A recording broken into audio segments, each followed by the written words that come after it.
Morning, ma'am. Morning. Everyone finished for the model? Yes, ma'am. Everyone finished for the model? Yes. Why? No, ma'am. The link is not working. The link is not open. Yesterday we are sharing that day the same link. Why not working? No, we are coordinating with our in our group, but they are also saying they try again. We are looking from last night, but it's working. From outside the phone or laptop? No, it's laptop and I'm using data hotspot. Why you are using from where? Sorry? You are using from where? Like a company company Wi-Fi, your own Wi-Fi, your own data, something. No, ma'am. I'm using mobile data hotspot. I'm using Okay. mobile data. And then you are using from which country? It's Salat. Oh, you are from UAE? Yes, ma'am. I'm in UAE. Okay, bye. Can you please use the VPN, please, if you have.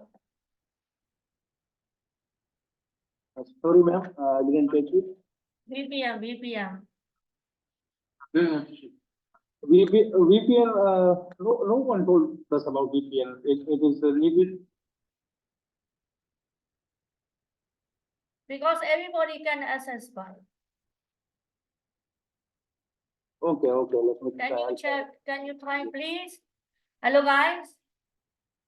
Yes, ma'am. I'm gonna try it. Okay. Okay. I will call another people.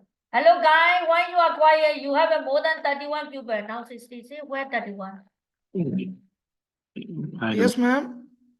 Guys, are you finished the? Good morning. Good morning. Are you finished the all?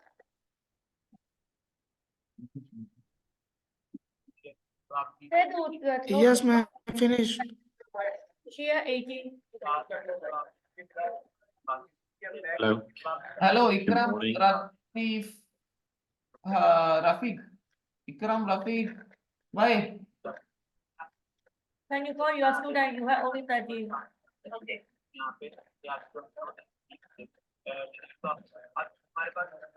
Hello? What is going on? There. Yes, ma'am.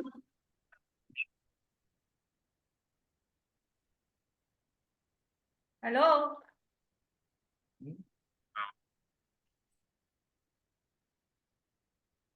Yes.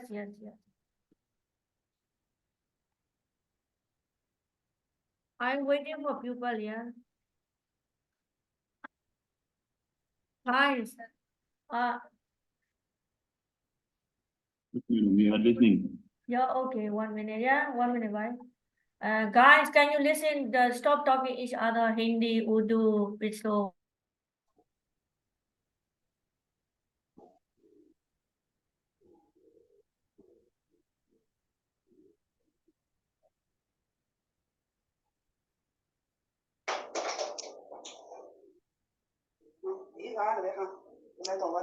और उथों ला क्या हो एक बारी ना तकी थी चलती ना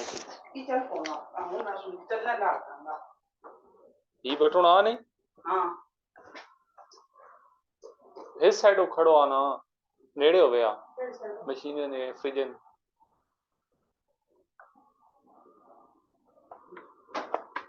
केड़े खाने की जिस दिल ला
Hello, bye. Everyone is finished because there now new joining is coming. So everyone got username, password. May I know, please? Yes, ma'am. Okay, Dubai.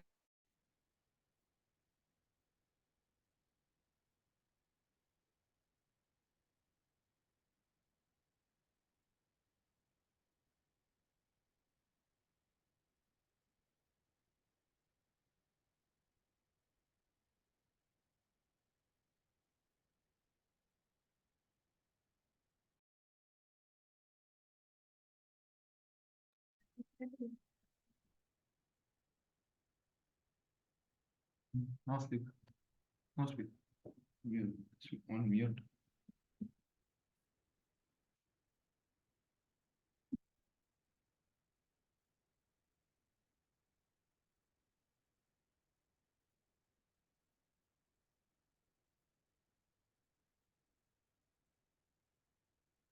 Hello.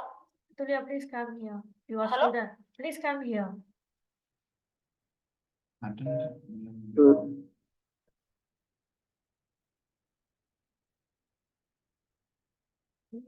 Atulia, you are student. You need to talk, Atulia.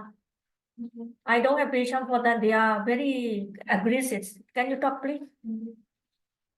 Can you talk? Anthony also become angry. Can you talk, please? Is keep talking. Then can you tell them they have to have a manner something? Modal access. Nakin modal access talking on. Password எல்லாம் கரெக்ட்டா அப்படின்னு சொல்லிட்டாரு. Can you talk, please? Hello, other student listening here. Hello.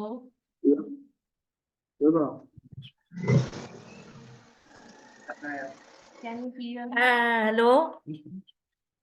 Yes, ma'am, yes. Okay. Can you tell me who is not getting username passwords?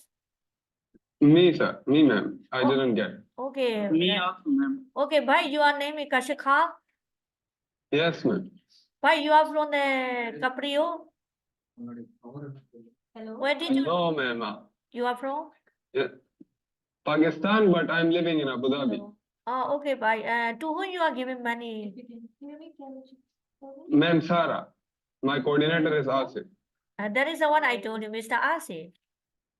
Okay. Another one. Who is this? Not getting? Ma'am, Sarah. No.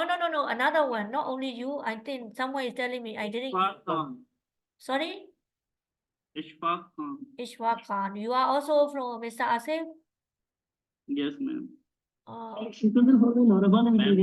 Yeah. I also didn't get any username and password. Okay, Mr. Sumar Singh. Mr. Sumar Singh.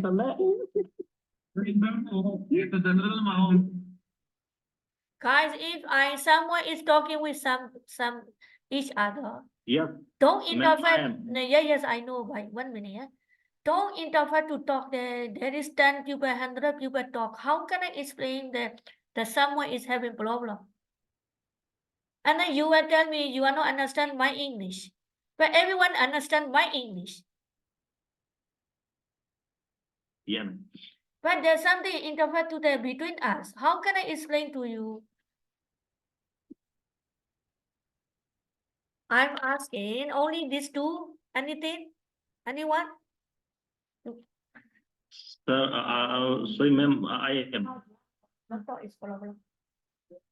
Hello? Yes, ma'am. Yeah, I'm asking. And only this one. Everybody get a username password. Yes, ma'am. I didn't get any username. Only you. Username. man, we get My name is Shahid. it. Mr. Chandra.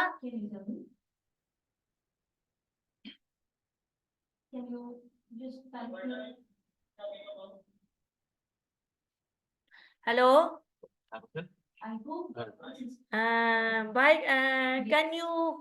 Can you tell to your coordinator now to test to them? I need username password and tell them to call me. Okay, bye. What you have to do? You need to call them, and I need username password, and then tell them to call me. Okay, and then they will give you then all of the name who is not getting. Ma'am, we already talked to Mr. Ras yesterday night. Okay.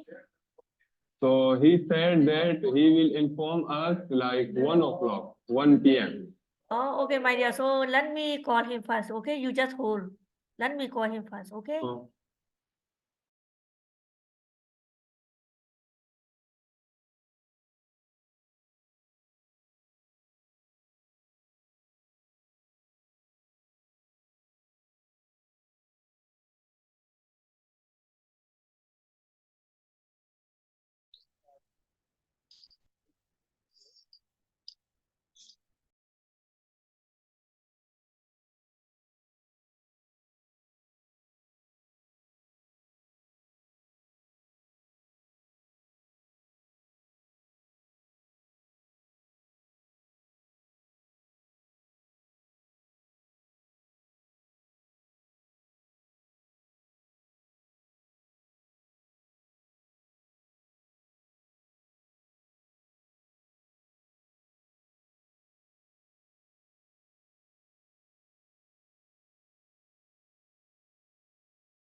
Yes, ma'am. Bye. I already informed. Okay.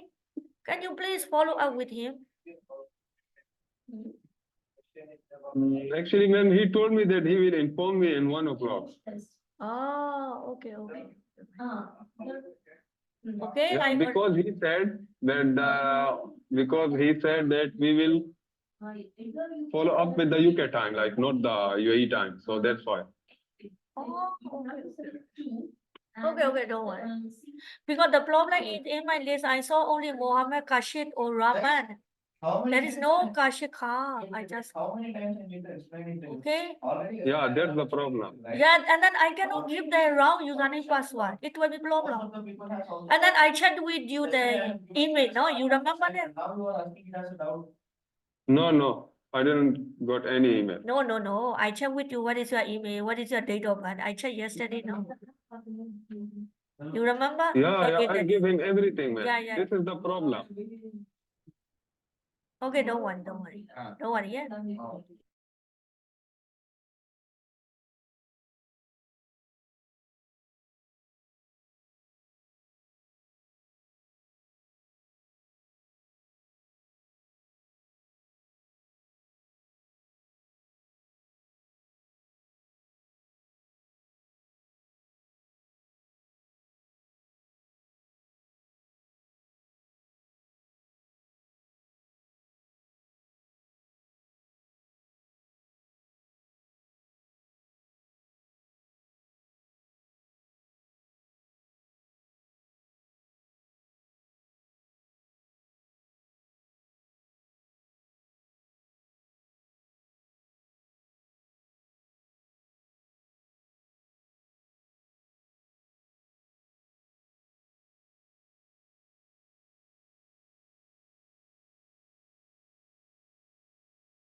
Okay, so I just wanted to ask you one thing. Why are you all silent whenever someone is calling to you? Only if you are hearing my voice, you are all responding. What about the other two ladies? They are trying to help you, right? Why are you not responding to them? Because sometimes we can't hear them. It's very low tone of voice. What about the others? Only one. Maybe you would have any what is it? The network issue or something. Yes, sir. What about others? Others are also having the same problem? Whenever the voice is very slow and low, that's No, not understand. No, guys. Miss Khatri behind the other Miss lady, the Miss Khatri behind from this, his voice is more loud as compared to the lady who are going to talk with us.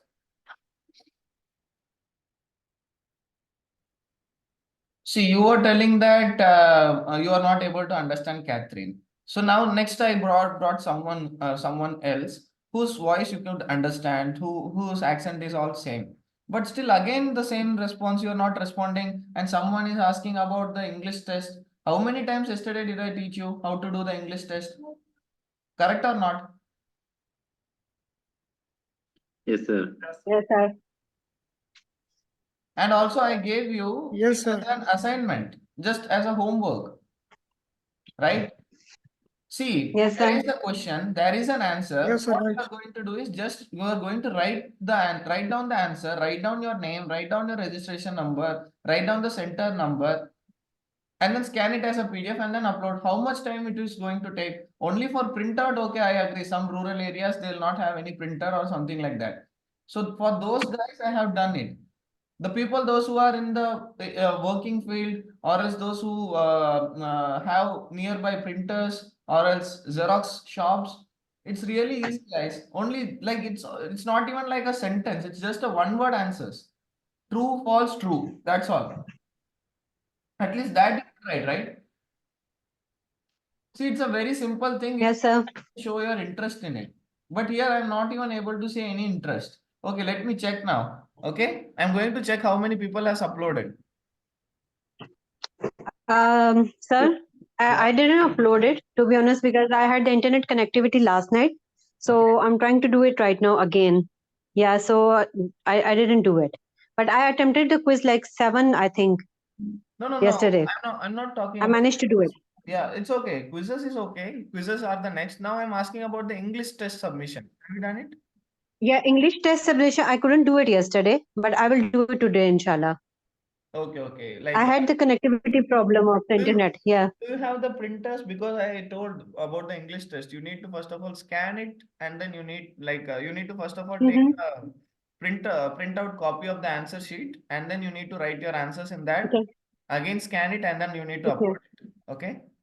All right. Okay, I'll do it because my market is a bit far from here. It's a 30 minutes walk. So I'll Okay. go and then do it. So this is a bit time taking. So Yeah, I might get a bit late now. that's Okay. that's why I told yesterday that you'll be Yeah. having a spontaneous time. Okay. Actually, the Yeah. answers are not much Inshallah. harder, actually, like it's not even like a one sentence answer. It's just 2 or 3 words you are Okay. going to write there. So All right. writing task is easy. Just you want to like the major task, the time consuming thing is only about the taking out of printout. Okay. So if Yes, you sir. have the printer, then it is very easy. Like it will not even Yeah. take 10 minutes of your time. Okay. Yeah. I need to go to market. Okay. I told you that that would take like an hour or more to like go take Reach prints your and come market. back. Okay. Yeah. Exactly. Okay. Yeah. Just I will do it inshallah today. make sure you are all submitting it by today. Okay. And Inshallah. let me check how many Inshallah, sir. uploaded. Okay. I will do it inshallah. Thank you, sir. Thank you. Okay. We have uploaded the English test already. Very good.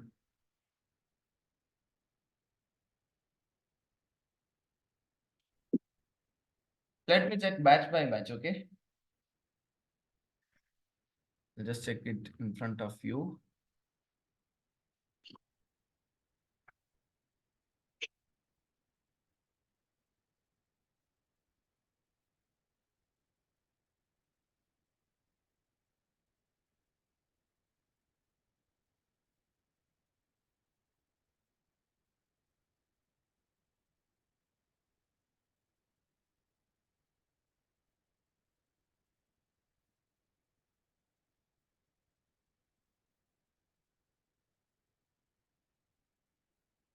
Hello? 02541 starting.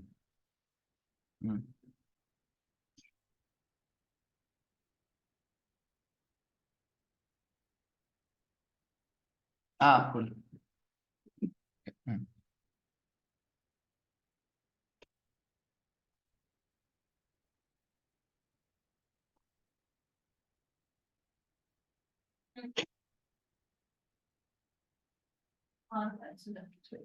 Done.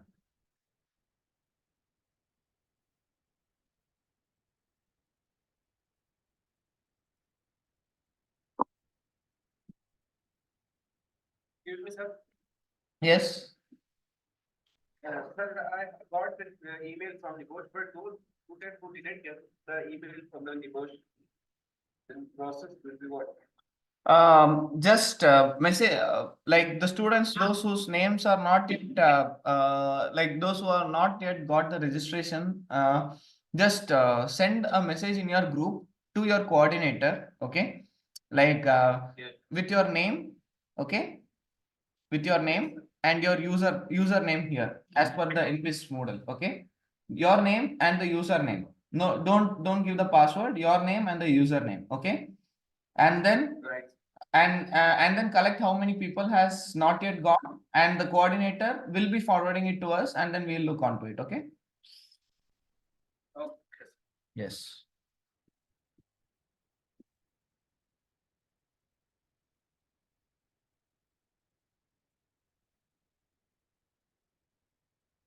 Okay, 02541. Just a second. I just want to here also. 02541.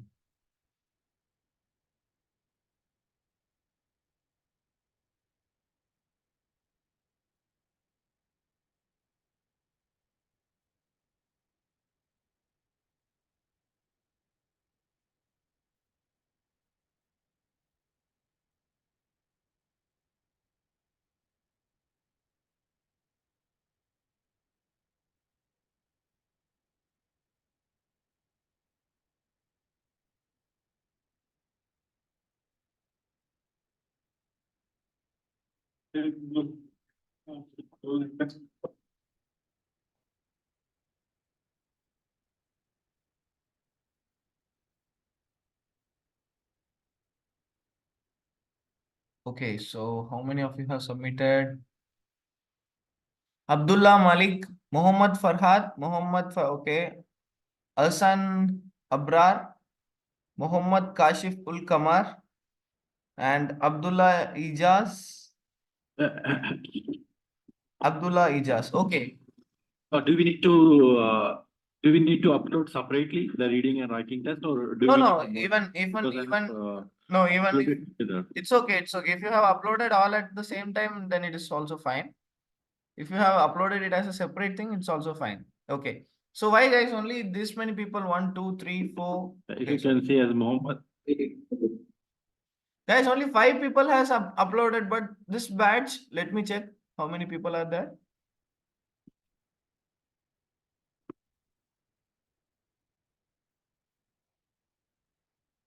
Oh my God, see. Where is Muhammad Nabi Aldilfar Isa? Muhammad Adil Afridi, Asadullah Afridi, Ibrar Akhtar, Muhammad Uthman, oh my God, Abdullah Ijaz, Ahmad Faraz. Guys, where are all your papers?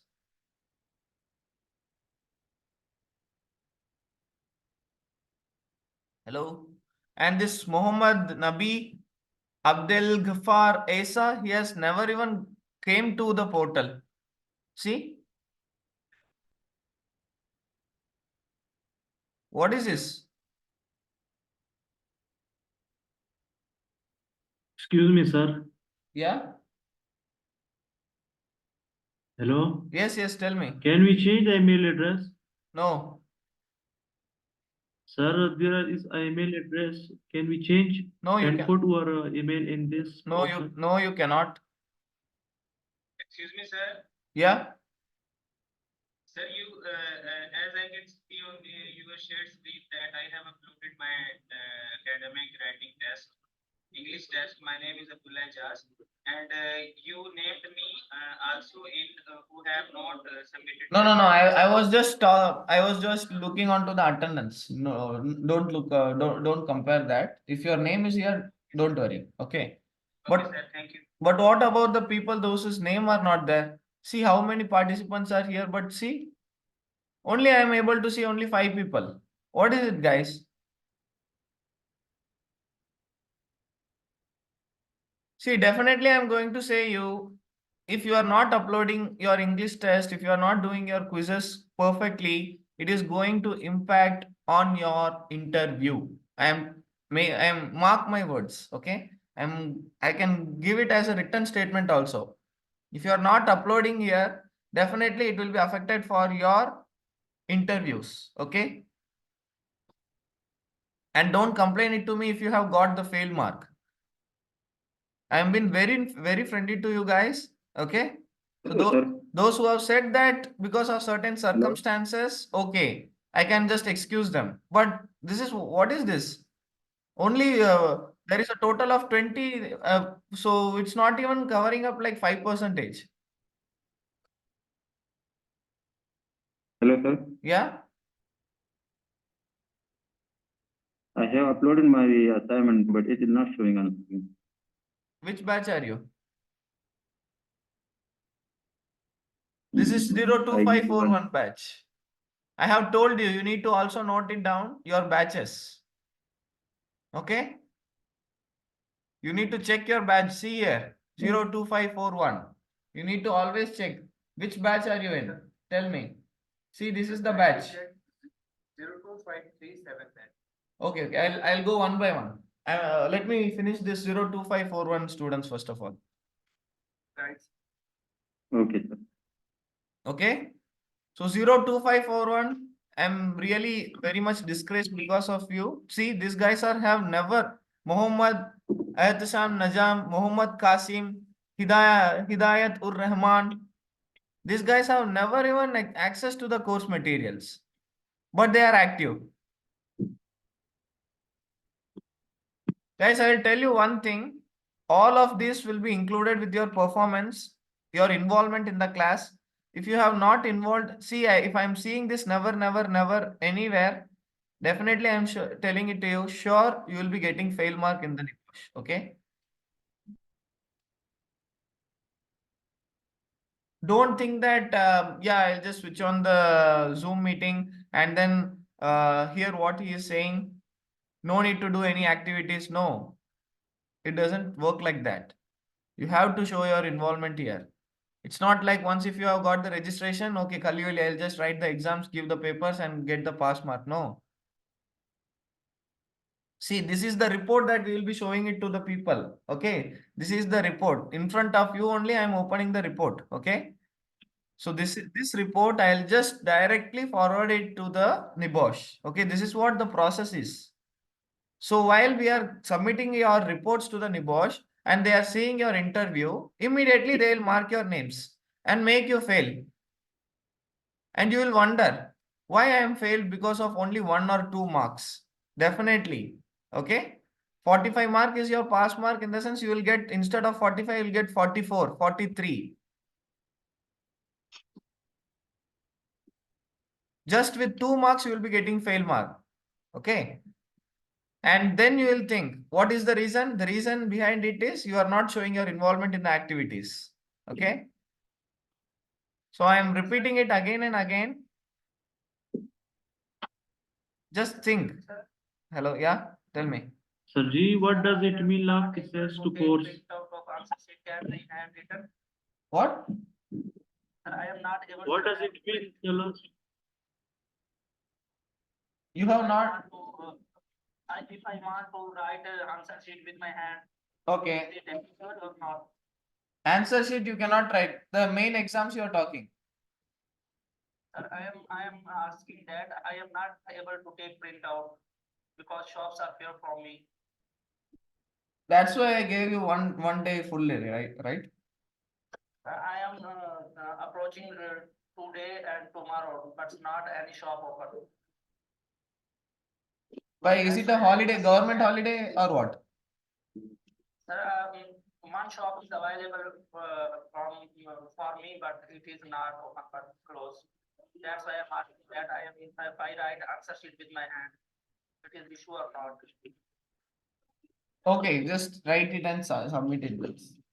Okay, sir, thank you.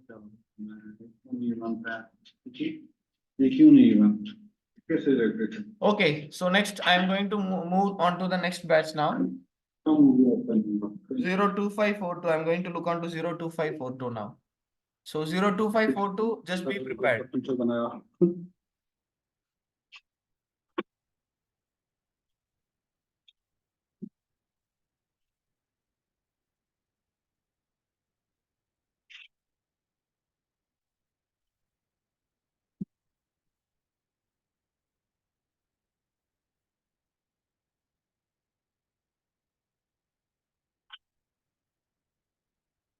Who are all 02542?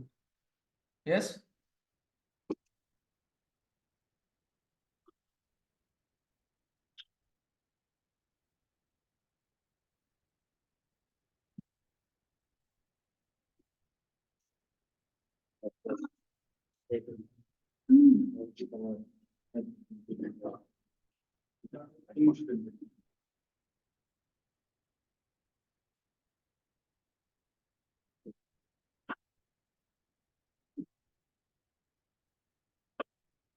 Sir, my question is that where we have complete the final risk assessment report that we have been given to the board, or rather than any other risk assessment report we have. You need to upload as per the template only. Don't worry, I will teach you after. I'll teach you that. Let. Right. Yeah, tell me. Sir, if we upload the original risk assessment, then it will be any problem. Final risk assessment we have not even opened. See, IG2 final submission will not be open. Then how can you upload it? Only mock submission will be opened. You need to first of all submit it to the mock submission only. All right. We will not open directly the final submission, guys.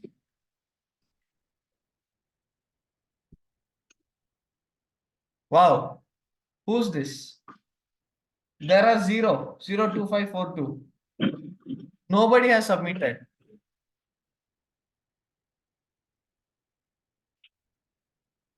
Zero 2542 batch. Wow. Sir, Surely please take 5 minutes. I'm uploading, sir. I'm going to note down 02542. All these participants. How many? 1, 2, 3, 4, 5. Sir, please give me 5 minutes. I'm uploading, sir.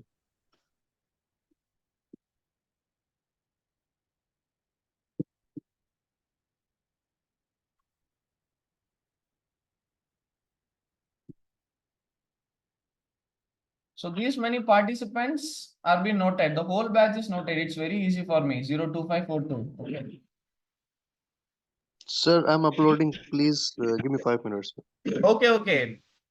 After I am checking all the batches only, I'm going to start my classes, however. So no worries. Okay, let me go to 02540. Let me go to that.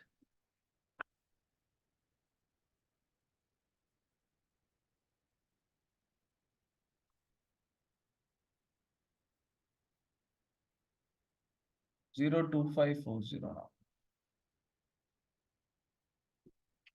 So you are all thinking that I'm just bluffing, huh? No, sir. No, I think so. See, nobody is even responding. See, at least 02541 batch had like a total of 5 students. Here No, I'm sir. No, sir. zero.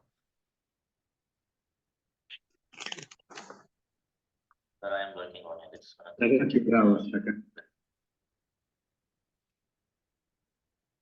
Also working on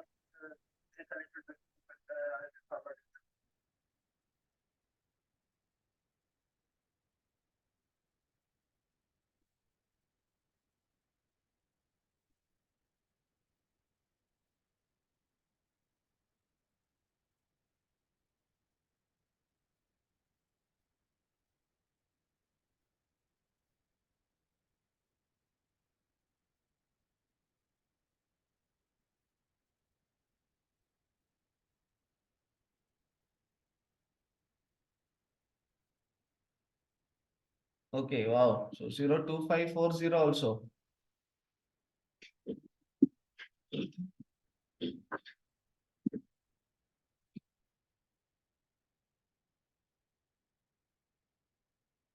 Huh.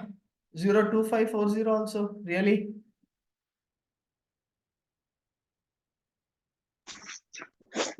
No entries.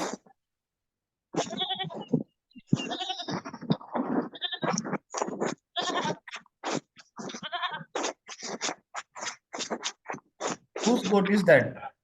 Mujahid Irfan, switch off your mic, yeah. I can hear your boat sound.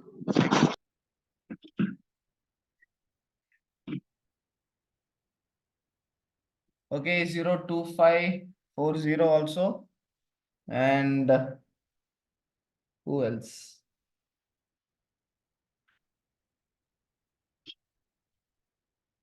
Zero two five 37. Let's go with 02537.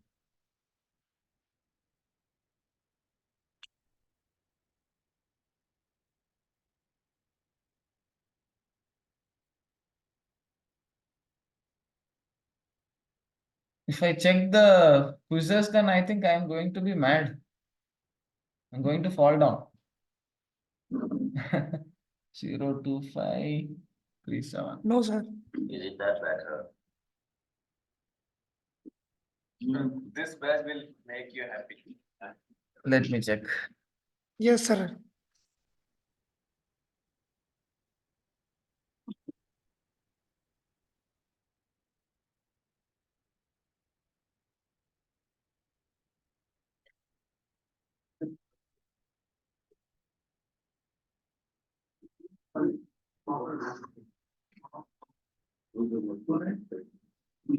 Finally, okay.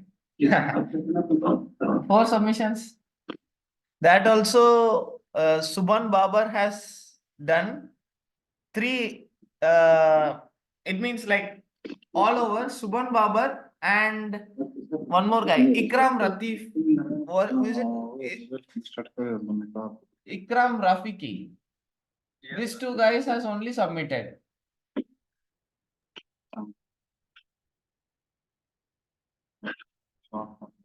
Only 2 submissions, huh? And you said that I will be happy because of this batch.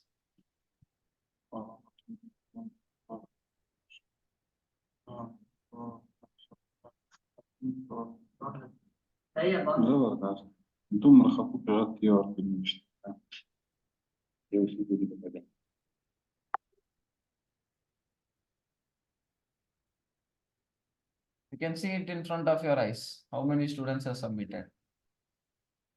Only 2.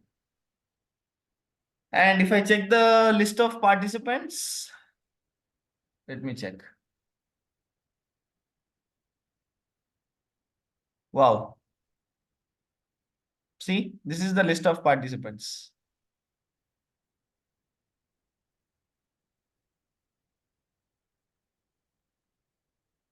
See how many users are here.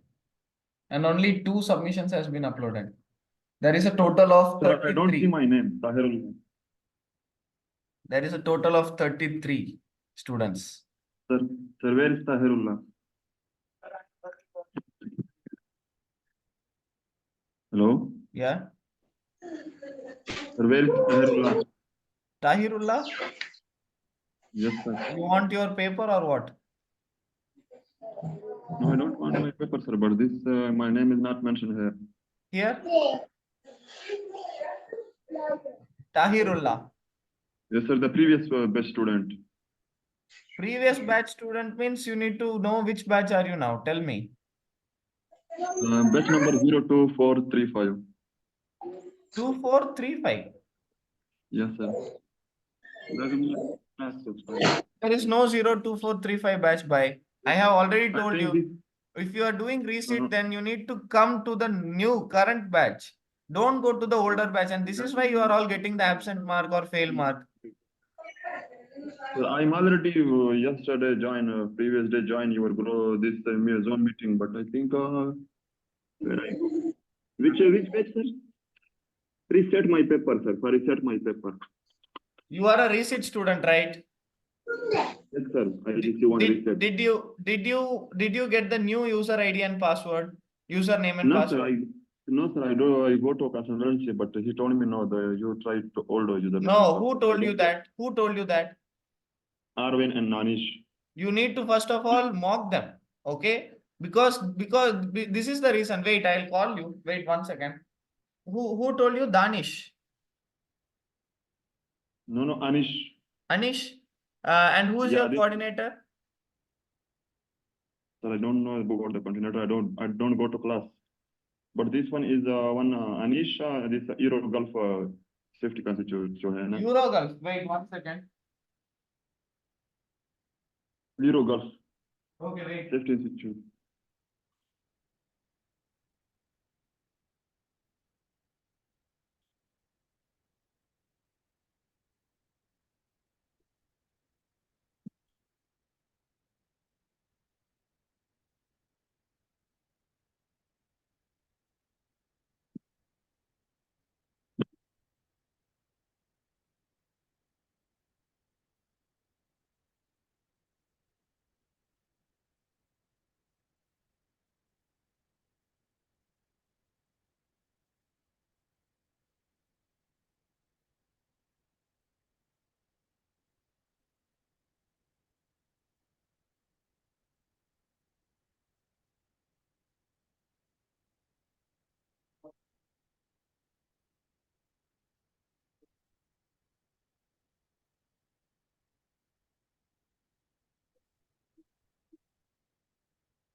Sir, hello, excuse me.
Okay, so I have informed them and you will be getting enrolled in the new batch, okay?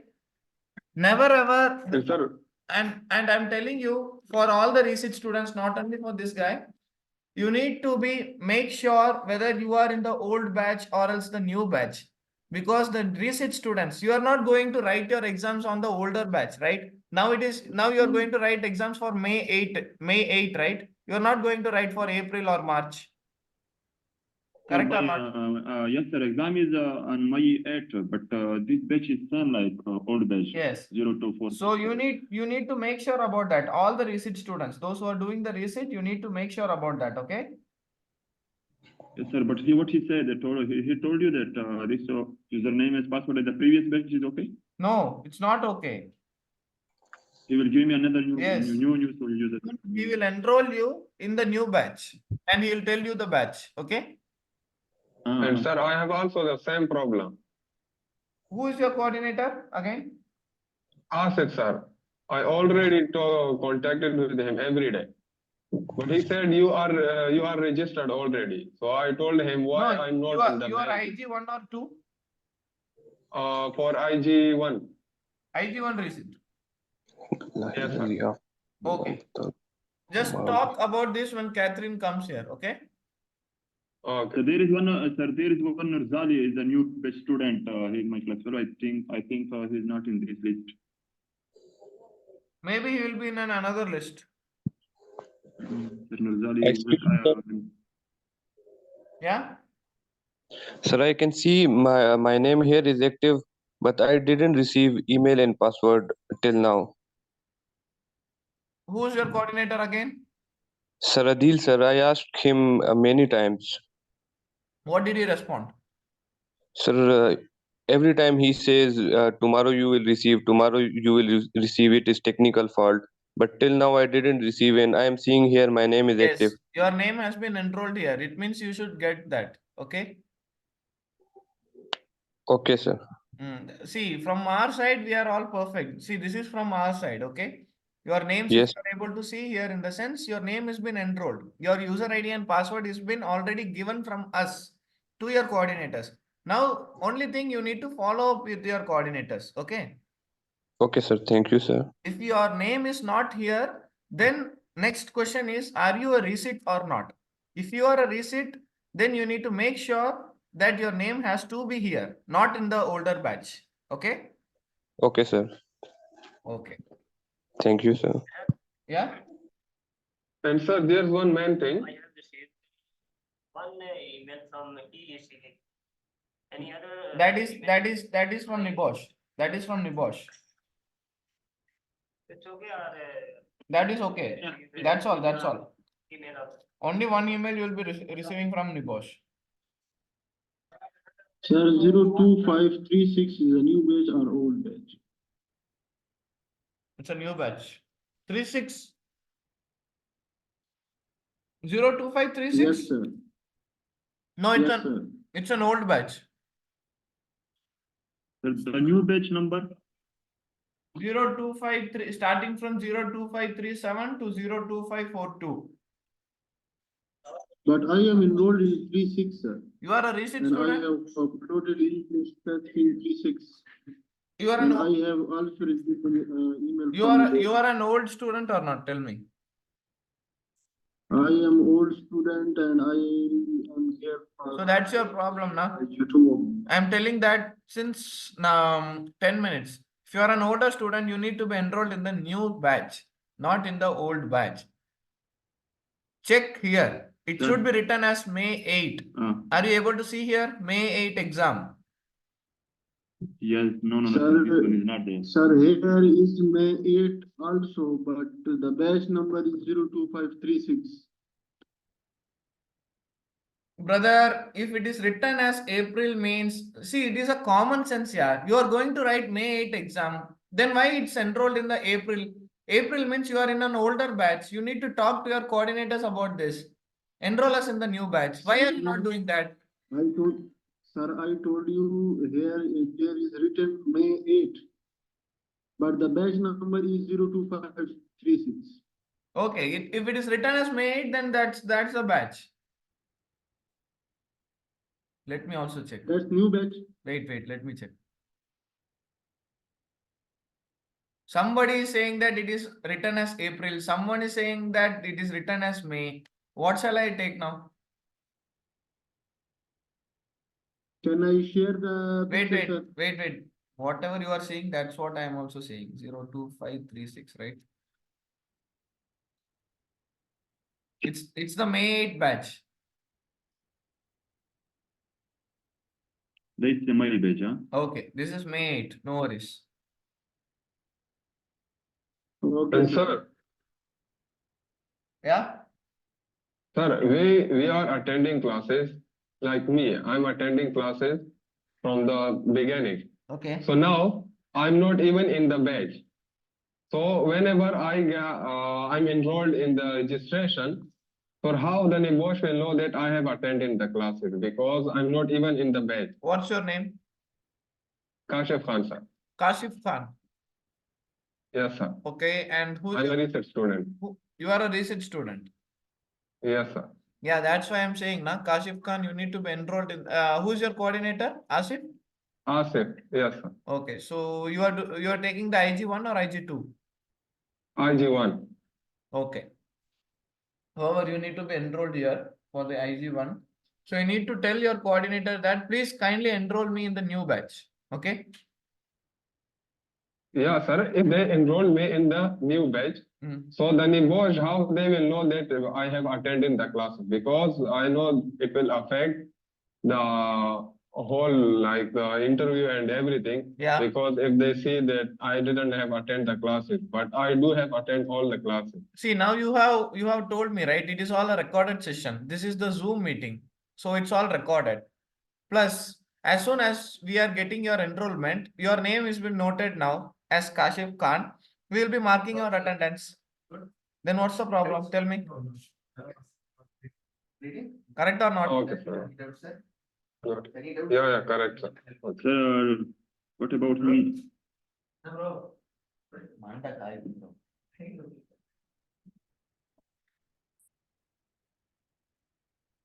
Whoa.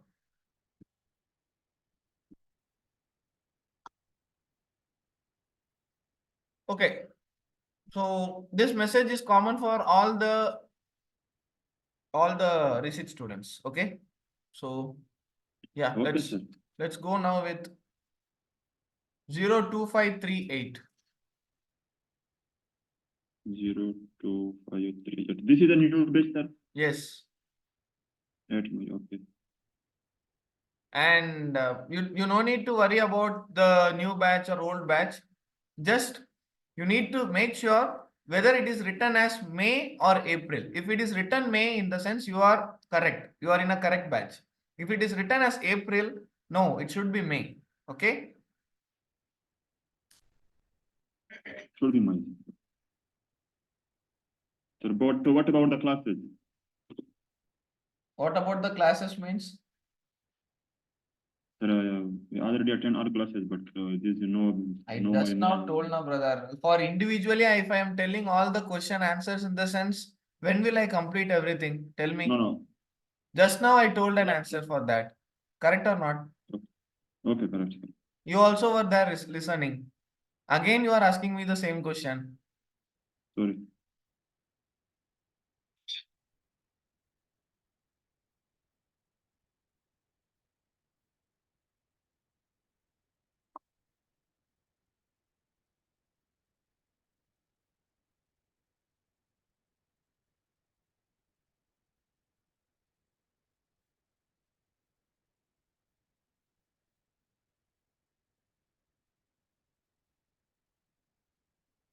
Oh, wow. 02538 also. 0. No, nobody has entered anything.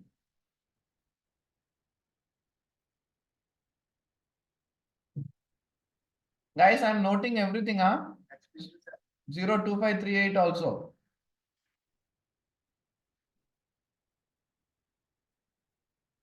If you have doubts about this, you can, like, if you have doubts about the what is it, written activity, you can also ask to your research students.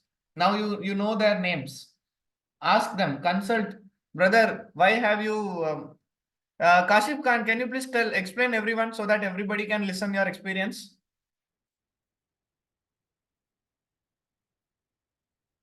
Kashif Khan, are you available now? Hello?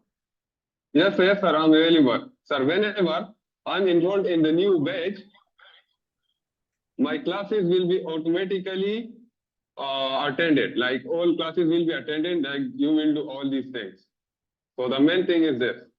Okay. And what about the activity? What is the importance about the activity? Tell everyone so that everybody will know your experience. So the activity means, sir? the quizzes, the now you are uploading the English test, everything. Assignment, English test. No, sir, I didn't do anything.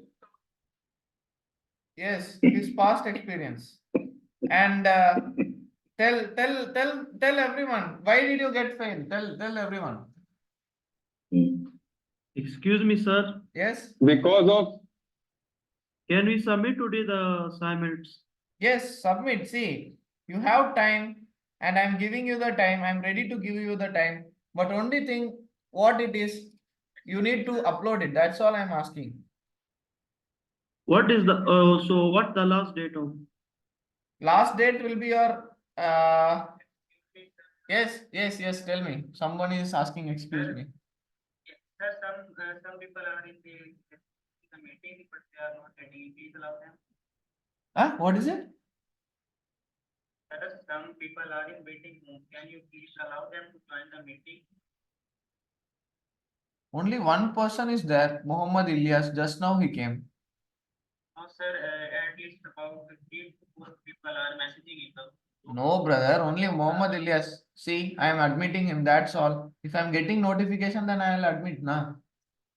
Okay, sir, I am again asking. Okay, so one more person. Okay, Asif Khan, Kashif Khan, tell everyone so that they'll also learn something. They'll try to do all the activities. Now, Kashif Khan, you are doing the activity or not? Tell me. Last time you did not do. How about now? Are you doing?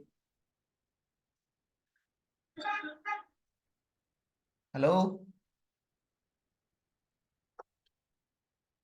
hello, sir, yes, sir. Yeah, so last time you did not do your activity. Are you doing it now? No, sir, I didn't do anything because I didn't get the username, the password, and anything. Okay, how about the last, for the last batch also you did not get, right? Sorry, for the last batch you got, and now you are concerned about this, right? Yes. Now you came to understand that why the activity part is Yes. very important, right?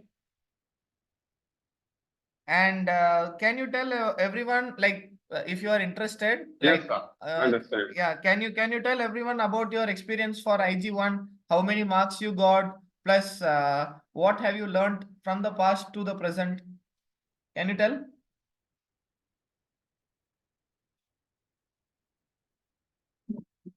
Sir, I'm sorry, but I can't say anything like this because, this is the Zoom meeting, so something like I'm a recent student and I didn't anything.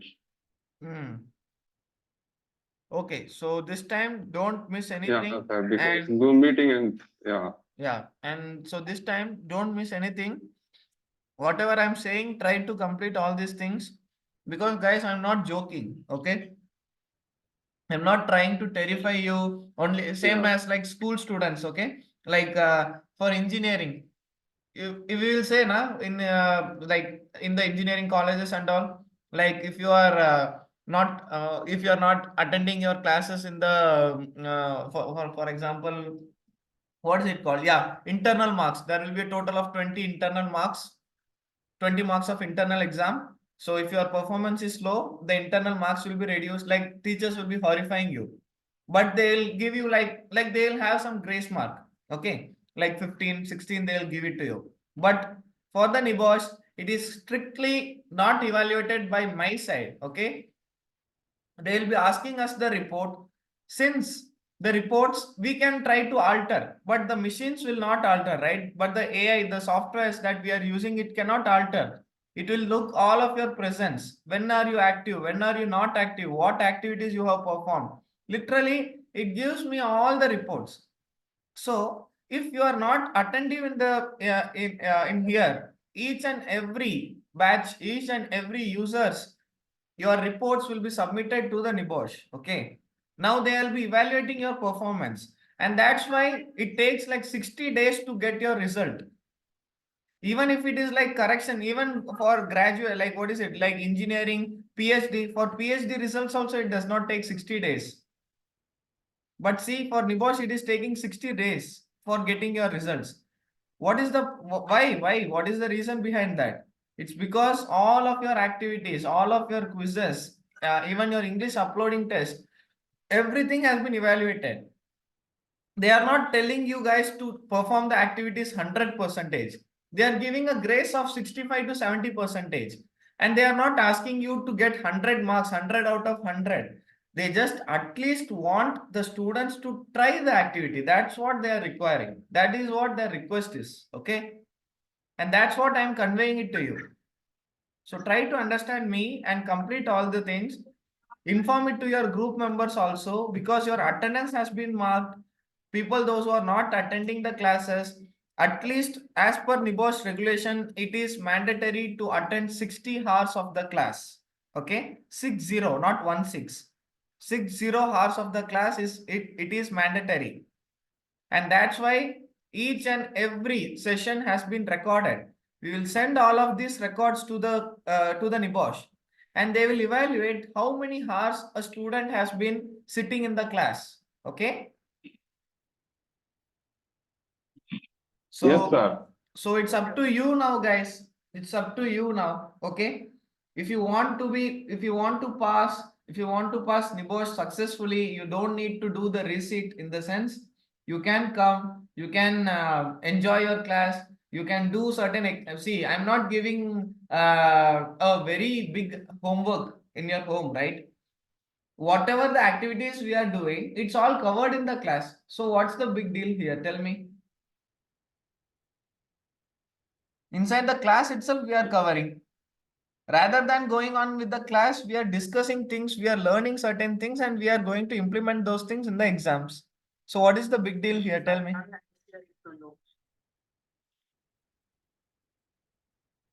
And sir, Yeah.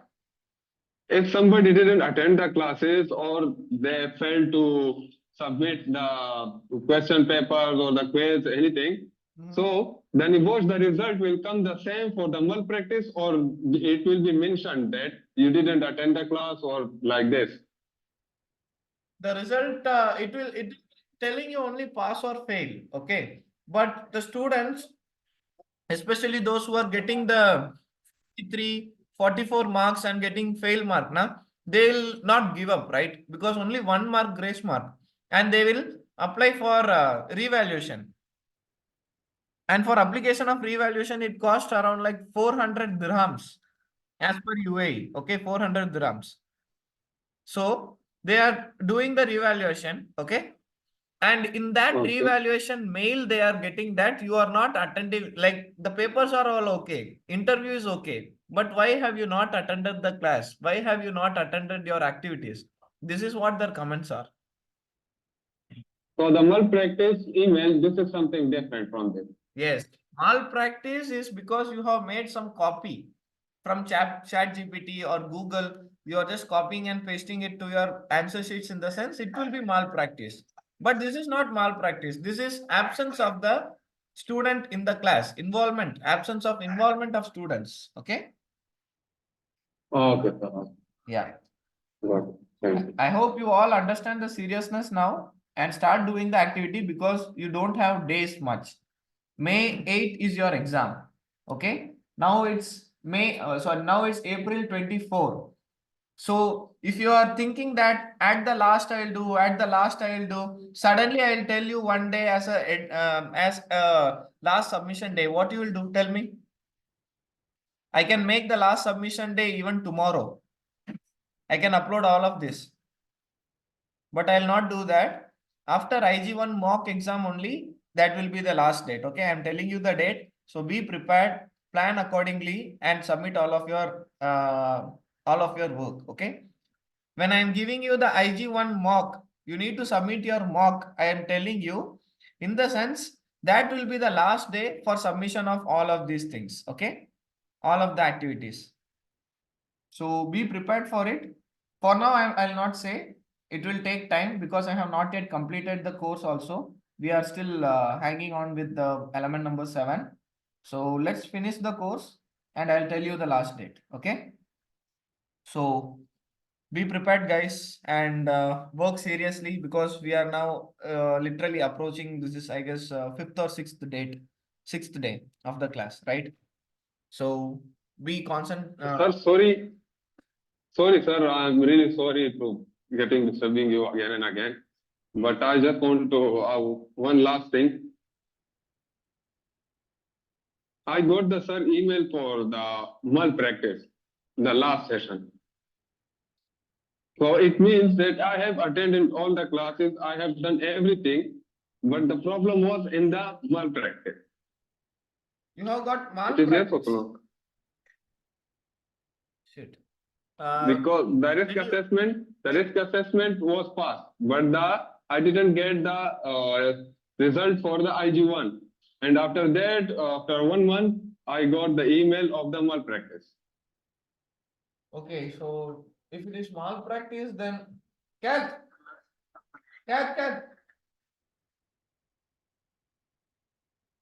So Kashif Khan, it is a serious issue now. No surveillance. Auditor. Huh? என்ன report? என்ன report? Surveillance report. கஷ்டம். பேசி என்ன என்னென்ன சப்பா நினைச்சிட்டு இருக்கேன் Already pay செய்த company வந்து என்ன பண்ண முடியாது எனக்கு டைம் கிடைக்கணும் Cat, come here. There is one student, Kashif Khan, and he has got the result as malpractice for IG1. So what shall we do? Asif, no, we cannot explain here. Did you know why you are asking me? Asif, no, explain. What?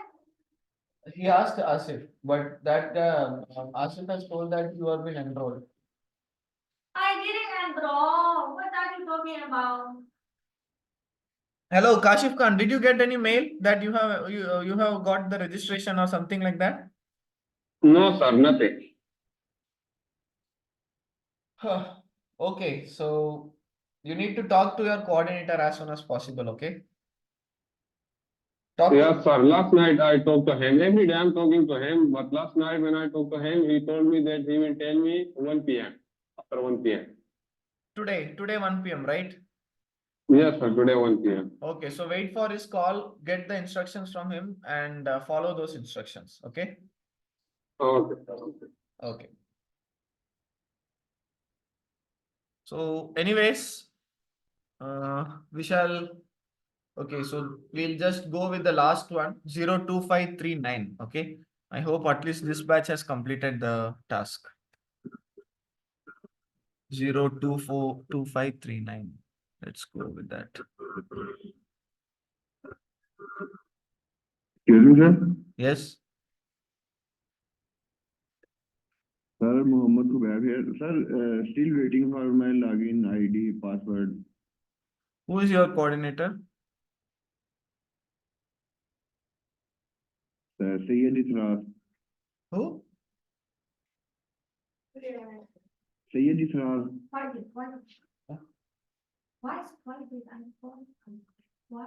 Sir, can you show us the 0253 students, please? Don't understand. Every time they are not understanding. What? They need UK English. Just even that. What are you not able to understand? Tell me.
Hello, Mr. Yes. I was asked before finish, then we'll solve previous exam. What? Previous exam. Previous exam? Solve it. You will solve it before. Why should I solve your exam? Solve it previous exam from NEBOSH. I failed the last exam. You will solve it people. You are a recent student, so. And who is your coordinator? Okay, and sorry, from NBIZ, who are you talking with? Atulya. Atulya. Okay, okay. And you have enrolled in the current batch or the previous batch? Correct. Okay, so what is your what is it called, like IG1 or IG2? Both. Both? Okay, so both IG1 and IG2, right? Okay, so what is your question now? Like whether you have to solve your exam, not me. No, the previous before last one. Last one, no. The last exam, forget about last exam. Focus on to the current exam now. Okay. Okay? I think it will help No. because I have a problem how I link the answer with the scenario properly. That's why we are conducting the mock exams. So you need to be attentive in the mock exam. Only then you will be understanding how to connect the things. Okay?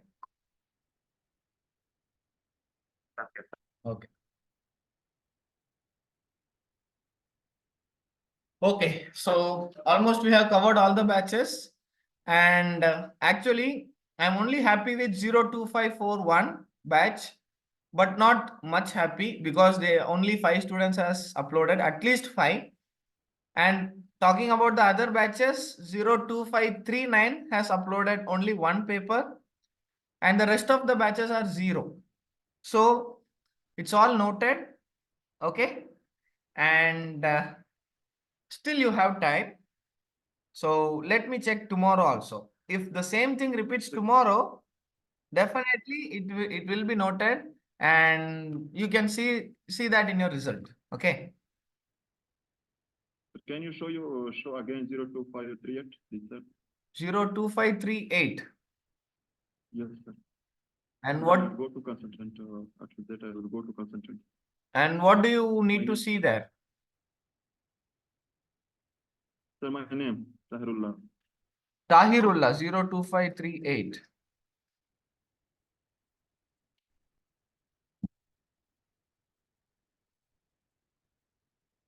Tahirullah, you know that this is the batch, right? 02538.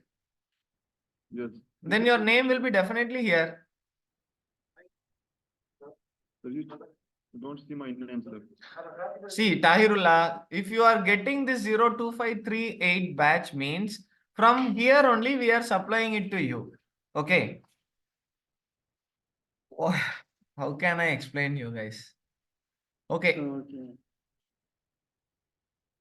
And there is a problem. This website shows error on my side. I can't open it. Excuse me, sir. Sir, now I listen. If it is showing you error, then you need to use the VPN. Yesterday also I told you about this. Sir, yes, sir. You didn't check about batch number 02536. How many years back have uploaded that? 02536, I'll do it. Yeah, wait. Yeah, tell me, what is it? Sir, 02538. Why? Just now I checked, na? You have uploaded it. Sir, I have connectivity issue. I want to check my model LMS uploaded paper is submitted or not. Which paper? I test not submitted or not yet. I have Understood. connectivity issue. That's why I want to confirm.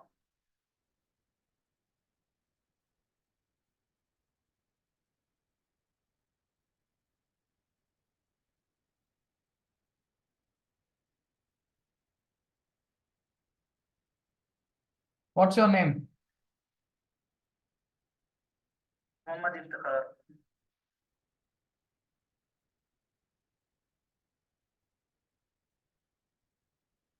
Yeah, submitted. Okay, sir. Thank you.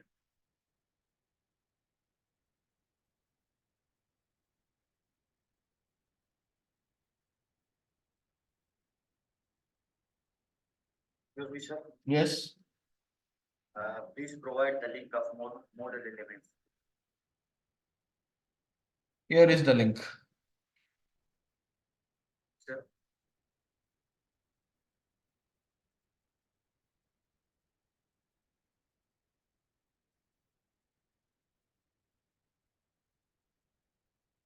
Here is the link. Access it. Okay. Okay, so let's start with the course now. So yesterday we have completed 6 musculoskeletal health. Now we are going to proceed with chemical and biological agents.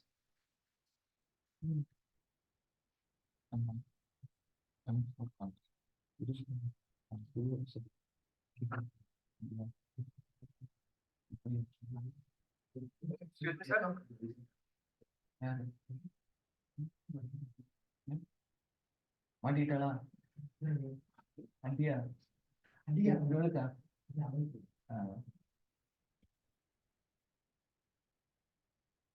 Yes, tell me. Sir, I have been emergency. I have to go to the hospital for like 30 or 40 minutes. Can I leave the class? Yeah, please. Okay. Sir, my name is Gram Singh, so I'll take it. No, it's okay. It's okay. Yeah, you can go. All right. I joined after Okay. 30 or 40 minutes. No Thank you very worries. much. Yeah, bye.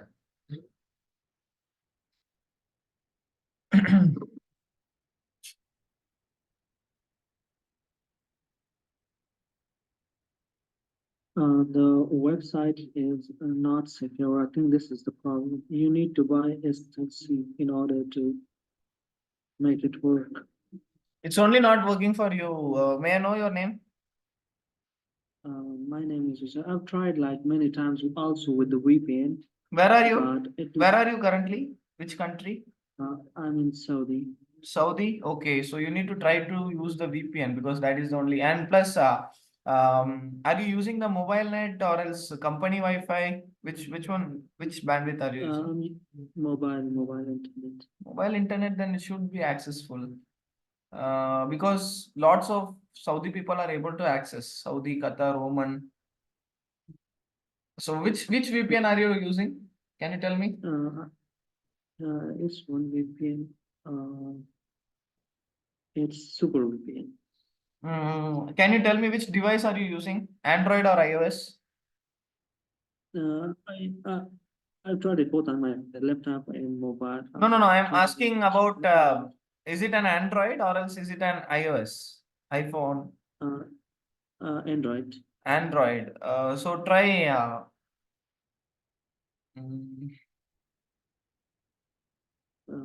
But I think it gives her when this website is not secure.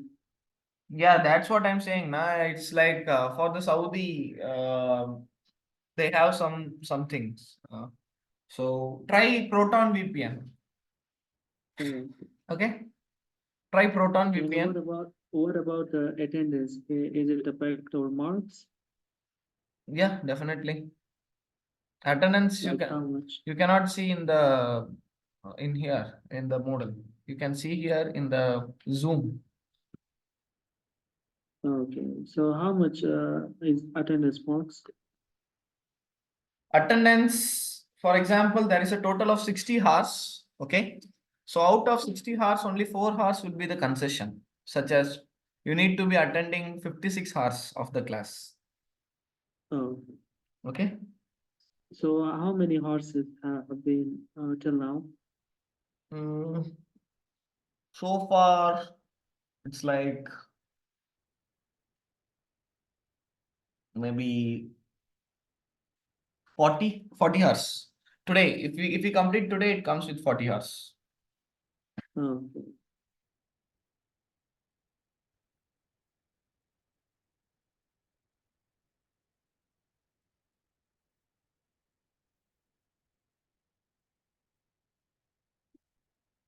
Okay, so let's carry on with element number 7. Okay.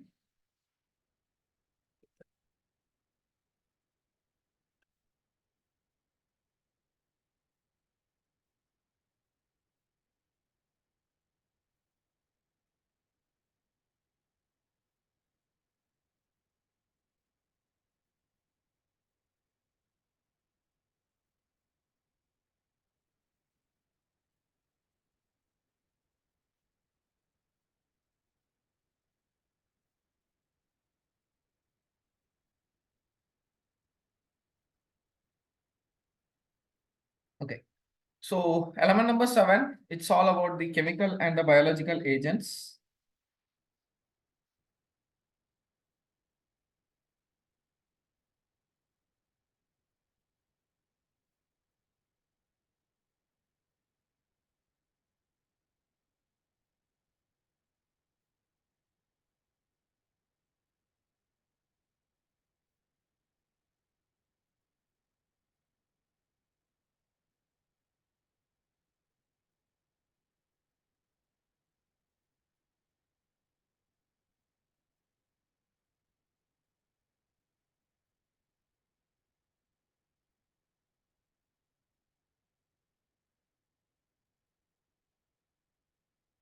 Okay. So element number 7, that is about the chemical and the biological agents. Okay. So about this, we are going to talk with the chemical toxicity, its properties, how could it provide me hazard. So let's talk, let's start with certain general questions. Okay. So general questions in the sense, tell me which, for example, I'm going to access certain things, okay, such as a chemical. Okay. So what are all the precautionary methods, or what are all the precautions that I need to take in order to handle a chemical? I'm talking about the precaution. Okay. Okay, let's go with the hazard. For a chemical, what are all the hazards? Tell me.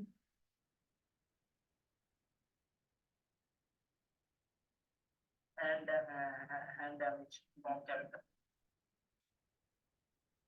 Yes, what hazards? Flammable chemicals. Body damage due to exposure of chemical, also involve hand, feet, etc. Okay, spills on hand. Okay, next, what else? Like oxygen sulfide in Yeah, flammable chemicals. yes, sir. It Flammable. also put in our eyes. Use safety goggles to prevent from these chemicals. Okay. No. I'm not talking about precaution. I'm asking you about hazards. Tell me, what are all the hazards? Chemical fumes. Can be dangerous for health. Okay. No, you need to specify the hazards. Now you cannot directly say that dangerous for health. We know Sir, chemical dangerous fumes. for health. Chemical fumes you can inhale and smoke, like the acid. Actually, you are all saying that, like, what it could do. Okay, like what is the risk? I am asking about the hazard. Like, are you able to understand the difference between hazard and a risk? Like skin disease, you're saying that if a chemical touch your Yes. skin, it might cause you disease Skin and disease. allergy Yes, or skin skin disease, burn. allergy, skin Skin- burns. Okay, what? Yeah. And even it can destroy your antibody cells. It can destroy your blood as well. If your skin is contaminated with a chemical, so you have a lot of potential hazards. And if you like smoke the fumes of the chemical, then you have this respiratory issue and each and everything. Like even if there is a fume like of the acid, if you like throw away the acid and you see the smoke of it, if you inhale it, it's a huge danger. So you Yes. must even, yeah. So that is the respiratory issue. So yeah, hazard is something that you are terming it with one word. Okay. But risk is the explanation. As you said that respiratory issues is one of the hazard. Now, how it comes as a respiratory issue? When I inhale it, it goes inside my lungs and it causes a trouble that results with the respiratory issue. So that is the risk. Okay. So you need to try to understand what is a risk and what is a hazard, because you are going to write a risk assessment now. Okay. So in that risk assessment, you are going to categorize the hazard. Categorizing of hazard comes with chemical and biological agents. This is the hazard category. Okay. And inside, after categorizing the hazard, you are going to write what are all the hazards of it. Hazards is respiratory issue, corrosiveness, or else what is it, like skin disease, tissue damage. So these are all the hazards. Now, how does this hazard, like what it could result? That result is called as the risk. Okay. So you need to understand first of all what question has been asked and how you are going to answer those questions. Okay. Because of this particular terms and definitions, most of the people are getting less marks. Okay. So you need to understand first of all what does the question asks, plus you need to specify the meaning, understand the meaning, and then you need to write your answers. Okay. So now the second question, what is the preventive action for the hazards that you have mentioned now? Preventive actions. Okay. Tell me. Using personal protective equipment. Okay. Like face mask, face shield. Okay, this is one. It considers as one. Okay, next. Wear a mask. Yeah, I'm not able to understand. What is it? Knowledge and just to know what the Gloves, PPEs, forget about that because I took it as one. Now go to the next.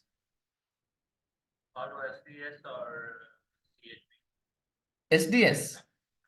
Giving awareness to the workers. Okay, awareness precaution. Okay, very good. And then one more And person there's a said, suit, overall suit. actually I told PPEs are finished. Next, Okay. somebody has told training or awareness. Okay, two precautions are True. Okay. now. To provide ventilation system. See, for the risk assessment, there will be already control measures. Okay, already that is the existing control measures.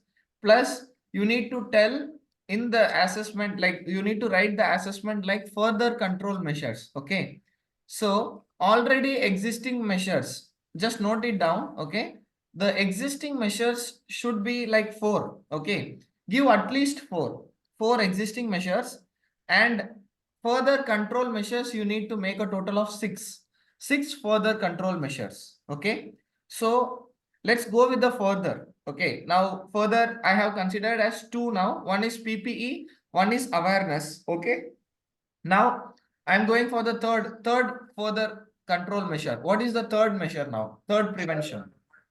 Safety data sheet. Yes, MSDS. Yes, complete access of MSDS. Okay, three finished. Now only 2 remaining. Come on, tell me. Sir, Sorry, health only surveillance 3 program. remaining. Yeah. Health surveillance program. Huh? And Sir, health surveillance program. health surveillance. Okay. Proper housekeeping. Of Wow. Chemical. Very good. Proper housekeeping. And then, so total of 5 has been finished now. One more left. Environment. Environment, no, it doesn't come under chemical. Next.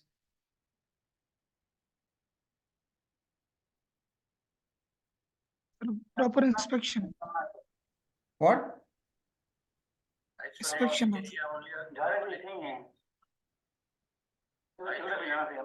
Isolate the Isolate the chemical area, only skilled and authorized person can handle the isolating. Okay, but actually you are giving the training, right? So training in the sense only the skilled people will be, like it comes under the already existing method. You are going, I am asking you further control measures. So it's already existing. Now tell me the further control. Only one is left. Further control. What further control will you take? Barricading the area. Barricading the area. Barricading and isolating both are same here. What else? Only one more. Any ideas? Think.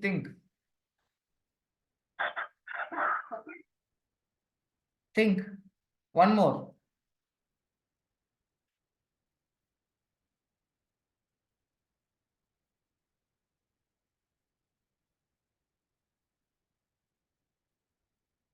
Fire extinguisher, fire watch, and watch stations. The eye wash stations, have you mentioned? No, right?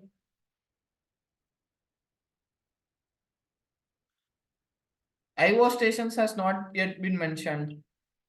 And then using the secondary containment, this is a very good precautionary action. Okay.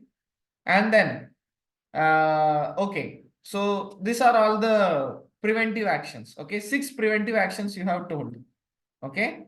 Actually 7. I have also told like using of the secondary containment. Okay. Now, after prevention. Okay. So for example, if I have undergone through the risk, what could possibly happen? Like what is the probability? What is the severity? Tell me.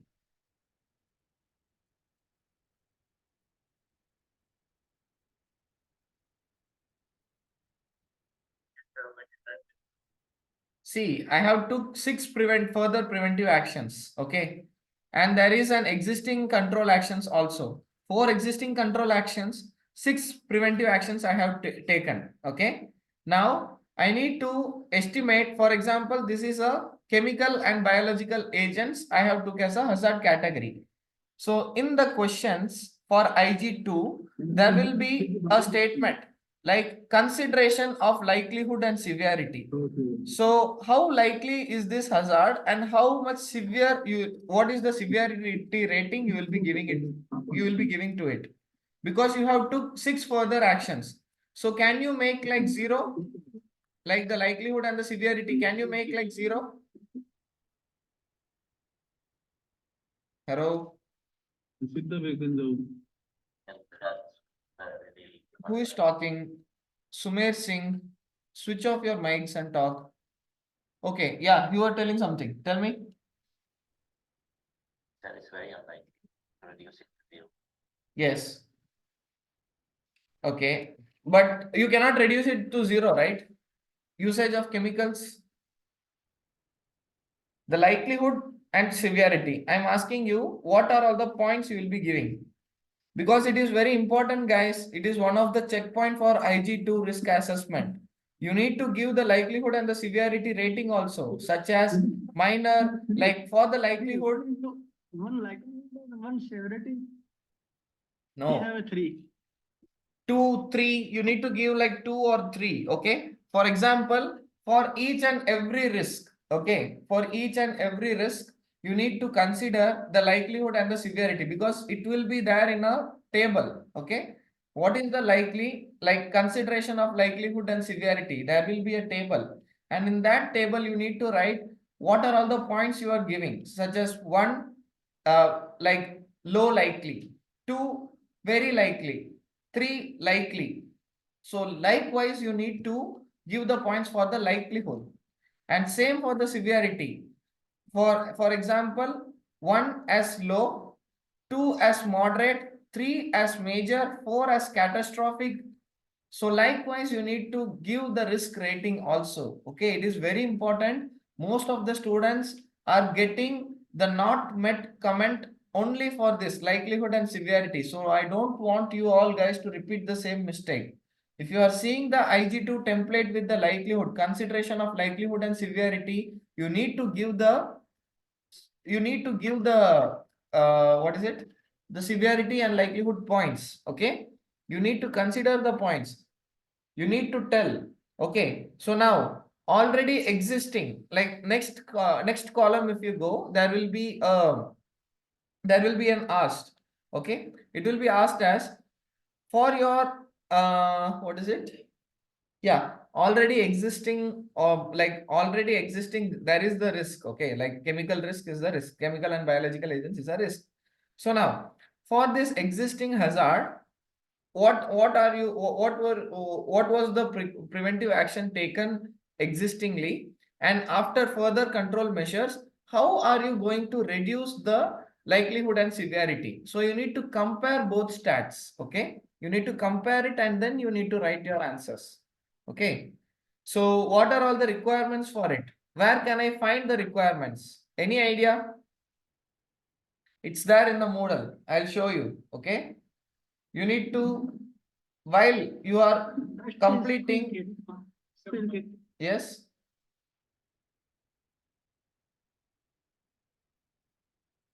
Yes, tell me, what is it?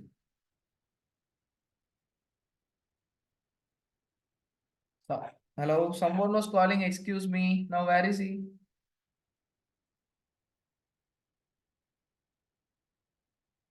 Okay, so now I'll show you where to find that checklist. Okay, so after completion of your IG2 mock, like you are saying that, okay, I have completed.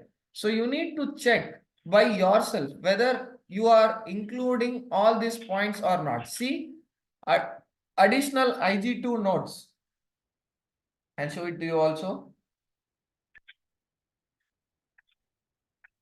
Hello guys, can you see the screen? Yes, sir. Yes, Yes, sir. Okay, just hold on 1 second. I'll display it in the another laptop as well.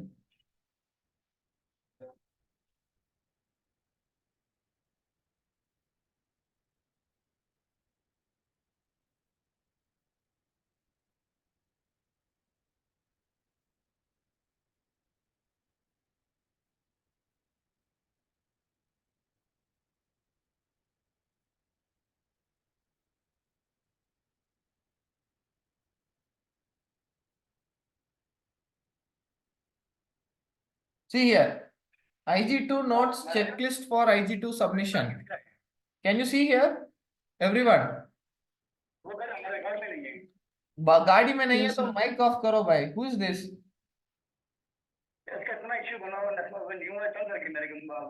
Kumar Fayaz. Kamer Fayaz. Mute your mic.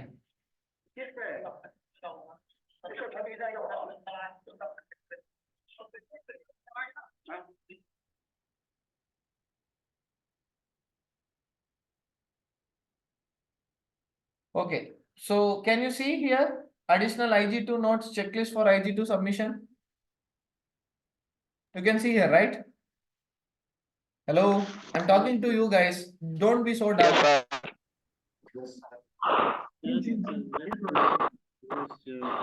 Okay, so click that. After seeing that, just click it. There will be a Excel sheet downloaded.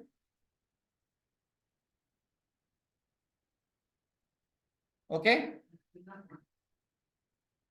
and then open it.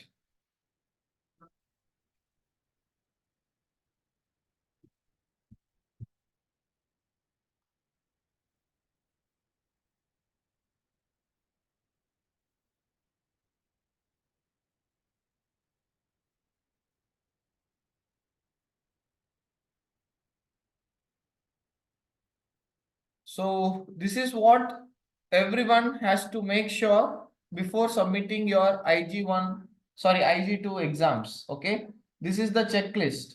So I have told you now, auditing ISO 45001 about audit. So you are going to self-analyze your report, your IG2 report. So if you are going through these checkpoints, I am 100% sure everybody will be getting the pass mark. Okay. Hello, is it understood? Is it clear? Everybody can see the screen. Yes, sir. Okay. Yes, sir. Very clear, right? Yes, right. Yes, sir, clear. So see this Excel sheet. Everybody can download this. Okay, literally everyone can download it. So before submitting, even for your mock exam, go through all these parts. So there is a total of part 1, 2, 3, and 4. Okay, for your exams.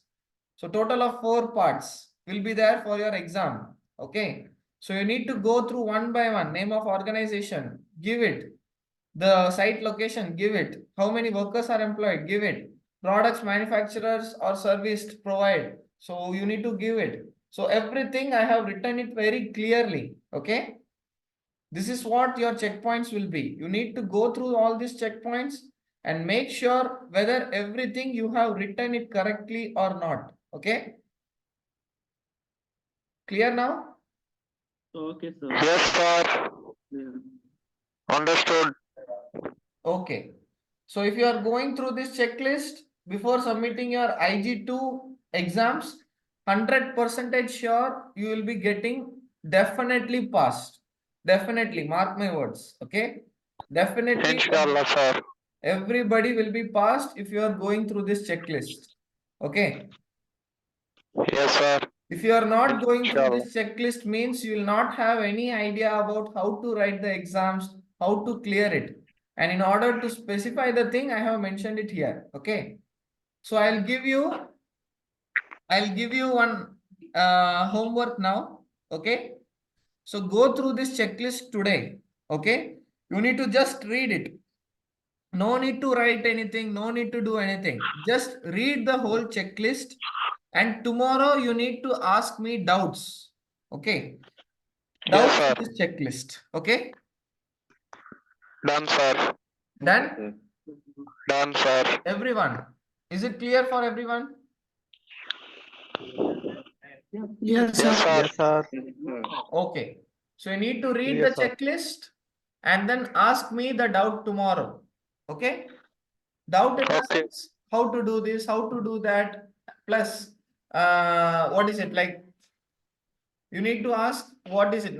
See, I am also giving you the questions, what is to be asked. But anyways, if you read it, you will be getting doubts. Plus, tomorrow I will be expecting your doubts. Okay.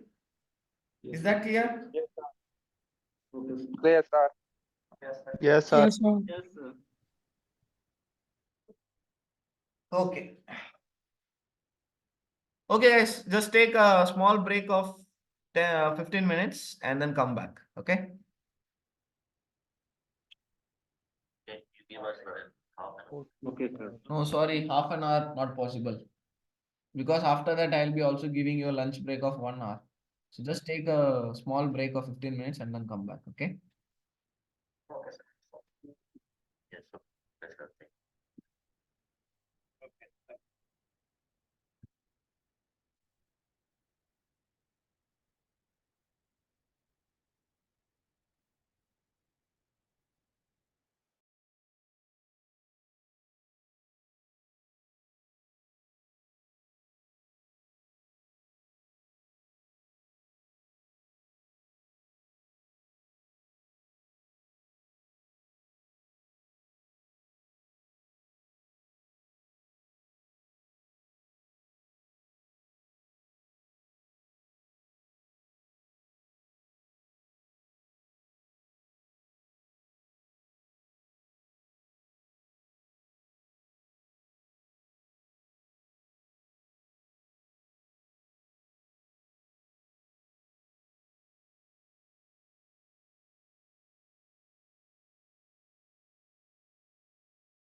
Hello? Yes. Okay, so let's start now. Okay.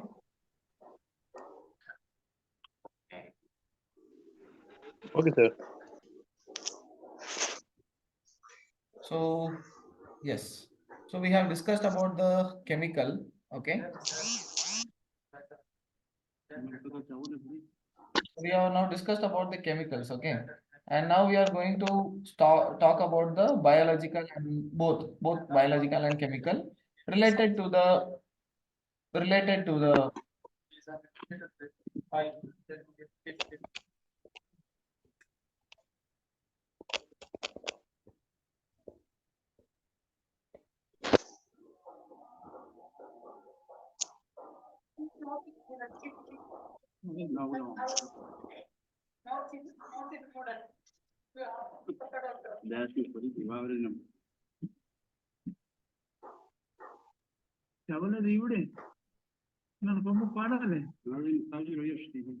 Okay, so here for this chemical. Hey, hello.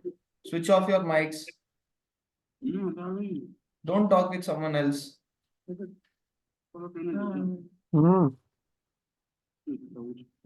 Noor Zali.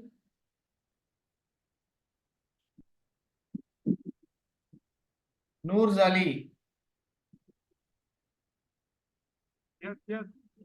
Yes, whom are you talking with? I'm sorry. This is your doing this thing. So, what's your What is the meaning of torch? Torch means torch applicator? Maybe some technical term. I don't know. Firewatch or torch applicator? No. Need to check in internet. can you reply to me now? Client asking just 2 minutes. I need just reply because they need it. Can you chat for me? But we have not so far done. Firewatcher is okay, but ISO 45701. Firewatch.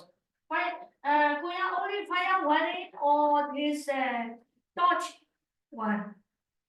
Because you are asking me the torch one.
health risk in the sense, as you have mentioned earlier, the what is it? Like, for example, if I'm respirating and it causes a problem for me, that comes under the health risk. Okay. The same thing, okay, like physical injury, not respirating, but instead of the respiration, when it gets to a direct contact, and because of that, it creates a problem in the sense that is the different scenario here. Okay.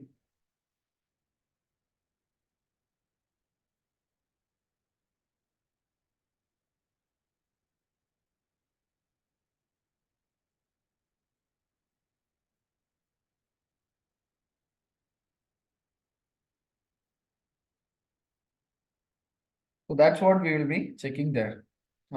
So next is exposure can also have a long-term health effect. A long-term health effect in the sense, as we have talked about the other things such as radiation exposure. Okay. So those exposures are the long-term.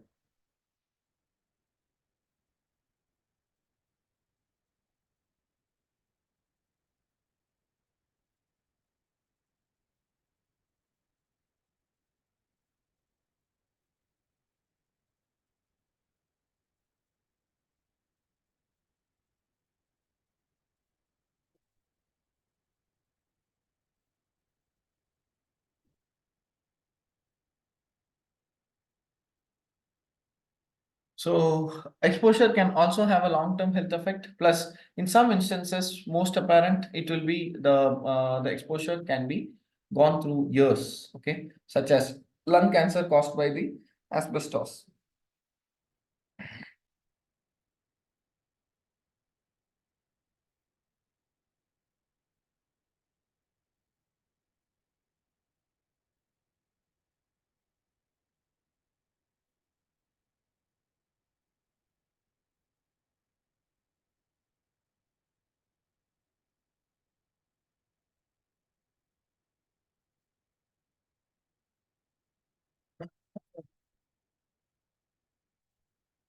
So next is the chemical agents. So chemical agents in the sense such as, so chemical agents can be in different forms. Okay, solids, liquids, and gases. So solids, liquids, and gases, it is a common state for the chemicals. So we are all have seen those chemicals states in the organization, right? Like for example, organizations such as while you are working, sorry, not working, like when you were studying in the schools at that time, we have all watched these different types of chemicals that has been used. And then it comes with dust, fibers, fumes, smokes, mist, vapor. So this states of these states of the chemicals are not directly getting in contact with us, because if we see that there is a chemical in the sense, we'll be very much precautionary to it, right? Because we'll be using the goggles and all those things. But certain chemicals are also being enrolled with the environment, okay, such as dust, fibers, even the asbestos. For example, if there is a construction work and there is like a construction demolishing work, okay, so for that the asbestos is being used, and when it falls down, you can see the fumes or dust flying over it. Even if I'm smelling it, in the sense the asbestos fumes or dust has been the fibers of the asbestos can be inhaled through me, through my nose. Okay, so that is a major risk. Likewise, there are certain various risks associated with this asbestos or fumes. Okay, so solids in the sense the materials that are solid in nature, you know, such as bar of stainless steel, or else like whenever I am doing the welding operations, you can see that the drops of the fire will be falling to the ground. Okay, and those drops are actually consisting of the like, just consider an example, okay, of welding. Okay, I'm doing the neon gas welding. Okay, and there is the rod for it, right? Welding rod. So while I'm using it, certain droplets will be fallen down. So those droplets are also involving certain chemical reactions, and the byproduct of the chemical reaction is the are the droplets. So those droplets, if it is touched to the skin, in the sense that is the solid state, okay, and the fumes that are released during the fumes or gases that are released during the neon gas welding or argon gas welding, whatever the types of welding are. So those fumes are basically also considered as the vapors or else fumes or gases. Okay. Now liquids, in the sense, it is a free flowing thing. Basically, it depends upon the temperature and its pressure. So define volume but not fixed shape. So now, what are all the fibers? Fibers, in the sense, definitely asbestos, cotton fiber, glass fiber. So it's like a woolly material. Okay. So that comes under the fibers. Gases, in the sense, just now I explained. Dust also comes with the airborne. So grinding, crushing, milling, sanding, demolition, all these places, the dust, fumes, and the gases are being erased. Okay. So mist, vapor. Okay. Next is the biological agents such as fungi, bacteria, and the viruses. So fungi, what is a fungi? Like you can see the athletes' feet. Those who are using their shoes, or else the people, those who are washing their clothes, or else washing the dishes, okay, and they are continuously getting in contact with the water. Okay, their feet or hands are getting continuous contact with the water, in the sense they are getting much exposed towards this fungi. Okay, fungi plus bacteria or viruses. So fungi, in the sense, it is like a mold of aspergilla which causes aspergillosis. Okay, and then it can enter inside your lungs. So lung that will lead for this what is it, like a nose irritation or else coughing. So all these things are because of the fungi. Leads to shortness of breath, which gets progressively worse at each exposure. So likewise, the fungi are giving me the problem. Next is mold aspergillosis. You can see here the picture. This is how the fungal structure, the structure of the fungi will be. Aspergillosis. Okay. So aspergillosis, with its characteristics chains of spores emerging from the head, molds from the same family can cause ringworms and athlete's foot. So from this, it causes the ringworms and the athlete's foot. So most of all, this mold, bacteria, or else even the viruses, all these things could be seen only through the microscope. It cannot be seen through light. Okay.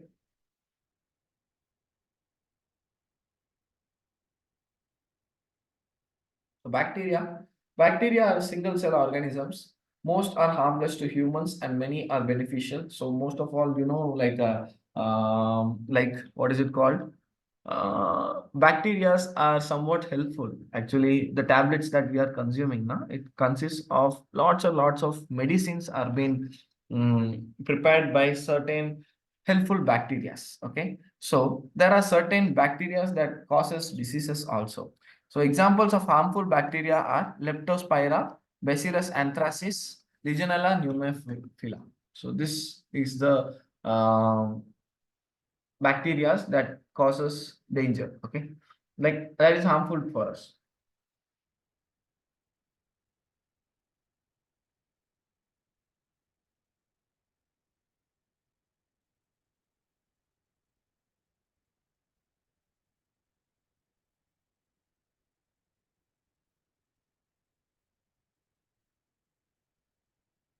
Now virus is the deadly of all.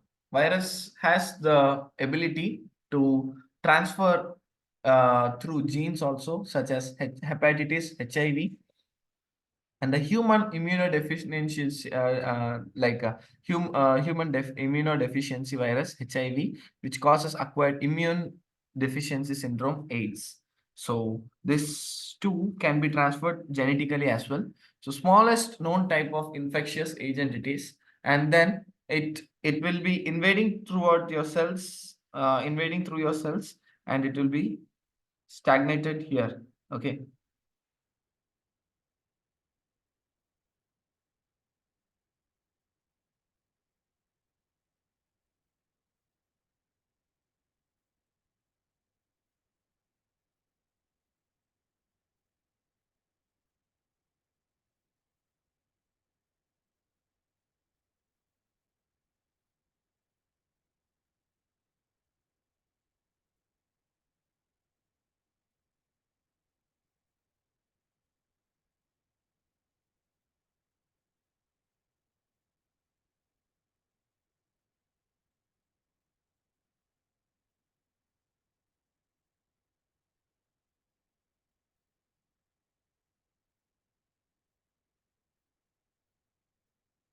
So the next is, this is about the virus. Okay. So let's go to the next. Hepatitis C. This is the hepatitis virus. Now, what is the acute and chronic health effect? So acute in the sense it is immediately or rapidly produced. Okay, like it's a short-term exposure. Short-term exposure in the sense,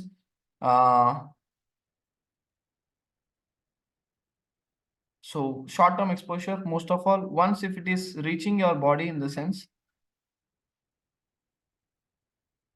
next it will be transferred. Okay, so transferring and relieving from the body, it is called as the acute, such as cold fever or else any viral effects such as jaundice or else any other viral injury.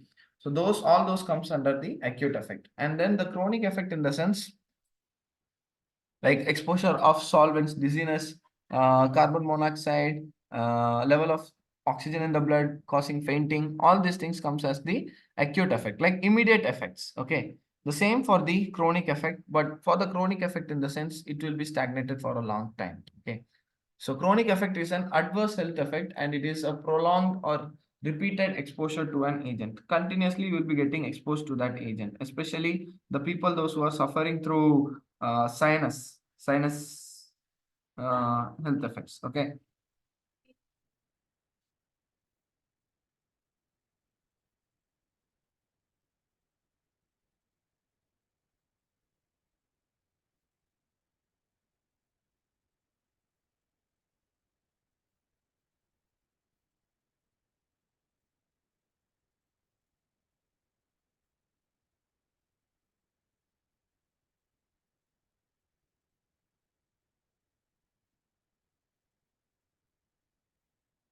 so now the UN globally harmonized system of classification for labeling of chemicals. So labeling of chemicals you might have seen. So it's a simple topic. In general, I'll just tell you what is a labeling system. So everywhere, wherever you go, whatever the paint, varnishes, any solvents you buy as a chemical, those solvents will be basically labeled with certain contents in it. You might have seen or observed that. So it's as per the legislations that is been given to the country through the country. So this is how the like the labeling systems will work as. So what during the labelings they will be asking, like they will be mentioning it, what type of acute toxicity is it? Okay, and then whether it affects the skin or not, irritation, and then serious eye damage or not, respiratory or skin sensitization, germ cell mutagenicity, and then carcinogenicity, reproductive toxicity, specific target organs toxicity, or else any other like repeated exposure or single exposure, and plus aspiration hazard. So these are all the hazards of the chemicals, and these hazards will be actually notified there in the in the labeling of the chemicals. Okay, so that is what it is. So labelings are a very important thing that has to be considered as well. Okay, so first of all, whenever I am able to see a chemical in the sense, I need to make sure whether the labelings are being marked or not. Okay,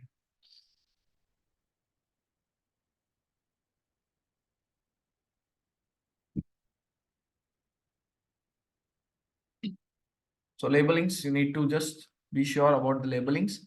Plus now we shall look onto the acute oral toxicity. Acute means what I have told, that is 2 times. Okay, acute means for the moment. Okay, for the moment it will be two, like as soon as you are consuming it, immediate exposure such as vomiting, or else immediate exposure such as danger. Okay, so refuses to those adverse effects occurring following oral or dermal administration of a single dose, it multiple doses in the sense 24 hours, exhalation inhalation exposure of 4 hours.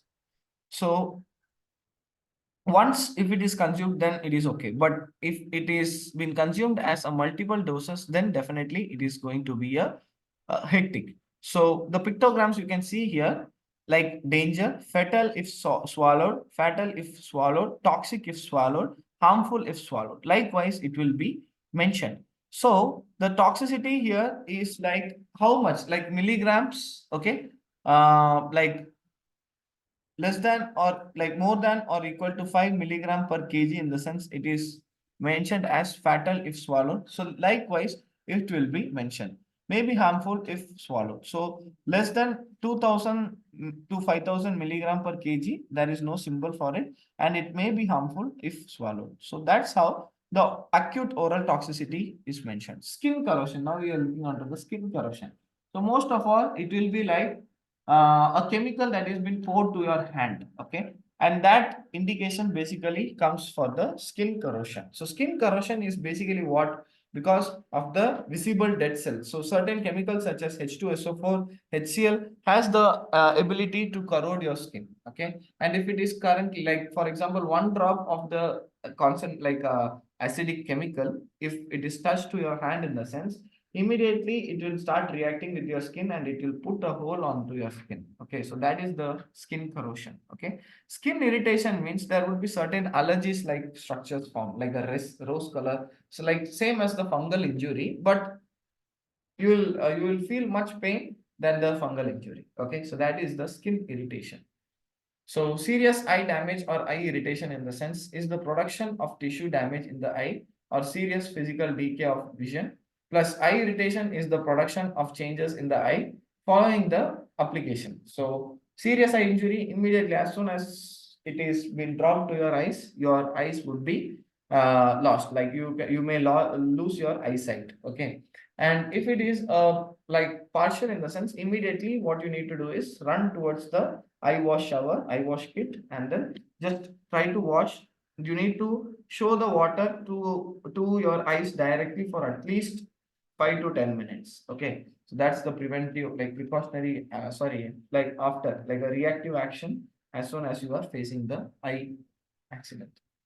And then there is the respiratory sensitization. So respiratory sensitization, this is such as the logo or else the symbol will be like a person where multiple chains are connected through his heart. Okay, so this is how the logo will be.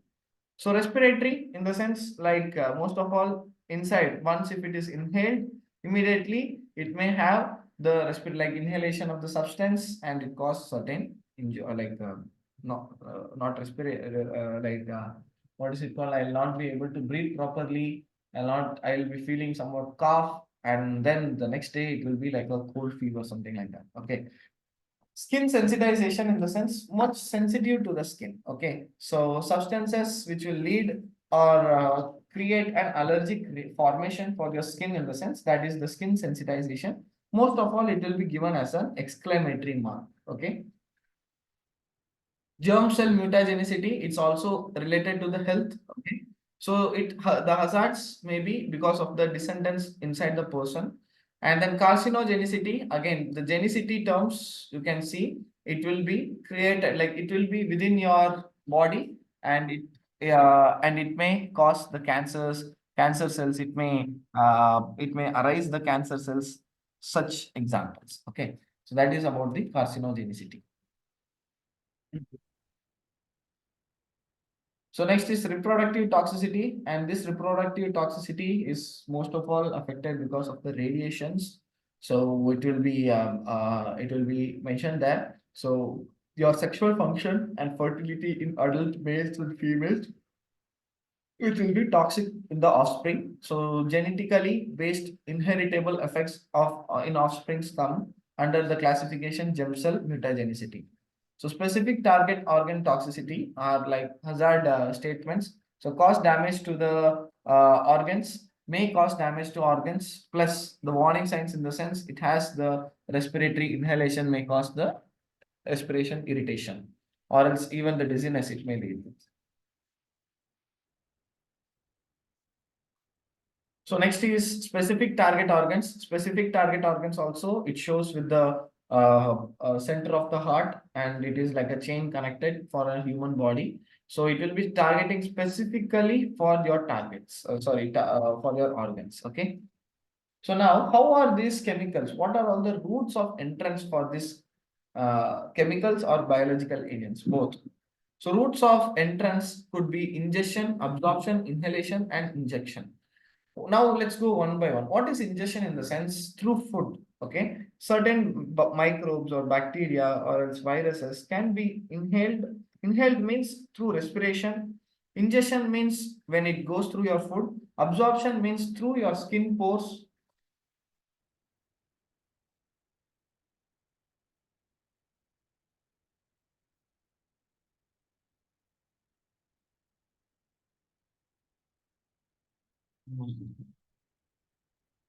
Taha Shamim, what happened to you? Why are you marking? Taha Shamim? Taha Shamim. Yes, sir. Yeah, why, what is the purpose for these markings?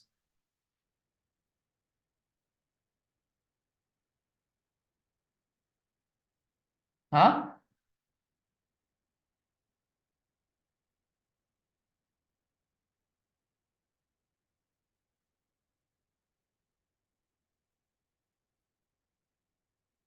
Are you going to clear it out or what shall I do? Tell me.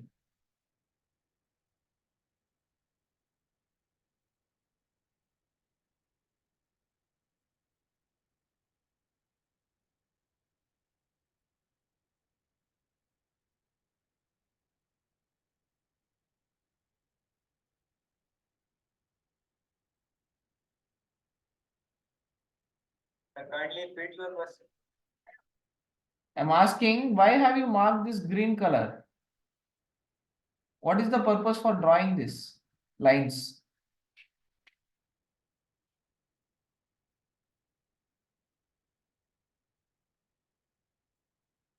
Remove these lines, brother. ஒரு பிள்ளையோட உதட பார்த்த உடனே அங்க லைன்ல போட ஆரம்பிச்சிருச்சு. அஞ்சு பேர் இருக்காங்க. லைன். மாஸ்டர் എന്റെ മൂന്ന് ലൈൻ വന്നപ്പോ നമ്മുടെ മൂന്ന് ലൈൻ വന്നു അതൊന്നും വെച്ചാൽ வரல இவங்கதான் போட்டுட்டு இருக்கான்.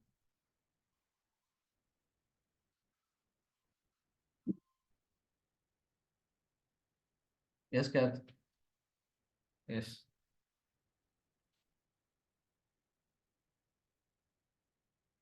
Talk to her. Hello? Tahas, I mean, this is your last warning, huh? No, don't do this again. Hello? No. So next is ingestion, absorption, inhalation, and injection. So ingestion in the sense, as I have mentioned, if it is going through your food or else you are consuming it, anything, okay, and that is the ingestion. Absorption will be like through your skin pores. If Bosundi. Batch enroll exam 536. அதில் எழுதவும் இல்லை இந்த லிஸ்ட்ல எழுதவும் இல்லை.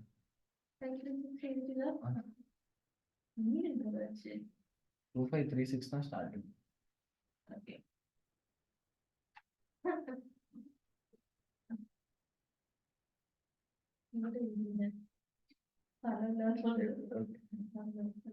சரி, இதை add பண்ணிட்டு.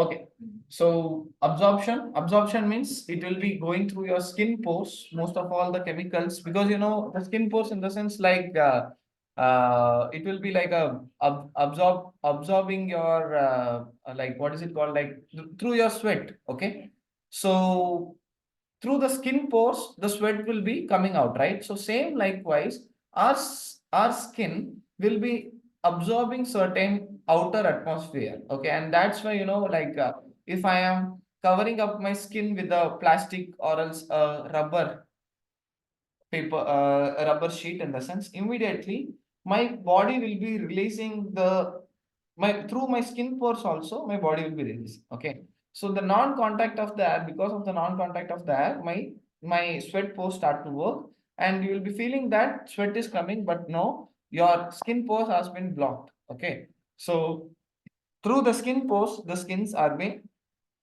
the chemicals are being absorbed. Okay, and that is the another example for the absorption. And then the ingestion in the sense the substance passes through the skin. So any like you might have seen any movie, So through in the movies, in the sense, just I am inhaling a chemicals, certain chemicals to your body directly, such as a doctor who is giving an antibiotic or else a TT injection to a patient. So that is the injection. Okay.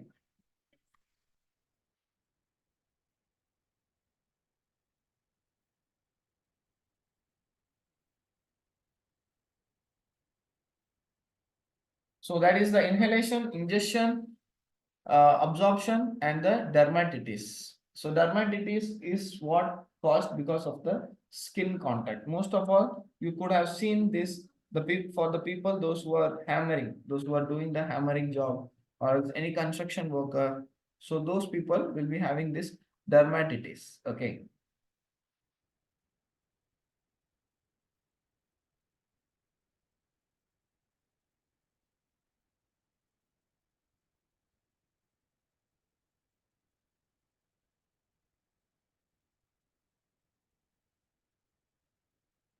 So factors to conduct or consider to carry out and risk assessment. First of all, what are all the factors you need to do is hazardous nature of the absent substance present.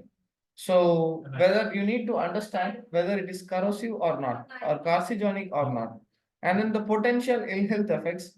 Will the substance cause minor ill health or very serious disease?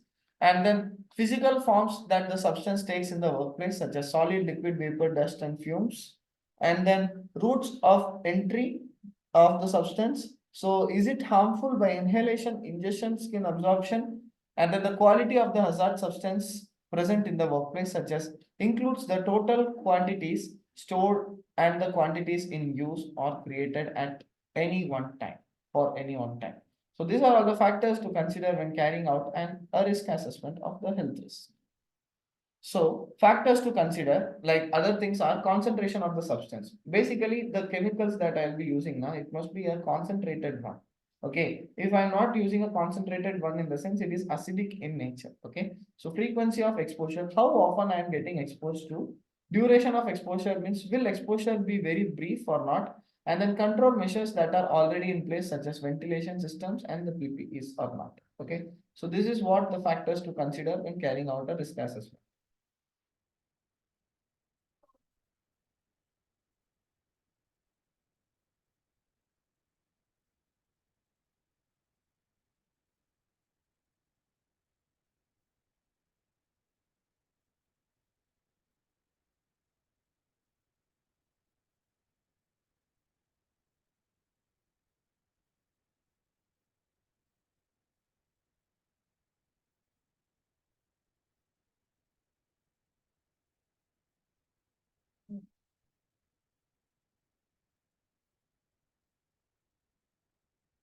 So next is the product labels. So sources of information, I can find it out through my product labels. So hazardous chemicals have to be labeled so that workers are informed about their effects. Plus the labels, in the sense, through the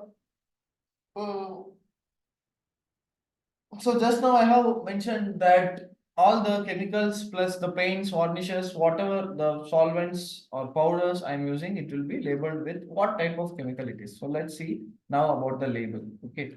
So here in this picture, you can see what is the sample substance. Okay, sample substance, such as what kind of chemical it is. Either it is methyl bromide, ethyl bromide, what kind of the chemical substance it is. Okay. And then product identifier plus hazard symbol. What symbol is it? Corrosiveness plus it is a danger symbol. Okay, which means like what if it is consumed, or else if it is used, like if I'm eating it, something like that, in the sense it could cause me like a poison. Okay, so signal word danger, toxic if inhaled, plus causes severe skin burns and eye damage. So this is the that is the logo for it. Okay, not logo actually, that is the pictorial representation of the hazard, and this is how they have mentioned it. Now what type of PPE I need to use, such as precautionary measures. So precautionary measures, what I'm using is, do not breathe vapor, do not get in eyes, do not like if on skin or in eyes, you need to rinse it with plenty amount of water and get medical attention. So final thing, who is the supplier? Who is the chemical supplier? So this is what will be given through the GHS chemical label, that is the globally harmonized system. And this GHS chemical labeling system has been implemented all over the world. Wherever you go, you can see only this kind of the symbols, okay, like this kind of labelings. So guidance documents are used in many countries to get occupational exposure limit values, and the guidance documents set limits for concentration of hazardous substances in workplace area. So what is the guidance document? Through EU list, UK HSC, USA American conference. Through this, I can find out the guidance documents. Okay.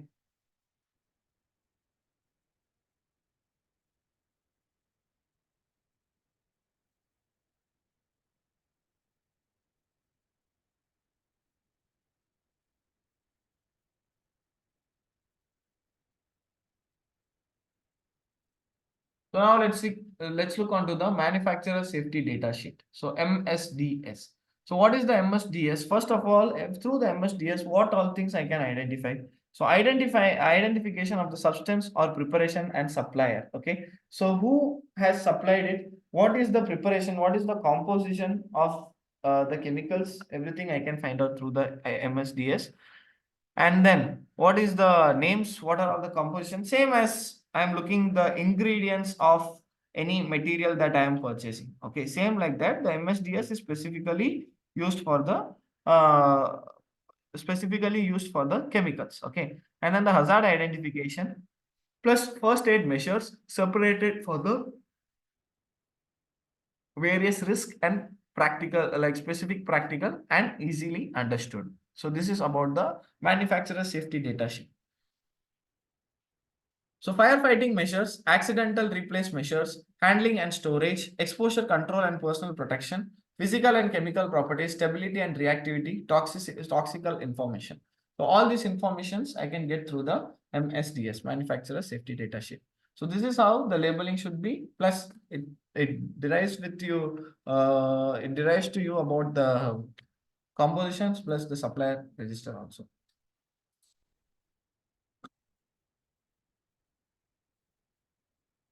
So now we are going to look onto the occupational exposure limits. Occupational exposure limits in the sense such as airborne disease. Okay, so airborne, like that is exposed, or moreover, like for the employees, those who are exposed because of the inhalation.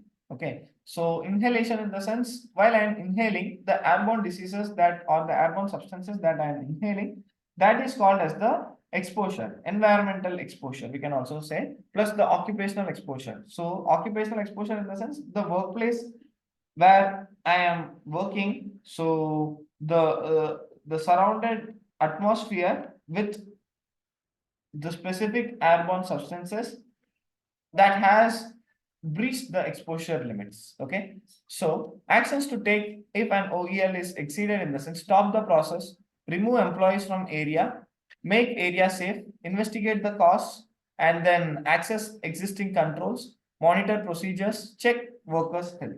So this is all about the occupational exposure limits. Now, what is the control measure for it is, as per article number 16 of ILO Occupational Health and Safety Convention C155, the exposure that should not, like the exposure one, if it is there, it should not cause any harm. Okay. So if it causes harm in the sense, if you have monitored and identified that causes the harm in the sense, you need to change the method of work, and then you need to modify the process.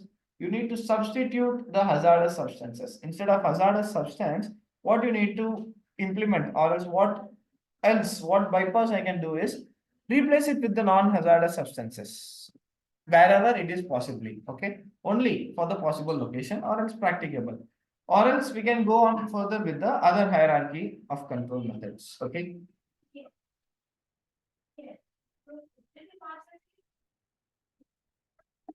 So the need to prevent exposure or adequately control it in the sense adequate control.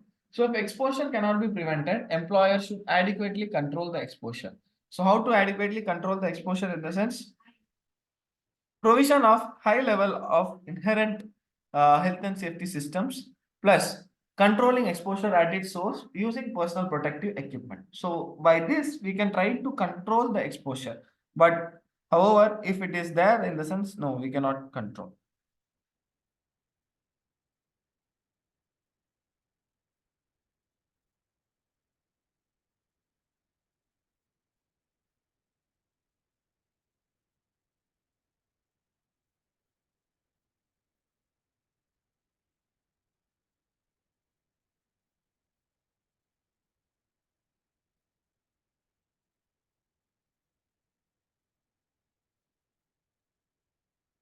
So principles of good practice for controls.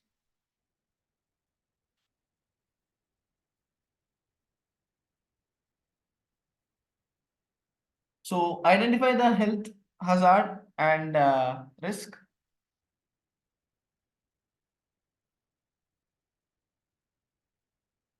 And then take actions to prevent and control risk, plus keep control measures under regular review. So these three things I need to identify. Okay.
So this is the principles for good practice.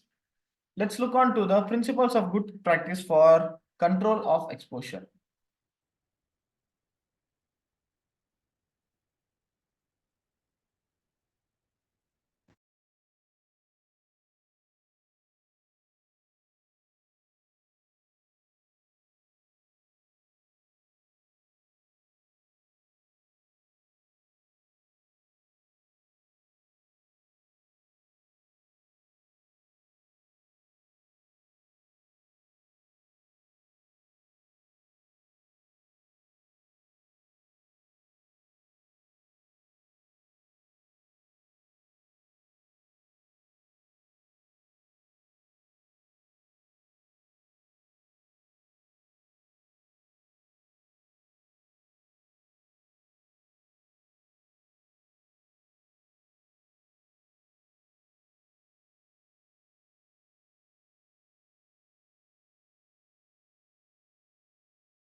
So next, principles of good practice for control of exposure. Now, inhalation, ingestion. So for the inhalation, what you need to do is control measures is local exhaust ventilation I need to use. Okay. So through the local exhaust ventilation, in the sense chances are there, I could just remove the toxicity of the air that is being circulated around. And after removing it, I could inhale it properly. Ingestion, in the sense, the main control measures is controlling the eating or drinking whenever or wherever the hazardous locations are. And then welfare arrangements, such as a separate clean areas for like such as a dining room, in order to identify whether the ingestion process is prolonged or not, plus entering in such areas. Okay.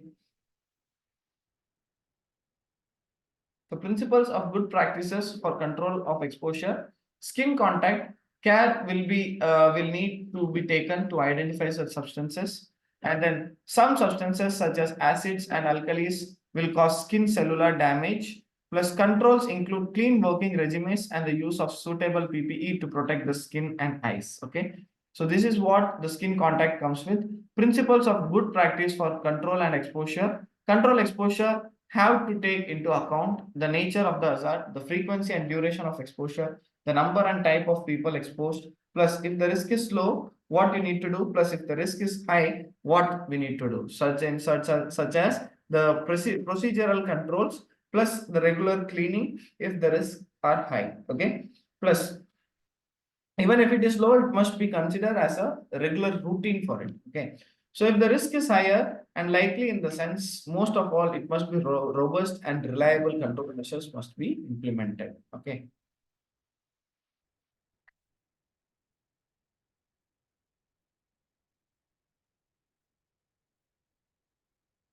So principles of good practices such as effectiveness and reliability of control options. So elimination of the substance, reduction of exposure, isolation of the substance, controls, personal protective equipment. So this is the principle for a good practice for control of exposure.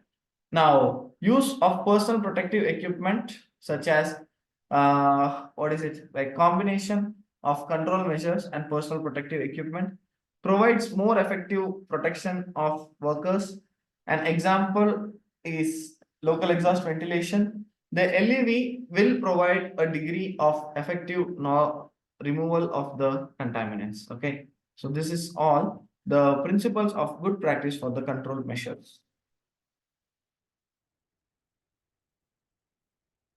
So regular checks and reviews has to be given. So regular checks in the sense in order to make sure whether the control measures are well implemented or not, whether it is effective or not, the regular checks has to be made. So those control measures must be used by the workers and maintained in an effective state, efficient state, plus defects should be reported and the corrective action should be also taken.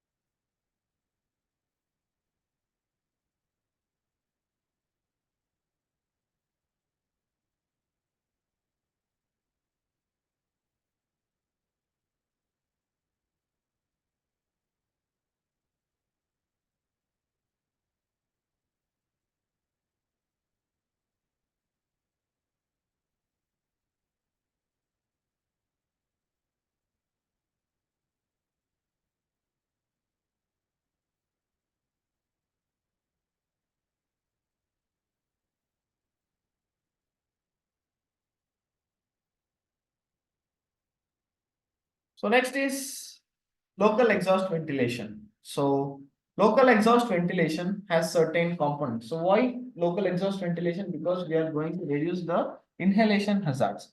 So components of the local exhaust ventilation are hoods, ducts, air cleaners, fan, and the discharge. Okay.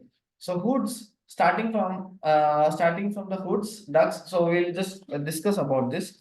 So components of the LEV system comes with first of all the hood, such as we can see this local exhaust ventilation systems that is being used all over the carpenting areas, especially, okay, like wood cutting, table saw, mounted table saw areas, plus the workshops. So they are using this LEV systems. So what is it in the sense? Hood is the collector of those hazard, like of those substances. Okay, so there will be an exhaust fan. Okay, plus from the hood it will be collected to the main duct. Okay, so through the main duct it is to be conveyed to the air filter. So from the air filter, like because of the exhaust fans has been used, so these exhaust fans just sucks off all the dust that is been present. Okay, sorry, the air that has the dust particles in it.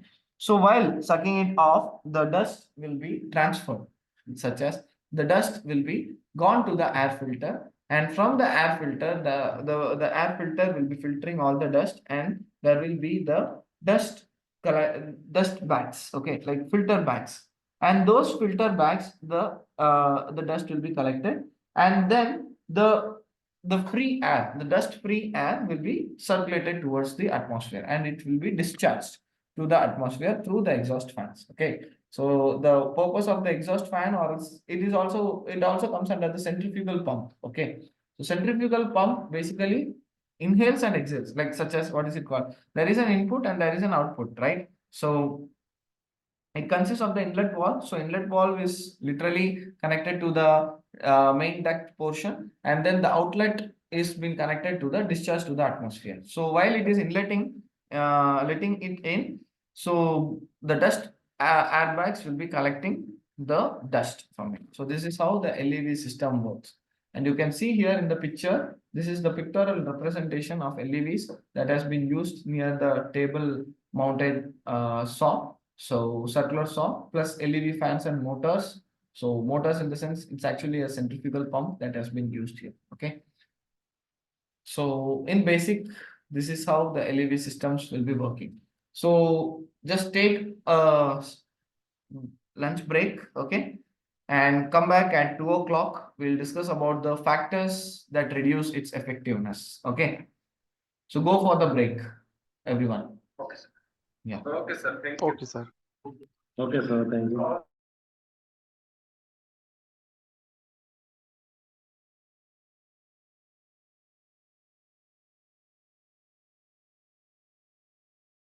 Yeah, sir, I'm inquiring about the video after a day. Like suppose if someone missed something in the classes, so do we need to get the video? Because as we are not receiving it for last 3 days, sir.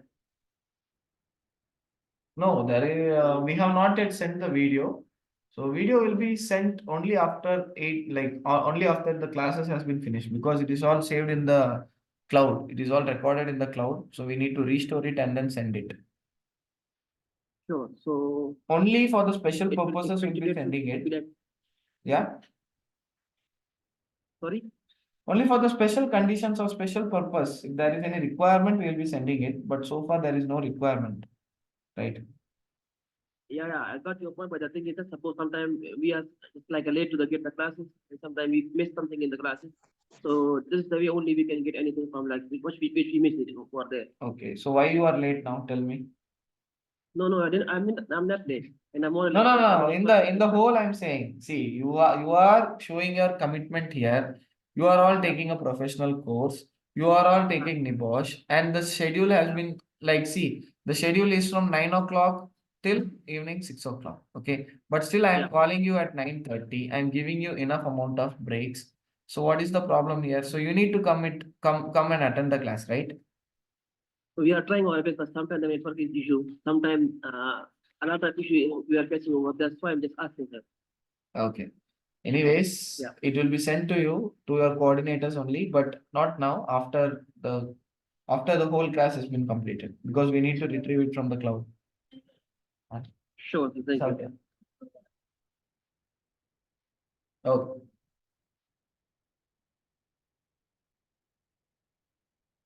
I'm thinking.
Hello? Hello, guys. Yes, sir. Okay, so Hello, good afternoon. good afternoon. Hello, sir. I hope you had a good lunch. Yeah, finished. Everyone finished your lunch? Okay, Yes, we are done with our lunch. okay, good.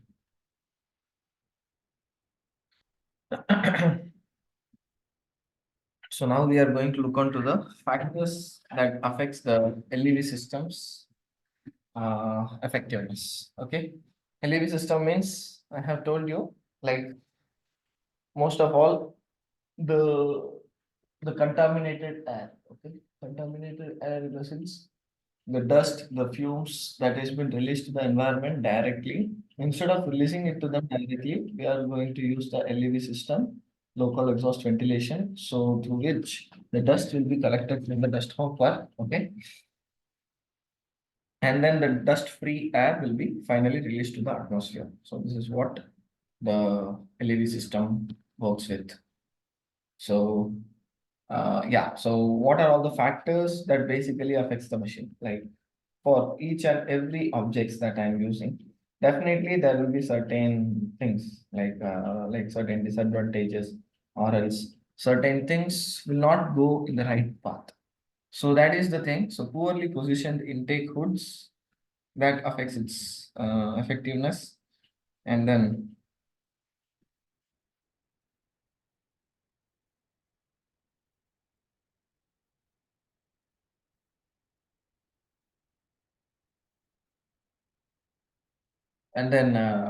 excessive amount of contamination plus damaged ducts, because damaged ducts in the sense chances are that through the ducts the water like from the ducts it will be released. Okay,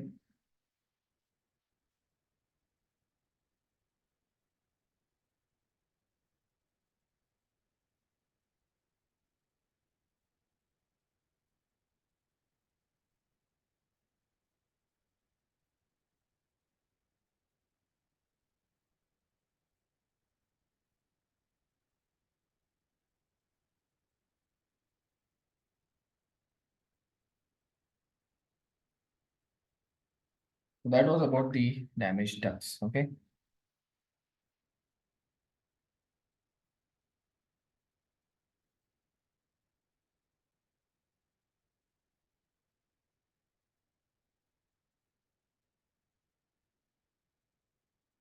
Correct last so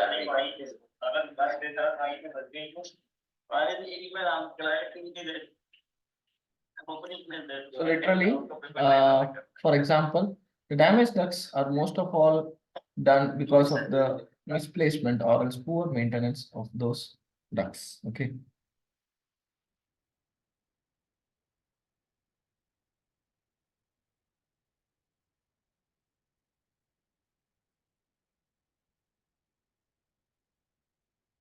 so now, after the damaged ducts, blocked filters, and then build up containment in the ducts.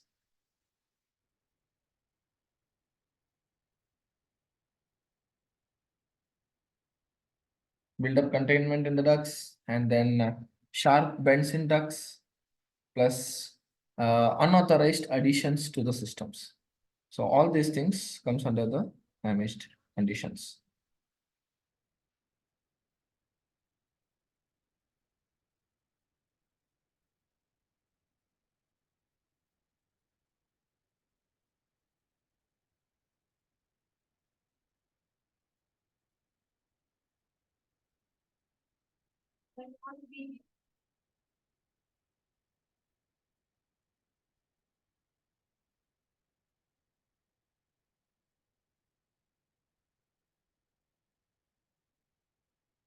So unauthorized addition to the system as well.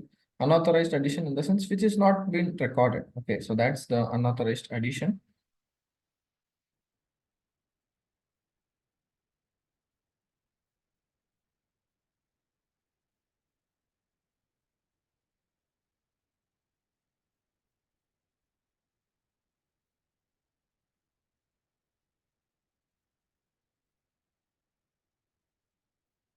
And then, so requirement for thorough inspection is being mandatory here.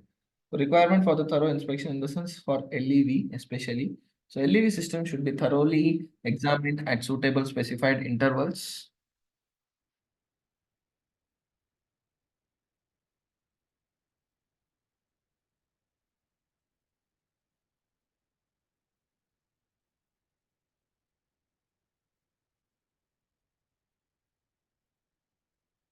And then the interval and content of those examination should always be specified as well.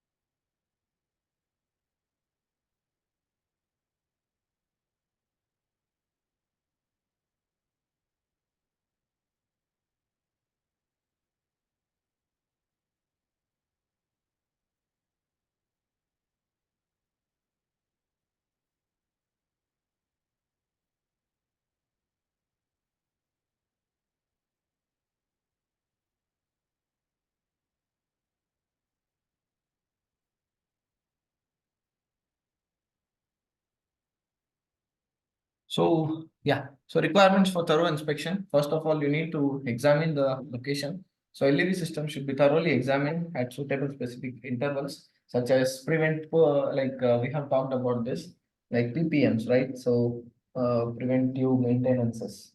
Okay, so preventive maintenance, like perform the preventive maintenance. So periodic preventive maintenance, it means most of all it will be done for 3 months once, or else 6 months once, or else yearly once. So at least these equipments that I'm using must have to be undergone through this PPM, that is the periodic maintenance.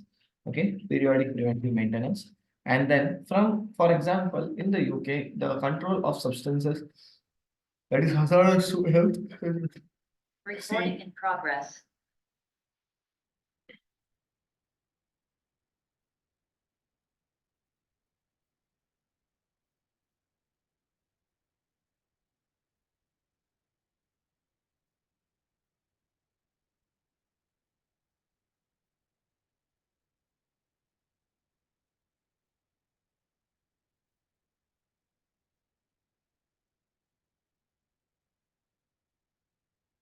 So it has been recorded that COSHH been controlling the systems specific requirements.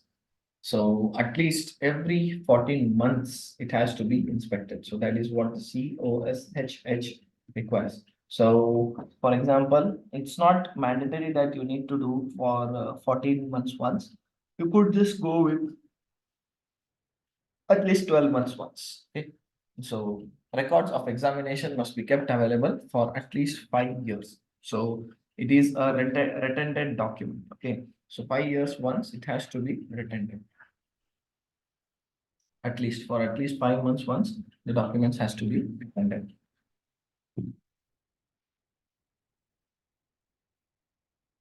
Next is the respiratory protective equipment.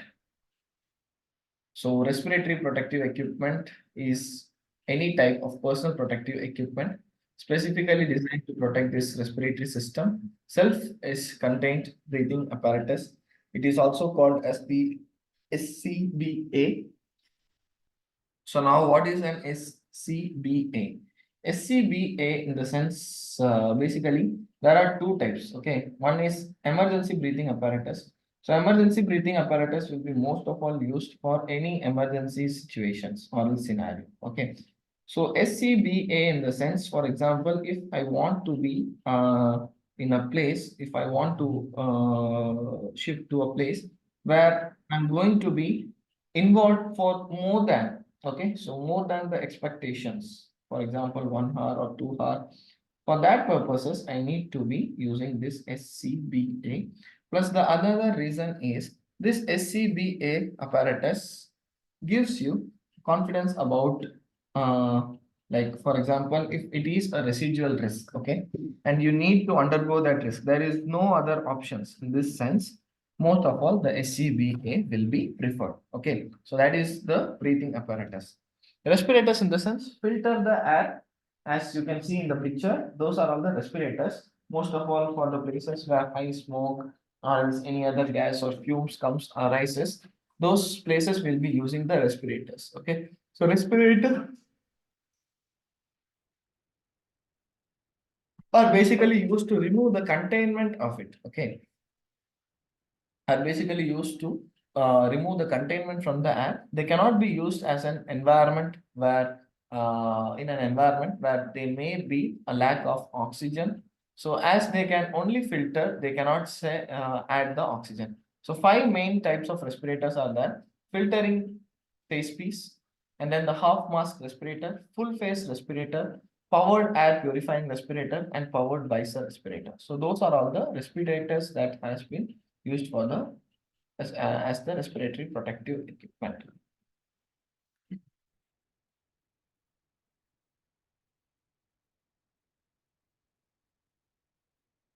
So now respiratory protective equipment respirators, the advantages of it are unrestricted movement, lightweight, can be worn for a long period.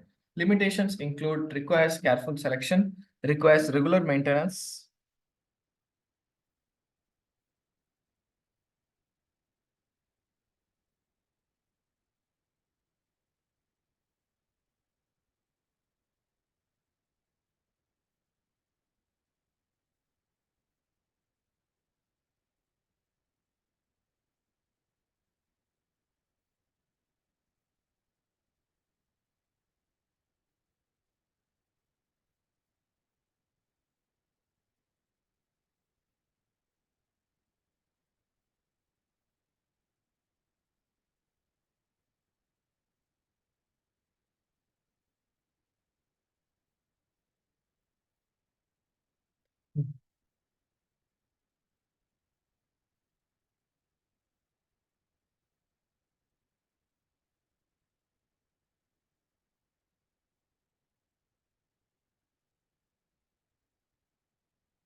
So advantages of the respirators are unrestricted movement, lightweight, can be worn for a long period, plus it only purifies. Okay, not purifies, but restricting the other contaminants to you. Okay, that is the purpose of using the respirators. Most of all, it will be used inside the laboratories. Okay, so requires careful selection, requires regular maintenance, incompatible with other PPE, inference with other sensors.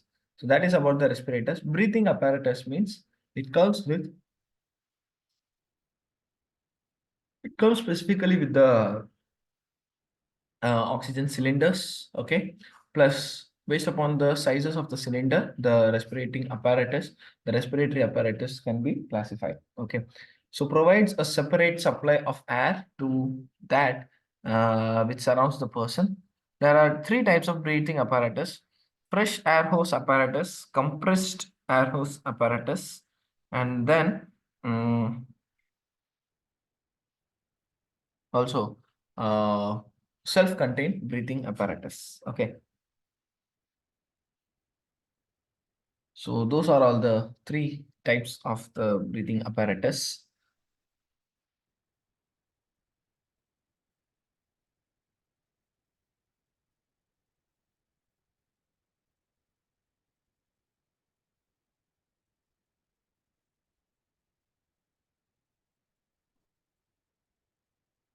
Those are all about the breathing apparatus. Okay, fresh air hose apparatus, compressed airline apparatus, self-contained breathing apparatus. Okay, so the next is yes, hand protection. Other personal protective equipment such as hand protection. So gloves can give protection against chemicals, example acids, alkalis, solvents, biological agents, example viruses in blood, physical injury, example knife cuts with the associated risk of infection. So most of all, like what is the purpose for using the gloves? How we are reducing the chemical, biological agents and also from the physical injury. So all these things I am trying to restrict. Okay. So that's why the purpose of the hand protection is very important. So different activities consist of different types of the PPEs.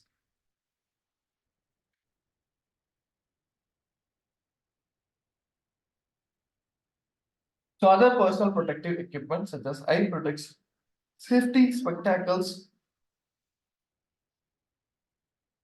offer a degree of front and side protection, but do not completely encase the eye.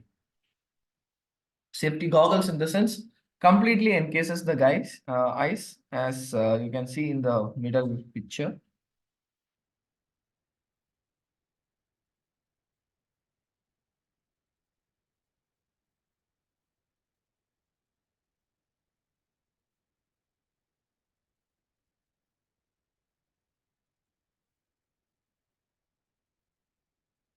And then safety goggles and the face visors.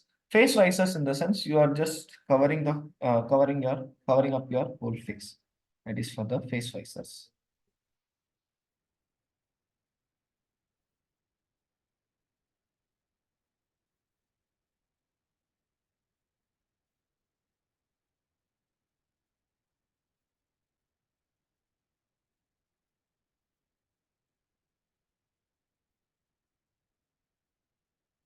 So these are all the other personal protective equipments. So head protection, safety elements, scalp protector, and then the body protection, in the sense, overalls, aprons, whole body protection. So overalls prevent direct skin contact with agents such as grease. Aprons prevent spill and splashes from getting onto normal work wear. And then the whole body protection, in the sense, the entire body is encased in a protective chemical resistant suit. So it's about the head protection and the body protection. Okay. So we all know what are all the types of the PPEs that we are using. And then the ear protection, already we have studied one time. So next, taking the proper health surveillances. So health monitoring and biological monitoring is very important, at least yearly once for an individual. It is mandatory to do self-surveillance. Okay. Self-surveillance, in the sense, you need to make sure whether your body is good or not. Okay. So the individual is examined for symptoms and signs of disease that might be associated with the agent in question. Biological agents, in the sense, a blood, urine, or breath sample is taken, and when necessary, health surveillance should be conducted on first employment to establish a baseline, and then periodically. So it can also be done when a person leaves employment as a final check. So the need of health surveillance is usually subject to legislations and code of practices also. That's for the health surveillance.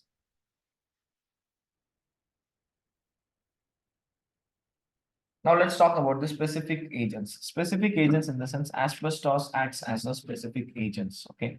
Most of all, from the roofs, the asbestos is used on the roofs, ceilings, walls and ceilings, floor pipes, decorative plasters, and the insulations. So what is the major thing that asbestos can contain is the contaminant that has the possibility to cause the even lung cancer. Okay.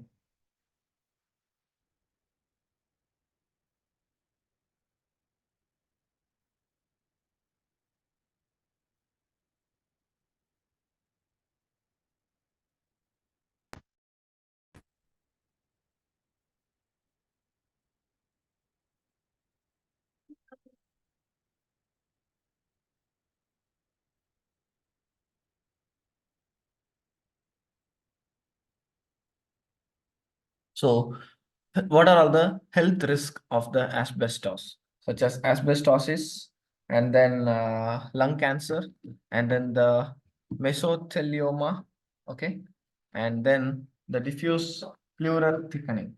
So these are all the health risks because of the asbestos.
So health risk comes with asbestosis, lung cancer, mesothelioma, diffusion, pleural thickening. Okay.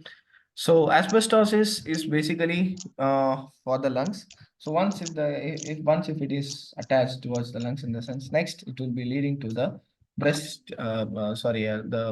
lung cancer, and then mesothelioma in the sense it is for the lung migrate through the lung tissues, so that comes towards the cancer cells. Okay, and then it triggers your lungs, plus it it involves with the cancerous growth in the lining tissue as well. Okay, so diffuse pleural thickening in the sense thickening of the line tissue of the lung.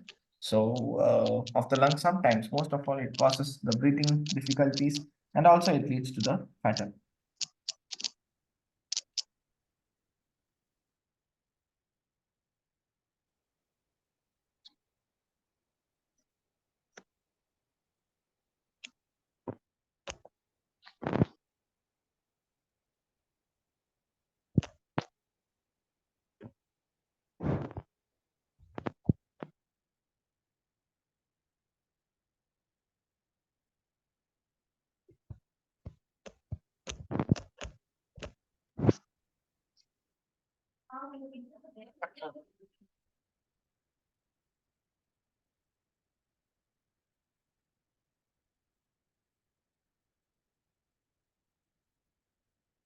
So yeah, so let's look on to the next thing.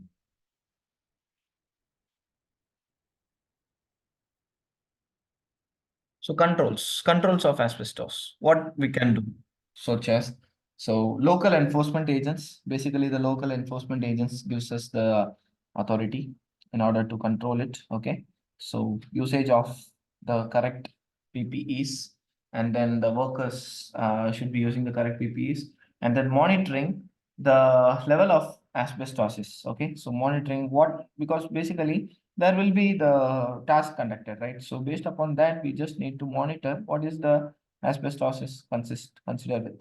Okay.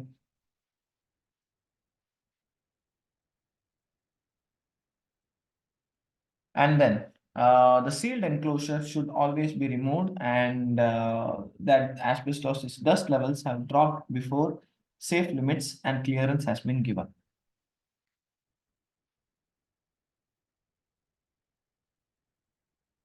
So in order to get the perfect clearance, we just need to check onto the sealed level of the asbestosis.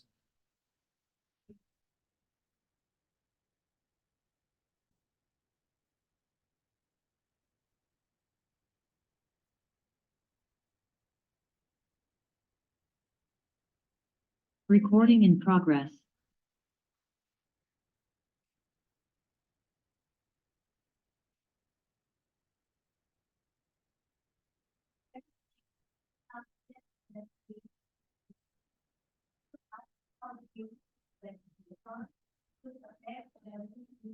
So now we are going to see other specific agents such as blood-borne virus.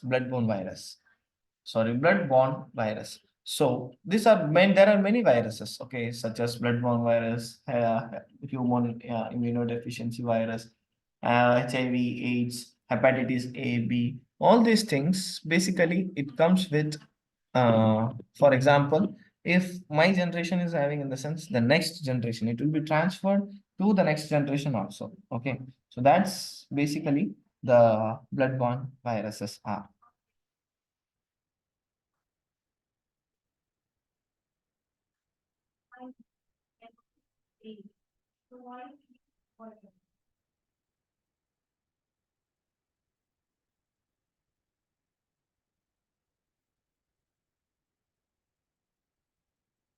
So other control measures, sorry, other control agents.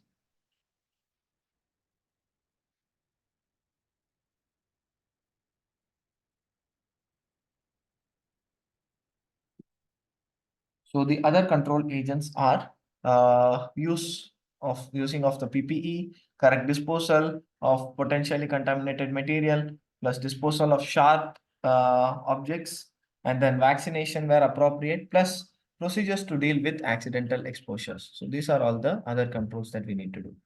So global concerns,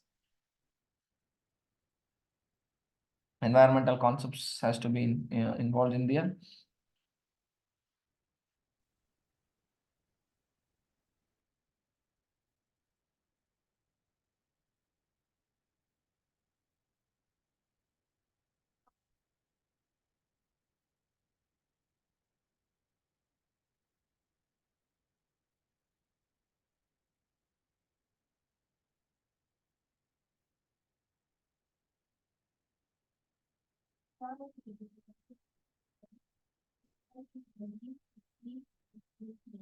So global concerns are environmental aspect and the environmental impact.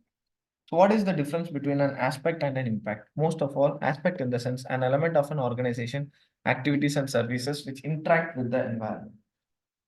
So those interact with the environment in the sense any environmental concerns is called as the aspect. So the concerns that leads to any result, those concerns that leads to the result is called as the impact. Okay, so that is the difference between the environmental aspect and the environmental impact.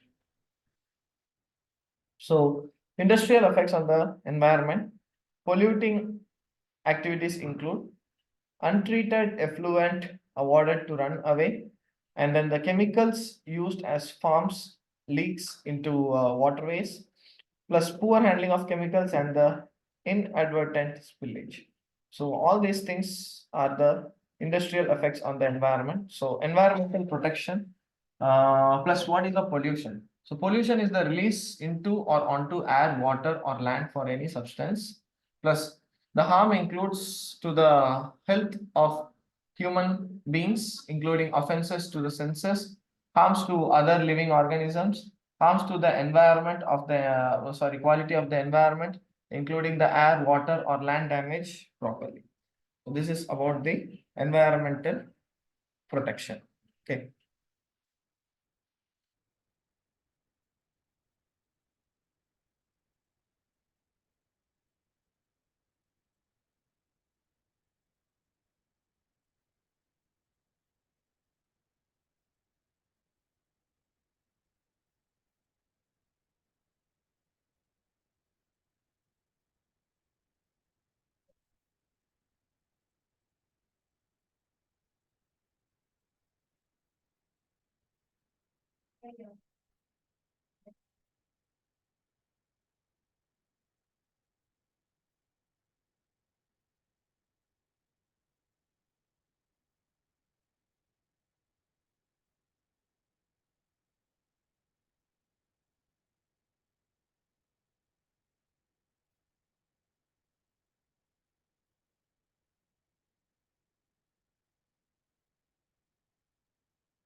So now we are going to look onto the industrial effects on the environment. Okay. So for the environment, there is a lots and lots of pollutions. Pollution comes with land pollution, water pollution, and then the air pollution. Okay, so three types of pollution. So pollution is the release onto air, water, and land any harmful substances. Okay, that causes that causes the environmental hazards. Okay, so harms include most of all for actually it affects the welfare of the humans. Okay, so harm to the health of human beings, including offense to the senses, so harm to other living organisms as well, and then harm to the quality of the environment, including the air, water, and land, and also the damage to property. So this is what the environmental pollution refers with. Environmental, what like pollution refers. Okay, so pollution types are air, water, and land. So discharge in the atmosphere is air.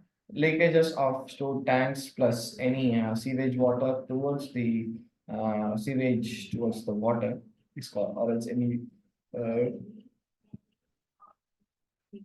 retarding the chemicals towards the sea is called as the water pollution. And finally, the land pollution in the sense dumping of hazardous waste.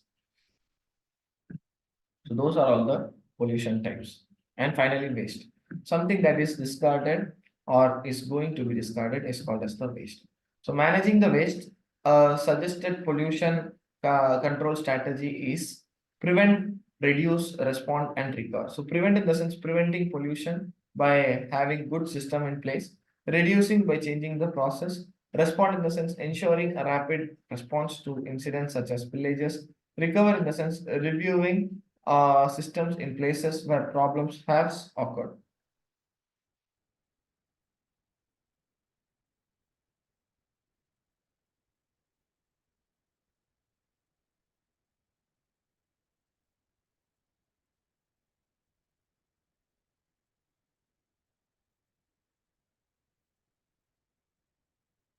So now we have seen the control strategy. Okay, so prevent in the sense at the start, as you know, like this is also related to the hierarchy only.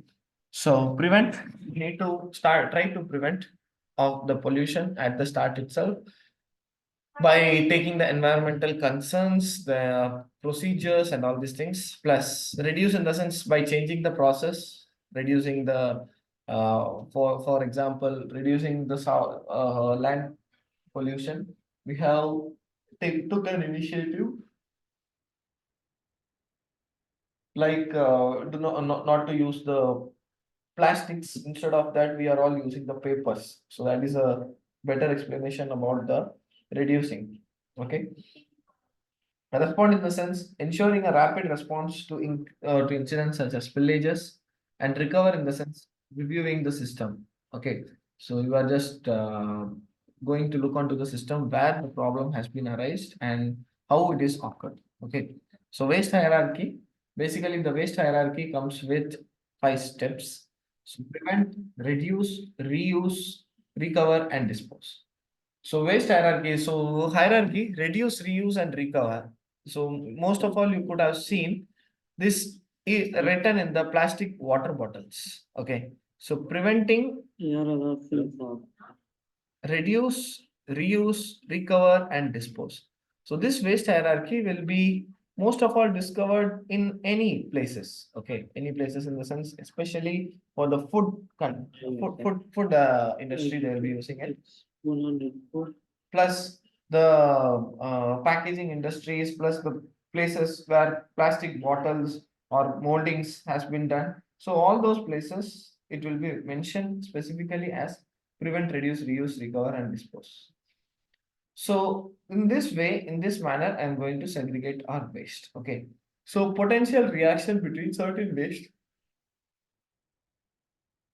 materials could be occurring. For most of all, the waste materials, whenever gets potentially reacted, it leads with a fire accident. Okay. So small quantities of hazardous waste materials with non-hazardous waste material can change a different sigma. Okay.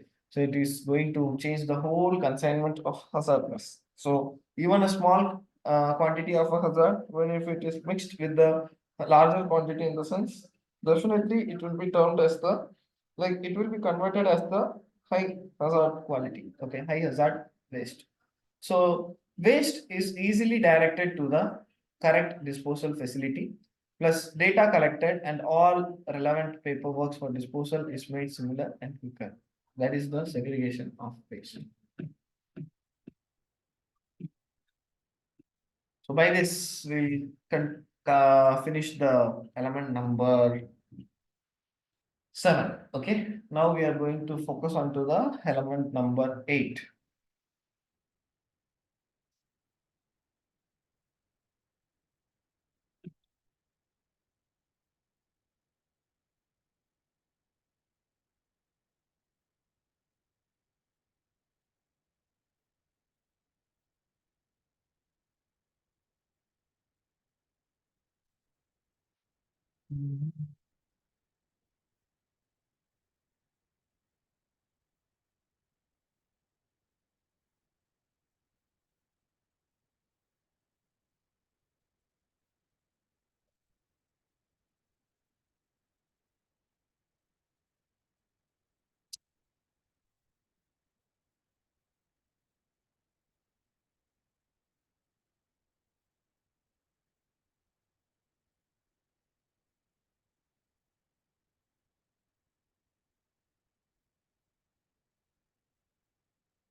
Hello, sir.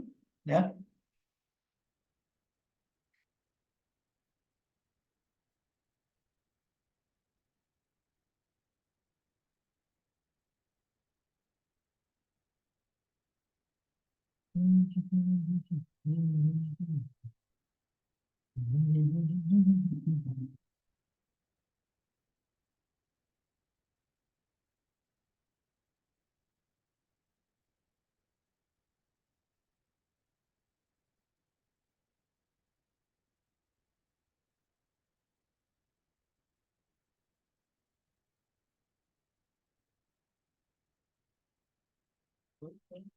Hello, sir.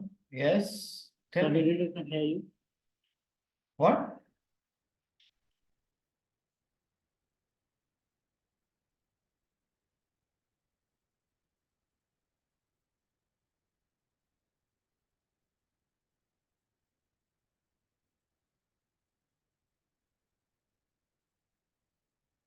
So this is the eighth topic. That is the eighth element. So eighth element, in the sense, it comes with the IG2 element number 8. That is the health, welfare, and work environment. Actually, health, welfare, and work environment is the hazard category. Okay. So under this category, there is a total of five learning outcomes of this. So the five learning outcomes, this is a very simple general health hazards inside an office, inside any workplaces. Okay. So what are all those? Like, it is a simple topic. Already, as soon as I'm starting the topic itself, you will come to know that, okay, so this is what it is. Okay. So it's a very simple topic only. So, Hello, sir. yeah. You hear me? Yes. Tell me. Sir, we didn't hear your song. Please check it. We are not hearing you, sir. Can you hear me now? Hello. Yeah, now it's okay. Yes, sir. Yes, sir. Okay, okay. Actually, I said that now we are going with the element number 8. Okay. And it comes under the hazard category of health, welfare, and the work environment. So, under this category, we are going to look five learning outcomes. Okay. So, the learning outcomes are we are going to look on to the health, like healthy condition inside a workplace. So how to behave safely, how to measure the safe conditions, safe movement of people in the workplace, plus what are the control measures for work, safe working at height, all these things we are going to note down here. Okay. So outline common health, welfare, and work environment, plus you are going to explain the hazards and control measures of it, and then the hazards and control measures of the safe movement of people, plus we are going to outline the factors associated with driving and driving. Okay, so all these factors we are going to outline. Like driving at the work, in the sense how you need to drive, what safety protocols you need to follow, all these things will be explained here. Okay.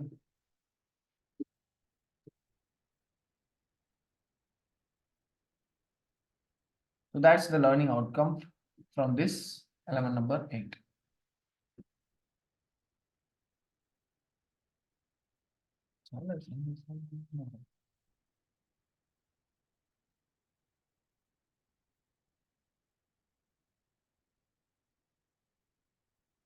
So health and welfare provision, supply of drinking water, washing facilities, sanitary conveniences. This is all the welfare provisions that an organization basically must give. Okay. So if the organization is planning to have the employees, in the sense, this is the basic necessity to be provided to the employees. Okay. The supply of drinking water, washing facilities, sanitary convenience, accommodation for clothing, facilities for changing clothing, rest and eating facilities, seating, ventilation, heating, lighting, and then the cleanliness plus workplaces.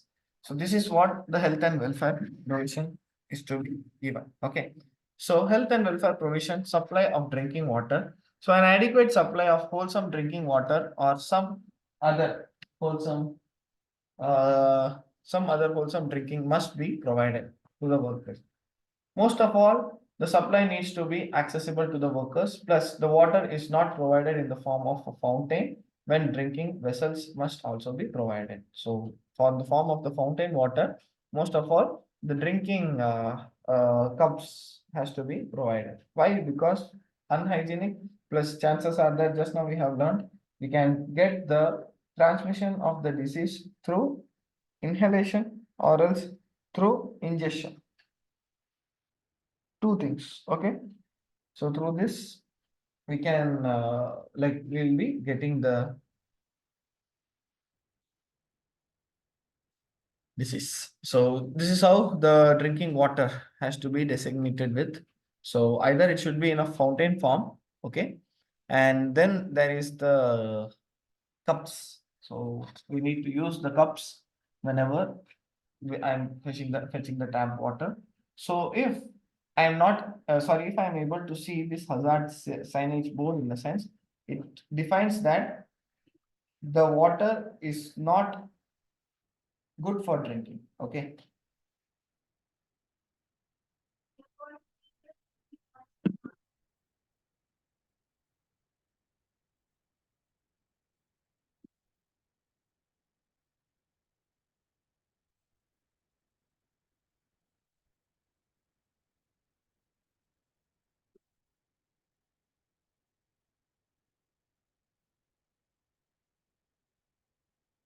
So now health and safety welfare provision. So washing facilities, suitable and sufficient washing facilities must be provided at readily accessible places. And then the recommended that there is one wash basin for at least a total of 25 workers.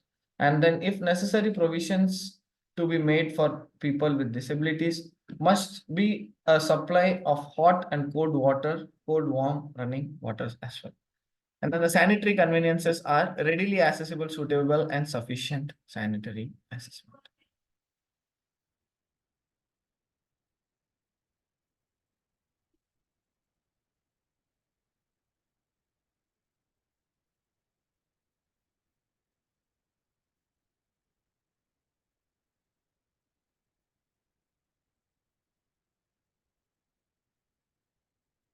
So sanitary conveniences, so readily accessible, suitable, and sufficient sanitary conveniences must be provided. So convenience must be adequate to the numbers and genders employed. Plus recommended most of all that the sanitary provisions should be provided for 25, like 1:25 is the ratio. So for 25 workers, one washroom has to be provided. So if necessary, or else if any person is a disabled person, in the sense, the design of the sanitary system is to be adequate. Plus finally, separate conveniences for male and female workers must be also provided. So this is the health and welfare provision.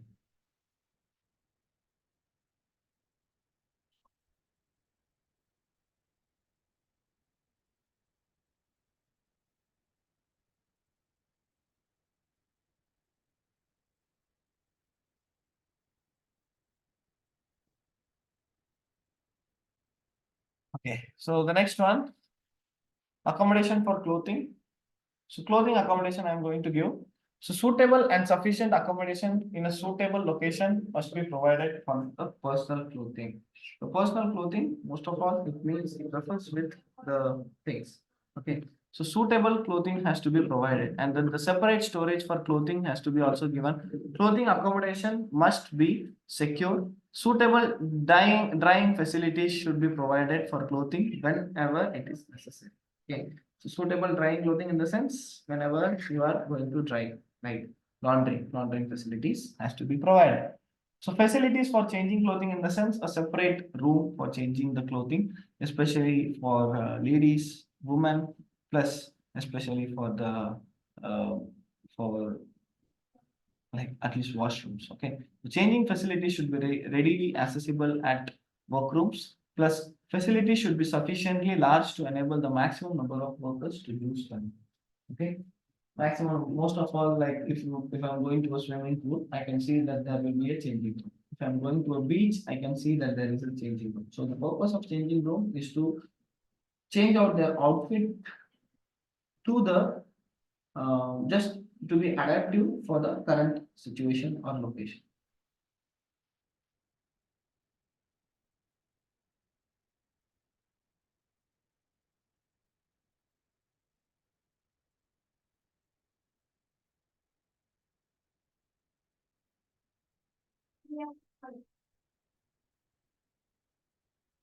Facilities of changing clothing. That's the thing.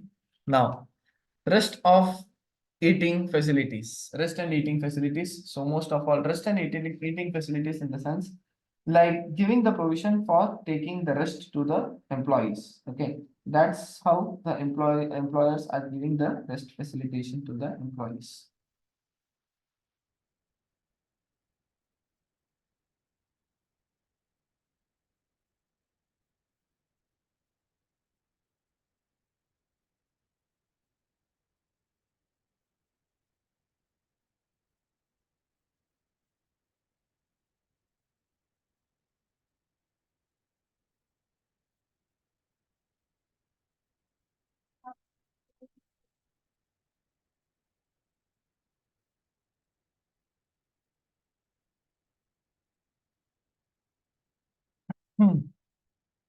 Next is where food is liable to become contaminated.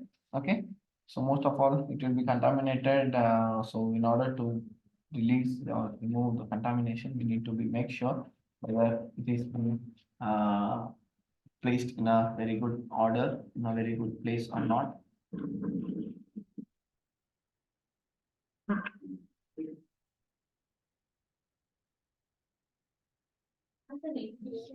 One day, like, one day in class now. Okay. Always don't get it, like, Holiday 10 o'clock on the 11, 12, 1. Interval break கொடுப்பேன் எத்தனை மணிக்கு வரும் அதாவது actually 5 hours கணக்கு நம்ம 3 மணி நேரத்துக்கு முடிச்சிடும்.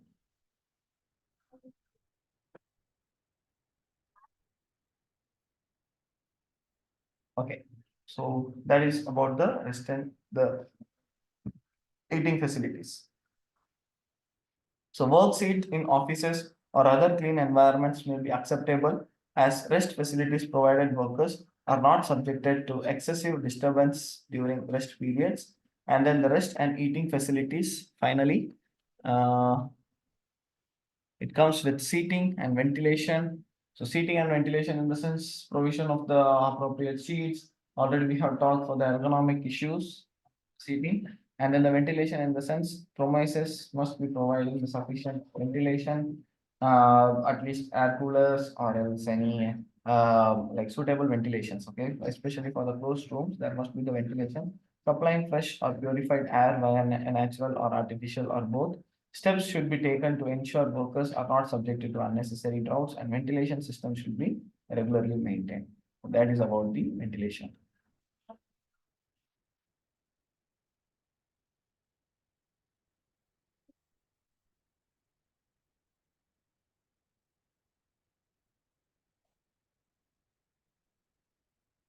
Next is the health and welfare provision. Heating. So the level of heating or cooling should be appropriate to provide physical comfort. And then whenever possible, the individual should be able to adjust the level of heating. Plus, sufficient thermometer should be provided, and any equipment, especially heating, will be given for the laboratory purpose. Okay, it will be used for the laboratory purposes, and also in the places wherever there is the heating facility, such as radiation zones. All these zones will be given with a proper heating and lighting. So lighting in the sense all premises must have sufficient and suitable lighting, and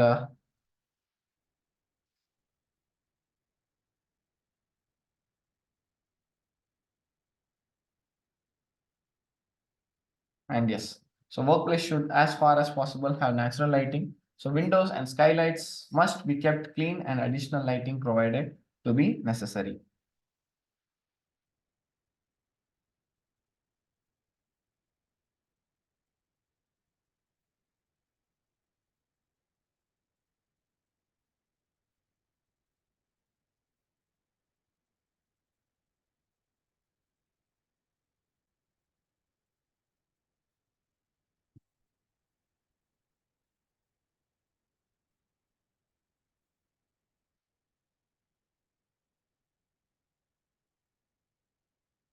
So now the next is health and welfare provision, lighting the task and workstations.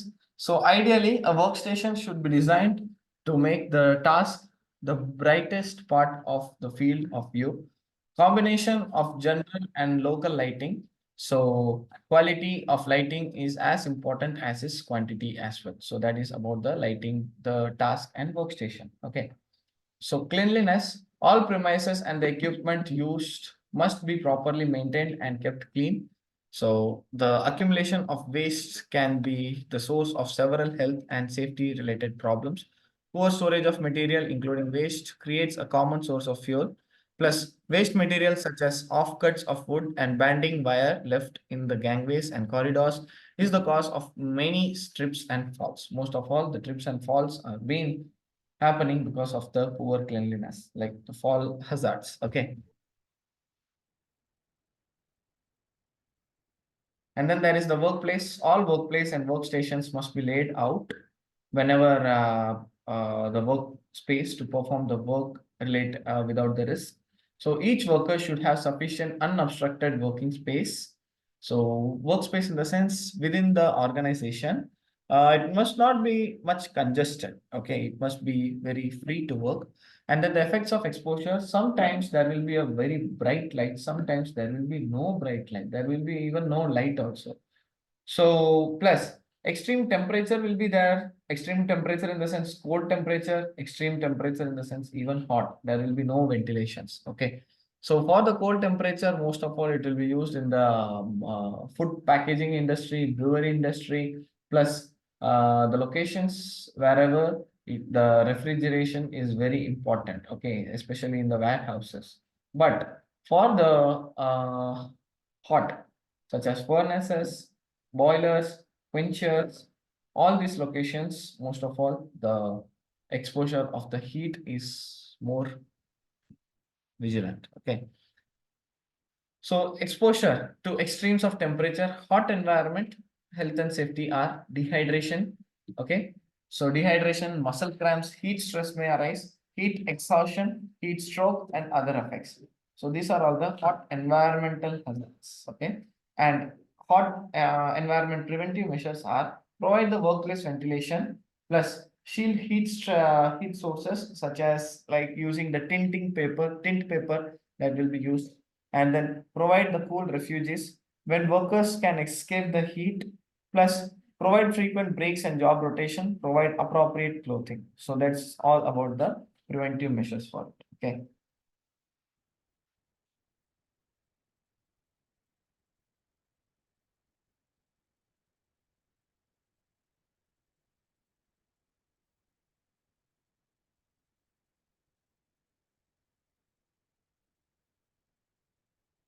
So exposure to extremes of temperature, cold environment, preventive hot health and safety effects such as hypothermia, frostbite, slip hazards, and freeze burns injuries. Hypothermia means most of all the temperature whenever it is like 10, 15, or else even lower than that, like 8, 6, 7 degrees Celsius. Most of all, your body will be shivering, right? Because now I am experiencing like 21, 22. But if I'm like, if the temperature has been getting lower than that, like 6 degree, 5 degree in the sense, definitely I'll be feeling too cold. Okay. So mood swings will arise, irritated behavior, and then lethargy, plus drowsiness and death also it may give. Frostbite in the sense body tissues are frozen, plus for these cases, most of all the amputation will be also erased. And then there is the slip hazard. In particular, floors will become slippery with ice. Freeze burn injuries such as from skin contact with very cold surfaces. So that is the freeze burn injuries. Okay.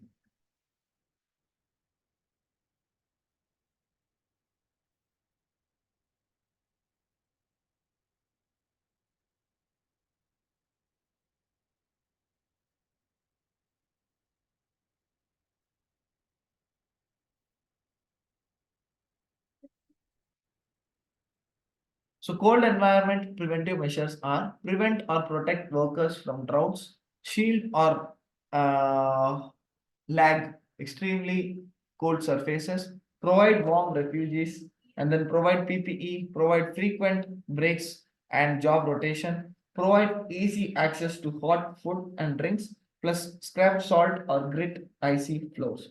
So this is how I need to do the code environment preventive measures.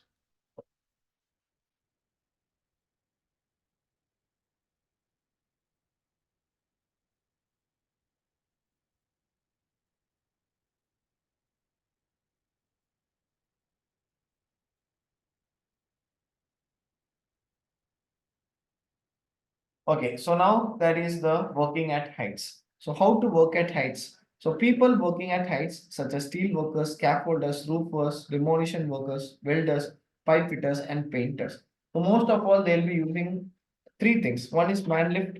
Second one is what is it like scaffolding, and then the third thing is ladders. Okay, so three things they will be using. So steel workers erecting the steel framework. Scaffolders in the sense erecting or dismantling the scaffolding. Roofers in the sense cladding the roof of steel frame building, and then demolition workers demolishing the machinery for the building, and then the welders working at the side of a deep excavation, pipe fitters fixing pipe work, painters working on the external walls of a building. So these are other people's by profession, those who are working at heights. So what is the main risk? Such as main risk would be falling objects plus the worker will be falling from the height. So these are all the two major risks. So falling from height can result to death, neck or spinal injury plus multiple broken bones. All these injuries will be the result of workers working at height. Okay. So falling objects can result in death, brain damage, paralysis, or multiple broken bones. So basic hazard of working at height, vertical distance.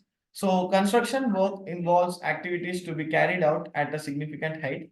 So work conducted above 2 meters has a greater risk of major injuries, or even it may lead to the death.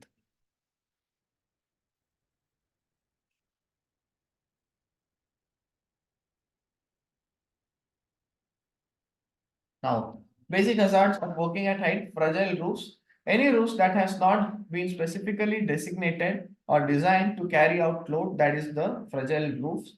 Plus, sloping in the sense, especially for the terraces, you might have seen that is it does not has a specific angle. Okay, it will be always bent down to at least 10 degree or else more than that. So the purpose for this sloping is to most of all the water will be stagnated. So in order to remove the water from the stagnating, the sloping roofs will be provided. Okay, and then the deterioration of materials. So unsound materials represent a hazard in two ways. The material can break when a person puts his or her weight. The material can break off and fall to hit people below as well.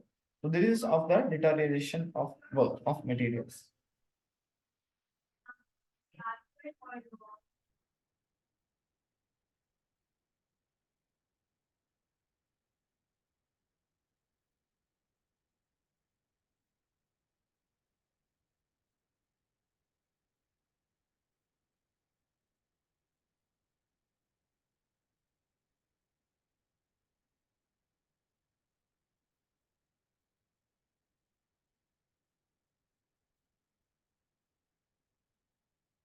So now here in this picture, you can see the unprotected edges.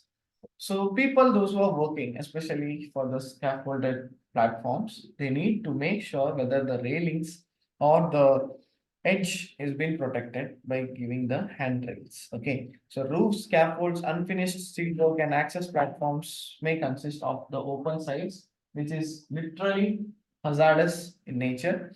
So errors such as stepping back over the edge, overreaching, or being pushed can easily lead to fatal falls. So most of all,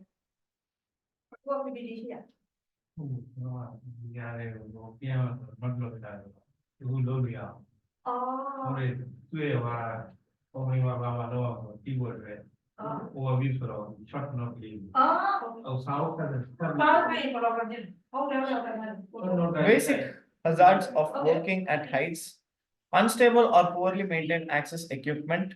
So working with mobile elevated platform, that is the MEWP.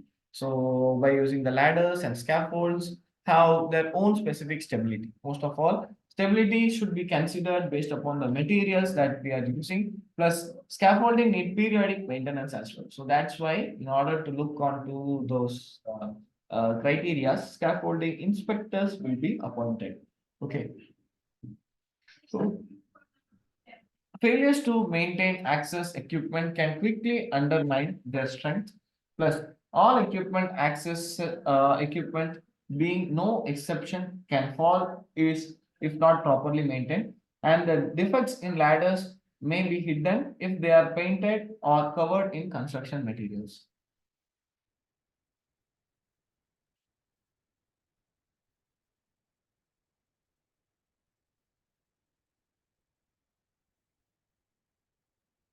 Now, what is the basic hazard of working at height? Weather. Okay.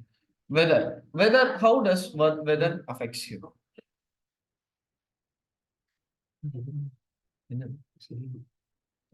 அவ்வளவுதான்.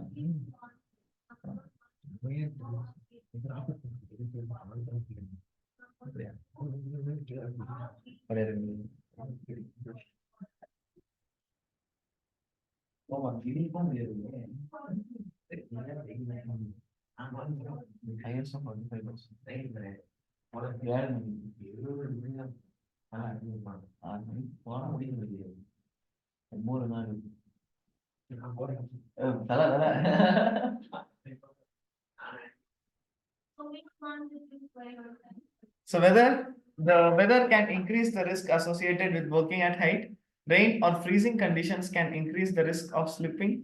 So high winds can make access equipment unstable, blow loose materials off, and in extreme cases cause workers to fall off.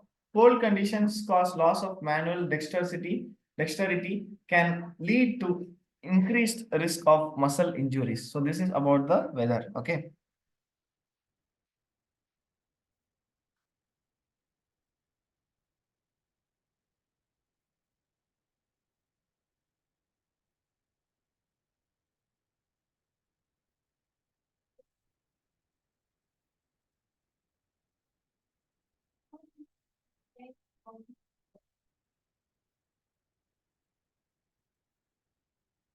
How will it affect body people?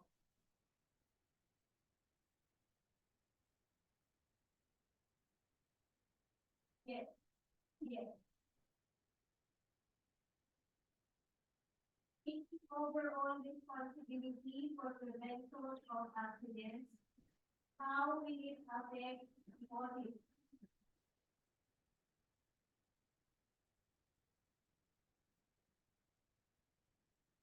So next, basic hazards of working at height.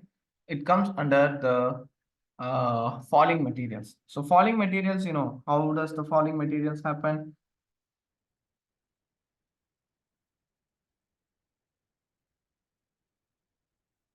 The falling of the materials especially happens whenever there is the fragile roofs are, for example, whenever there is a crumbling brick over, okay, and whenever there is the poor storage of materials, or else whenever there is the scaffolding platforms are unstable. So all those regions, the materials just falls from the top. Okay.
Okay.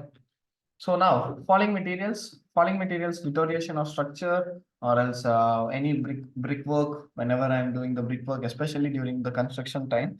Plus, if there is any maintenance time, falling of the tools from the top, plus poor housekeeping, gaps in the platforms, even a bolt or a nut whenever it is falling from the top, it will create a huge impact. Incorrect methods of getting materials from ground level to the working area, plus incorrect methods of getting materials down to the ground level, such as example is throwing of the materials, especially whenever there is an urgency, the throwing of the materials will be happening.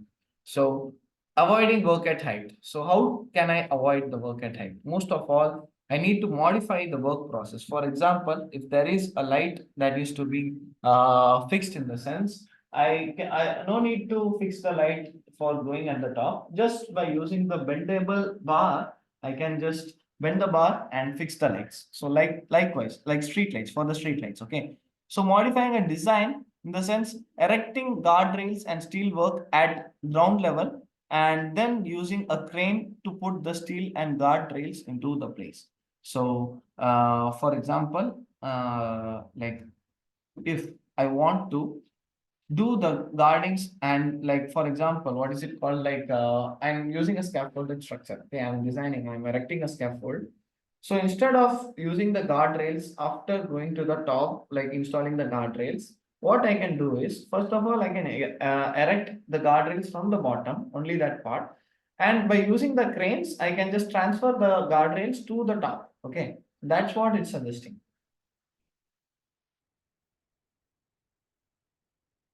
The precautions to prevent falls and falling materials.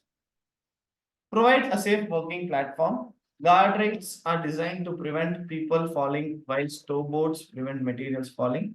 And then toe boards are often planks of wood laid on their edge to create a ledge that prevents rubble tools and other materials. Okay. So that's why I need to provide a safe working platform where there is no gap also. So most of all, being an scaffolding inspector, I need to check whether the platforms are adequate or not. That's what my first observation should be. And then the precautions to prevent falls and falling materials are provide properly installed personal equipment, okay, plus such as rope access or boat paints, chair, such like that, plus provide equipment that arrest the like fall arrest systems, especially like nets, provision of the safety nets, especially during for the scaffolded areas.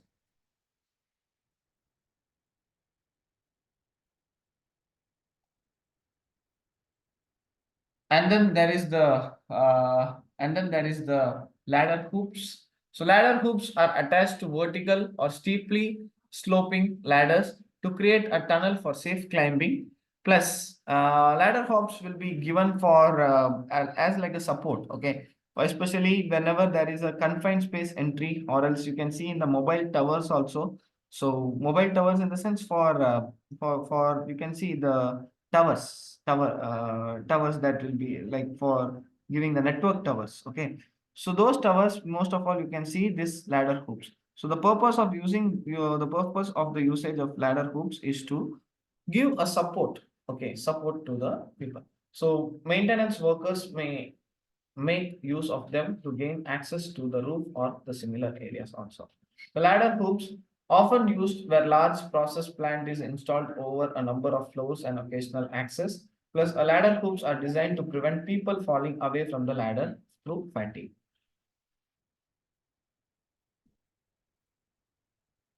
So now, what is the emergency rescue? Important to consider the additional risk that may arise from emergencies, such as consider the need for evacuation of or rescue from the equipment, include the need to establish clear emergency escape routes, rescue arrangements for workers where a NEWP falls in its raised position, and rescue for those a harness or fall arrest nest. So all these things that comes for the emergency rescue.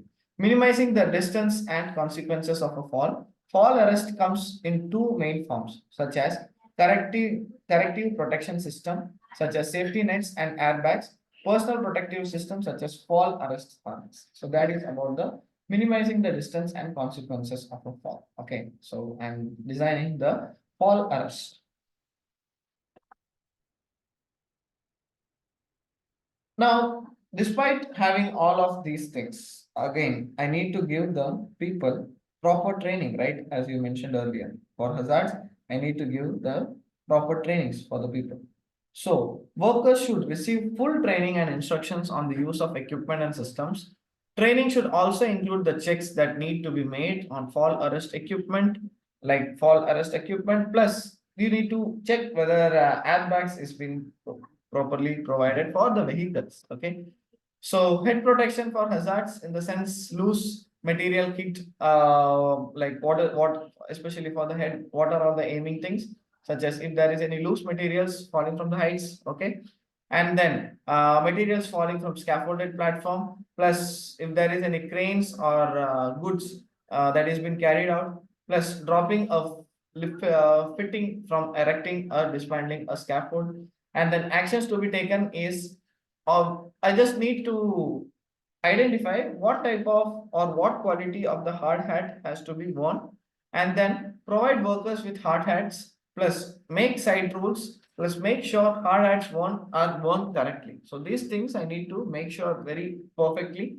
Now, safe working practices for access equipment such as ladders, step ladders, scaffolds, mobile elevating, edge protection system. Now let's go with the ladders. What are all the hazards? Chances are falling off the ladders, the ladder toppling side over, or else the ladder base slipping out from the wall, and then objects falling from height, contact with live overheads. These are all the hazards of ladders. Okay.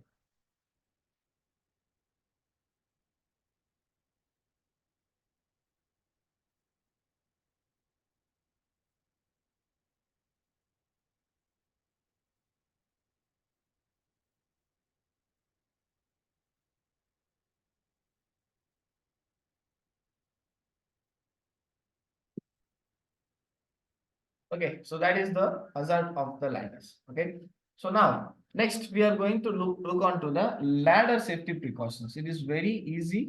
So just what we need to do is we need to make sure.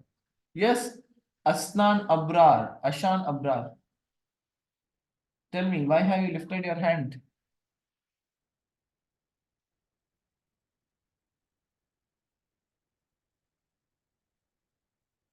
Ashan Abrar, yes, tell me.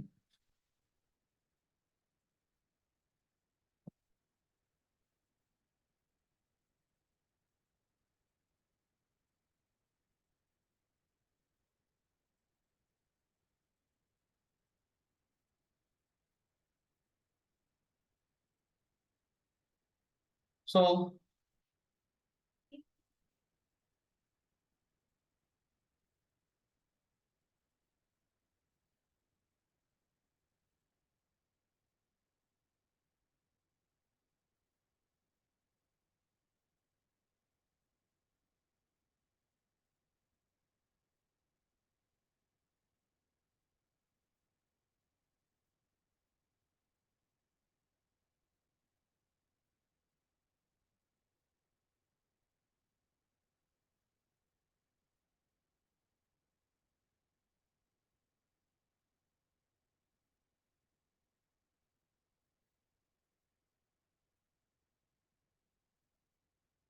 now, yeah, do not sight or handle near live overheads. That is the first thing for the ladders. Okay, because I have told whenever you are using the ladders, in the sense you need to make sure whether the ladders are nearby to the live electrical overheads or not. Okay, I need to make sure about that.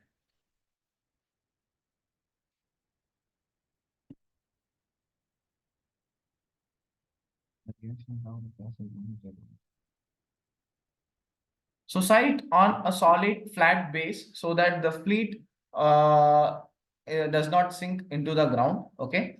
Plus the angle should be 75° plus 1:4 distance from the wall to height. Okay. So 1 out and 4 up. So this is how you need to maintain the height of the ladder. Okay. So Ideally, the ladder should be secured at the top. Secured at the top in the sense, just make sure whether it is clamped or not. Plus, at the bottom as well, a person has to be supervised. At least there must be supervision. Okay, so if this is not possible, the ladder should be footed by someone standing on the bottom one.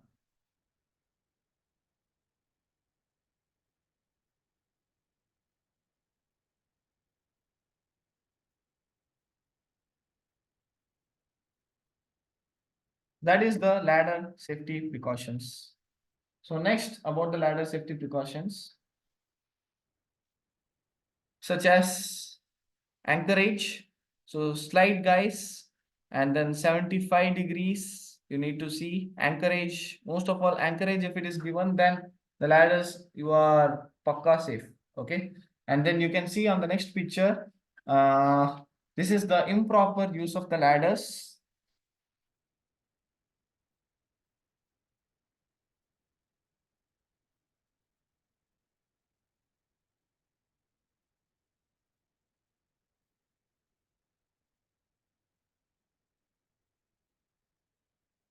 That is the improper usage of the ladders. Okay. Now, next is inappropriate storage of ladders. Safe working practices for access equipment such as step ladders. Safety precautions are: carry out a daily check of the step ladder before use. Always ensure that the ladder is fully open. Make sure that the locking devices are in place. And avoid overreaching, avoid side-on working as well, especially for the step ladders.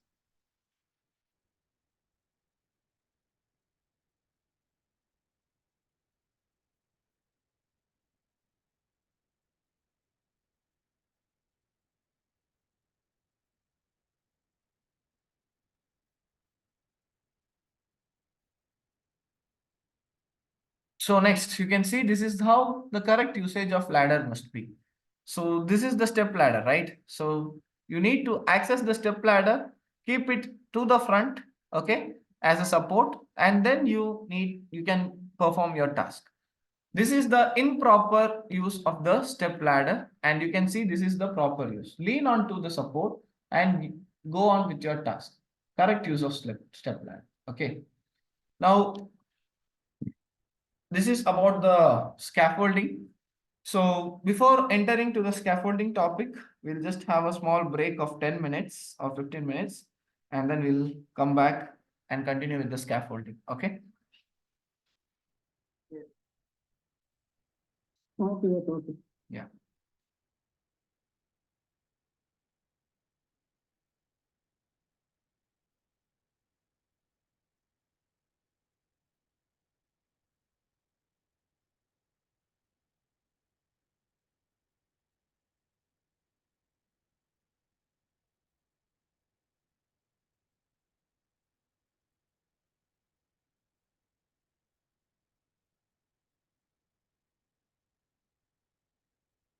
Hello.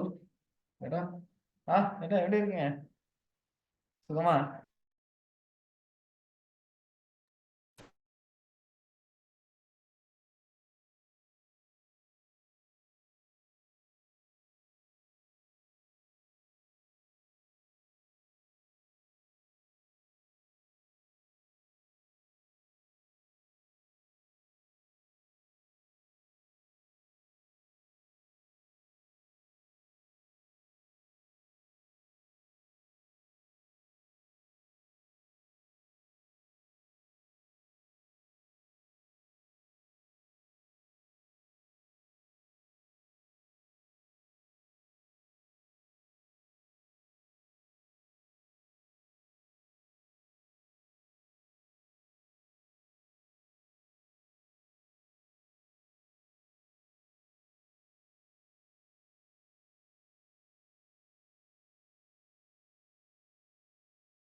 Code में है हाँ बस थोड़ा महाराष्ट्र का अच्छा अच्छा coordinator दूसरा हो समाचार है हाँ वो सब ये समाज जैसे कहाँ पे थोड़ा एडमिशन ही था नहीं यार मड़ा कैसे एक साथ तो एडमिशन किया था तो भैया जैसे कार पे लेते हो मतलब बोले जैसे कार पे के लिए काम करते हैं यार आपने ना तो उसने तो मड़ा रहा था कार पे के लिए और तो चले गए नहीं अब पुराना है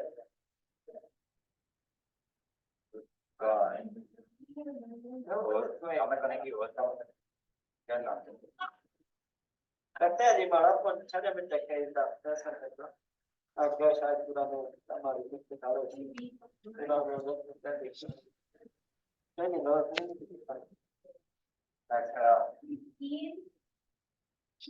तो समय से आसमान से आप में बोले थे कि ये बातें सब की अधिक चलते हैं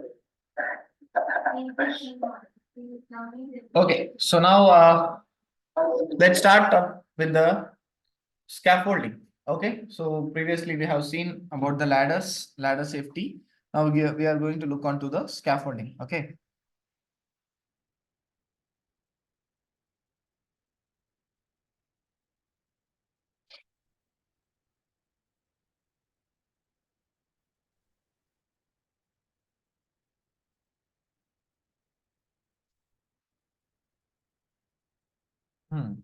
So scaffolding can be very effective means of access to height and provide protection in preventing the falls.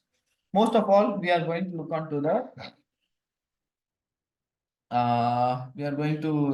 the places such as standards. So uprights or vertical tubes used to support the load to the ground is called as the standards.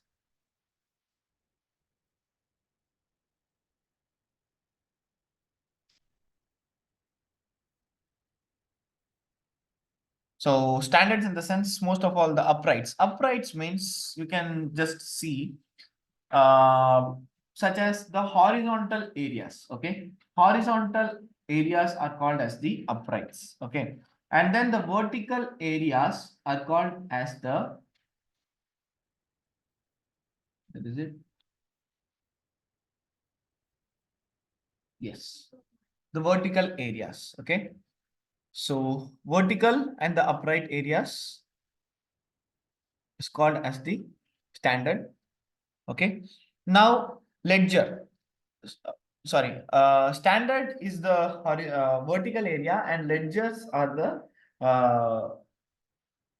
horizontal area. Okay, now in order to connect the scaffold, in order to establish a platform base, we will be using the transforms, and the transforms you can see in the red color.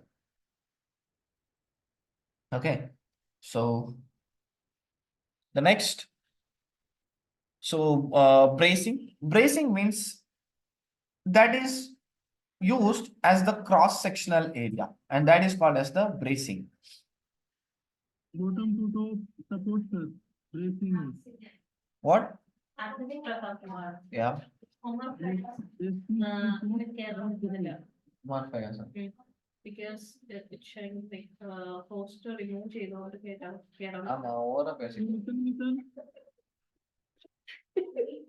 கூப்பிட்டுட்டே இருந்தா reply பண்ணல பேசிட்டே இருந்தான் என்னால mute மைக்கையும் mute பண்ண முடியல அதனால அடிச்சு கொடுத்து விட்டேன் என்ன பண்றது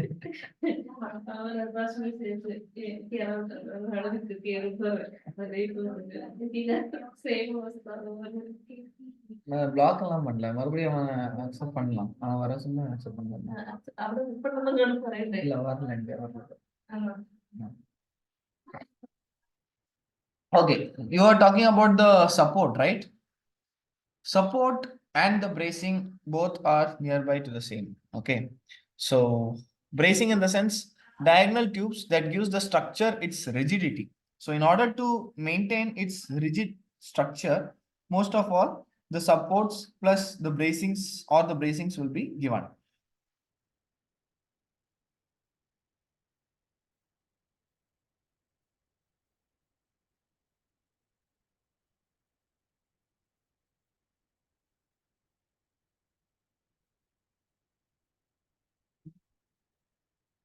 So next is about the base plates. So base plates and sole plates, you know that, right? So basically, base plates in the sense it will be used as a on the base, okay, the final thing, and then there will be the sole plate. So base plate, it will be like a on the shape of a square, literally, okay, and then the sole plate in the sense it will be the final finally it will be as a wooden carving, okay. So that is the base and the sole plate. So base plate, small square metal plates in order to attach with the standards, okay, and that is all about the base plates. So ledgers, horizontal tubes tying the structures in order to together longitudinally using running parallel to the face of the building is called as the ledgers, okay.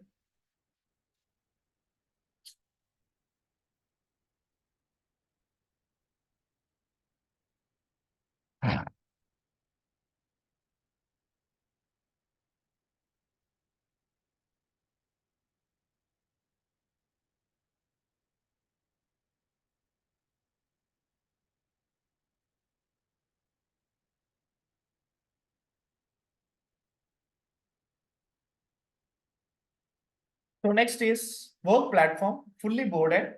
So work platform in the sense the place where people are going to work, and it will be totally made of the board, or else either the wooden board or else by the aluminium boards, okay, and then the handrails or the guardrails fixed to the standards to fully enclose the work platform, okay. And finally, the sole boards. Sole boards means it's a timber in order to make sure whether the surface are good. Even if there is any collapse in the surface, in the sense the the sole boards will be used. And finally, the toe boards. Toe boards is to make sure whether no objects would be rolled and fallen down to the ground. Okay, so this is about the scaffolded structure erection parts. Okay. And what are all the hazards of the scaffold? Most of all, falls from the scaffold during erection, falls from the same as for the work at height. Okay, same as work at height.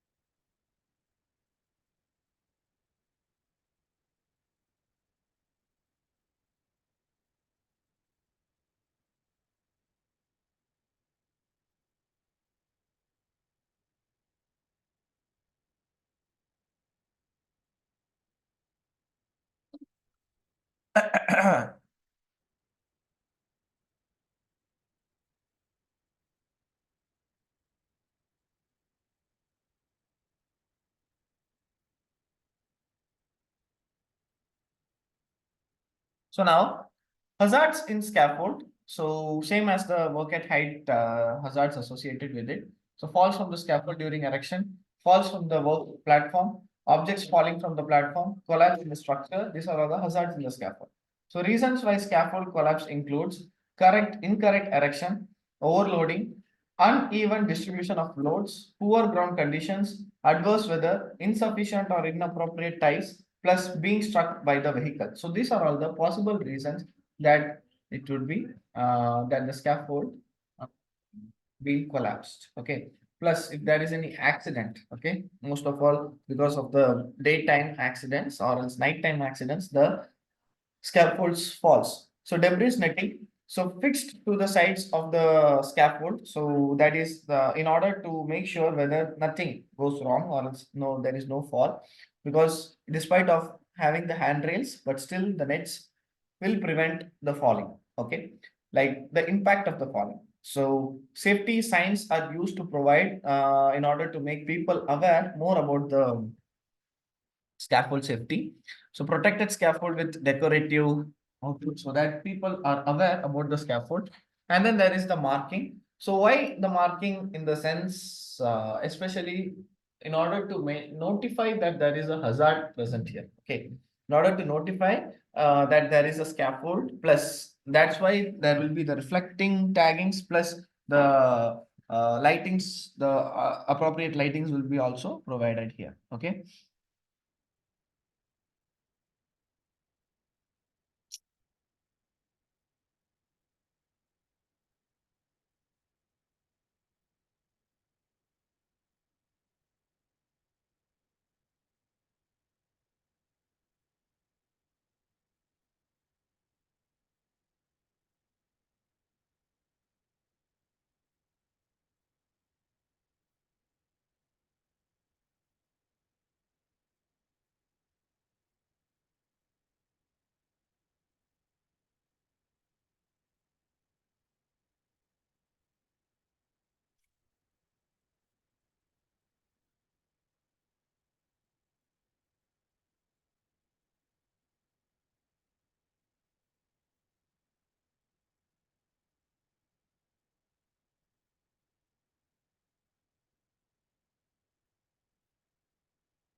So next is safe working practices for access equipment, mobile tower scaffold. What are all the hazards? So falls from working platform, like this is the again and again the same hazards will be repeated. Okay. Safety precautions are also the same for most of all for the hazards. So mobile elevated work platform. So most of all MEWP. This is called as the MEWP. Okay. So MEWPs are motorized vehicles or trailers with powered extended arms supporting a work cradle. Okay. So MEWPs hazards falls from the work platform.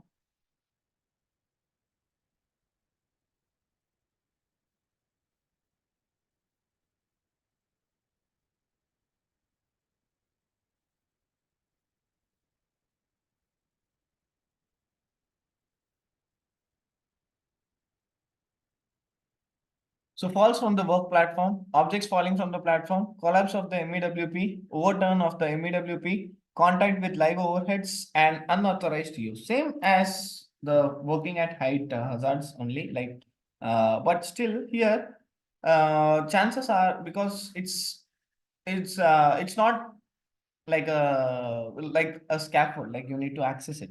It's actually a machine operated, so you need to be trained as well. So that is what the safety precautions would be for this. Okay, only trained persons has to access it.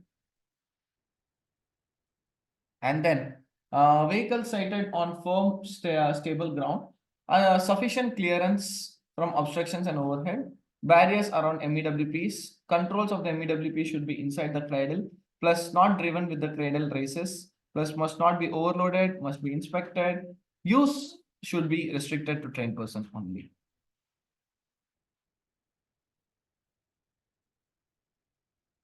So that's what the safety precautions are in order to do the mobile elevated platforms. Okay. And then safe working practices for access equipment, such as use of mobile elevating work platforms. Always ensure the operator is fully trained and competent. Any statutory inspection have been carried out or not. It is used on suitable forms and level ground. Plus the work areas is condoned off to prevent access or not. So these things I need to make sure in order to do the safe working practice. Okay.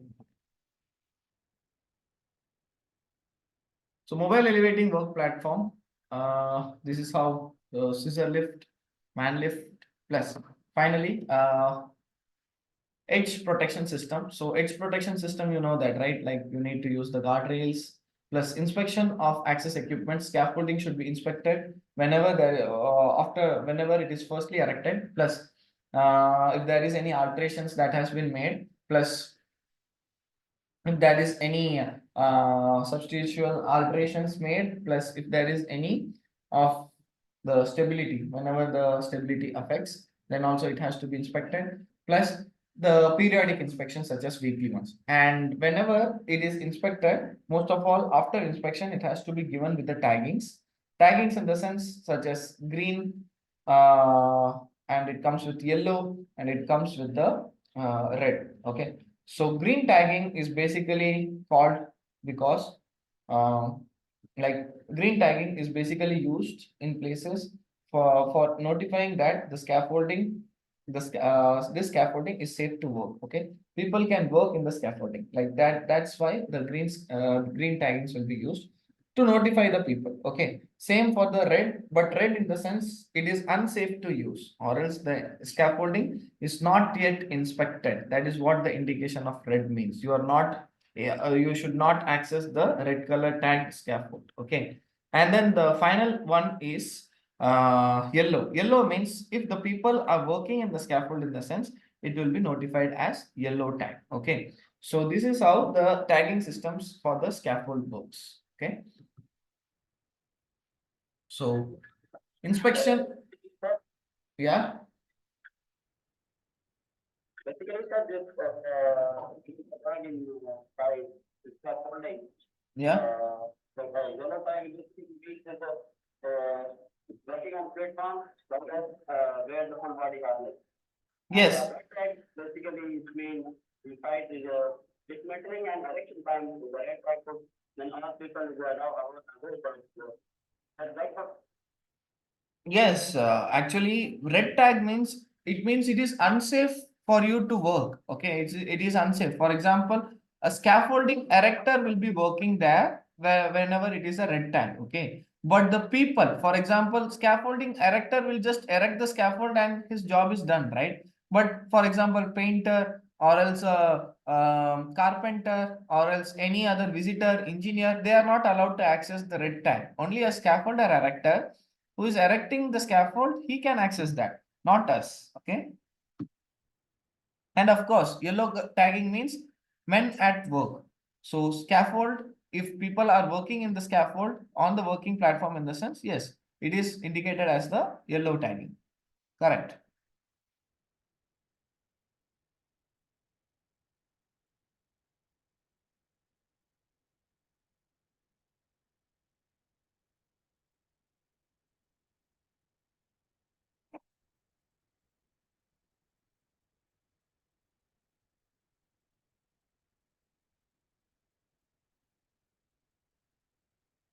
So next, confined spaces. A confined space is a substantially enclosed space where serious injury can occur. So maybe any place such as chamber, tank, vat, silo, pit, well, pipe, sewer, flue. Okay, so risks include injury from fire or explosion, loss of consciousness from increased body temperature, loss of consciousness from asphyxiation from gas, asphyxiation as a result of being trapped by a free flowing solid. Okay, so these are all the confined space hazards. Okay, now confined space chamber, you can see people are not, unauthorized people are not allowed. Plus, in order to enter a confined space, there is a procedure, one person at a time and one person at a time to exit the confined space, entry and exit as well. So confined space are basically described as chamber, tank, vat, silo, pit, pipe, sewer, flue, and well. Okay. So working in the confined space, most of all, no people shall work inside the confined space for a continuous occupancy. Continuous occupancy in the sense, if your work is designated for 2 or 3 hours, you should not go and work for 2 or 3 hours continuously inside the confined space. You should come out, have some fresh air, and again go to the confined space. So that's how the procedure is. Okay. So employer must carry out a risk assessment, ensure a safe system of work for the confined space. So work in the confined spaces. The factors to consider in the safe system of work are level of supervision, competency of the workers, communication methods, atmosphere testing, ventilation before and during entry, plus isolation and lock off of any feeds in and out. Okay, so this is all in the work in confined spaces. So work in confined spaces, most of all, isolation of electrical system is to be done. PPE requirements is to be fulfilled.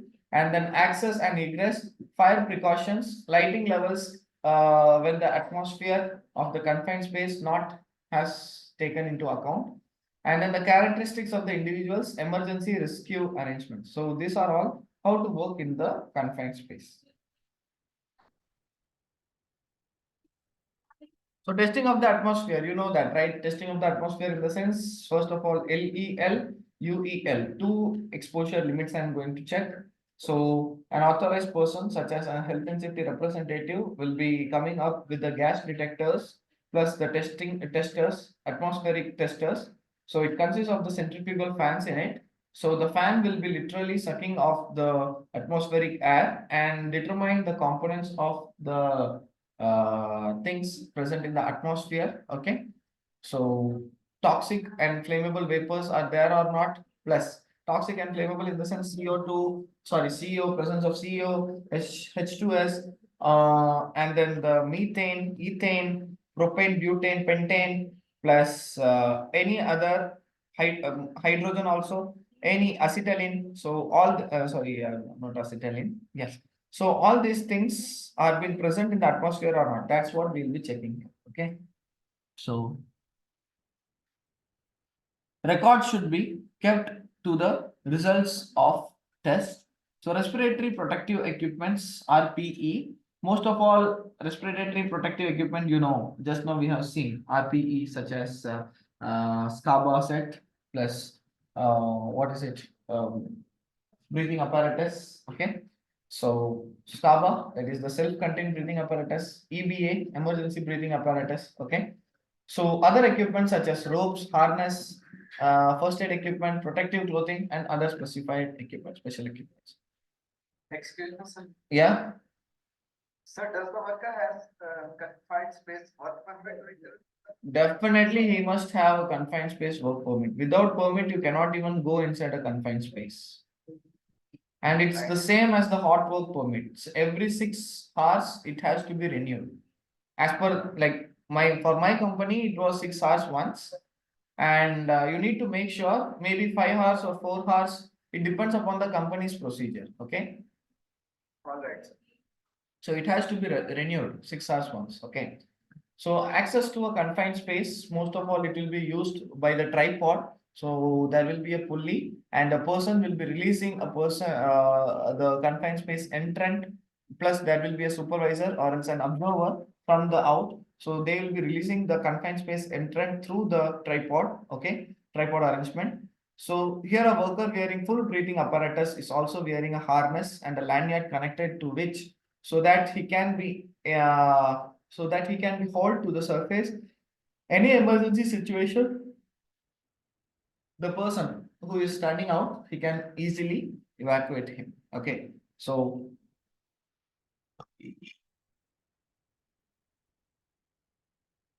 for a confined space, most of all openings need to be sufficiently large and free from obstruction.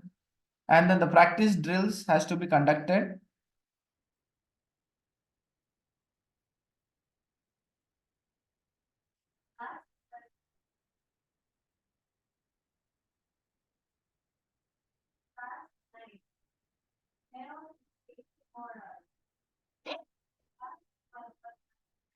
Okay, so emergency arrangements, rescuers need to properly train, sufficiently fit to carry out their task, plus capable to use any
So safe access to and egress from the confined spaces. Openings need to be sufficiently large and free from obstructions. Practice drills will help to check that the size of openings and entry procedures are satisfactory or not. Should be identified with a warning sign, and a standby worker should be present at all times for a confined space. Okay. So emergency arrangement, rescuers need to be properly trained, sufficient to carry out their task or standby, and capable of using any equipment provided for rescue. The suitable and sufficient rescue arrangement should be provided. This is for the emergency arrangements of the confined spaces. Okay. So now next one, emergency arrangements. The arrangements might need to cover raising the alarm and rescue, safeguarding the rescuers, first aid, special arrangements with local, plus firefighting equipment, public emergency service contact methods as well.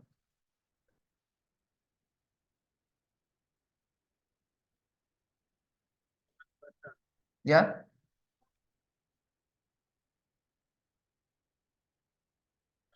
The standard for work at height as per NEBOSH. Standard. Is that same? Yes.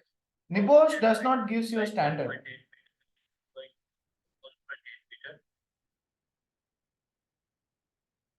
NEBOSH. Yeah, actually everywhere. So one above 1.5 meter to 1.8 meter is what different entities are following. Okay.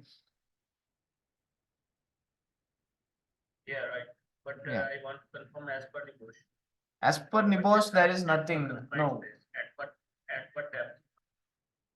At what depth in the sense? Below 1.5 meter.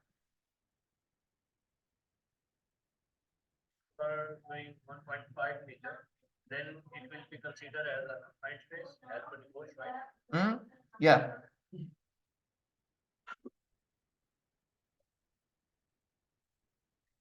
Yeah.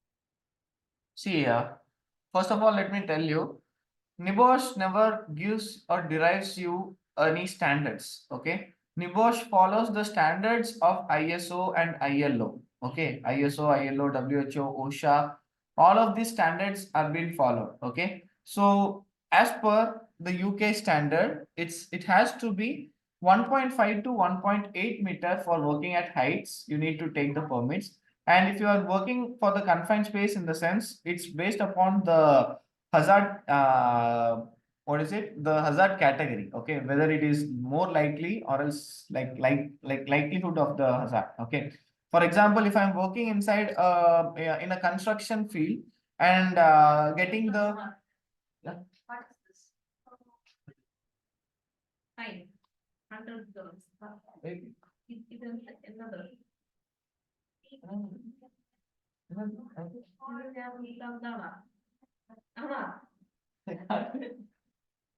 நான் எல்லாத்தையும் fill பண்ணிட்டேனே.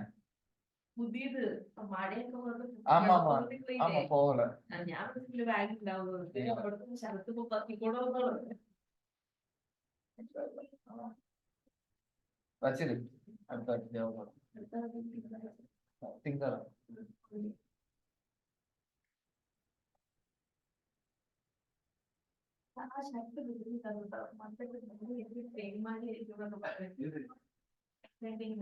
சரி ட்ரைனிங்கும் மண்டையும் வருது Monday வந்து அவங்க வந்து அர்த்தம் மாசம் இருக்காரு வெயில் அரைச்சு கொண்டு மழை மழையில ட்ரெயின் ஒரு மாசம் மழை like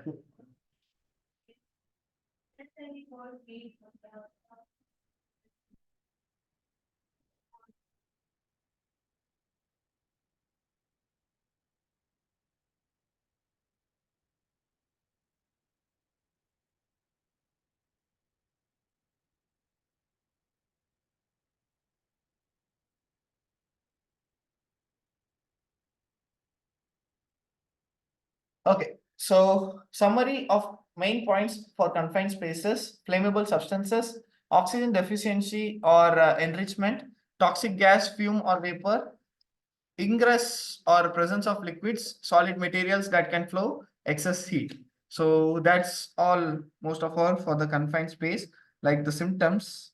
Okay.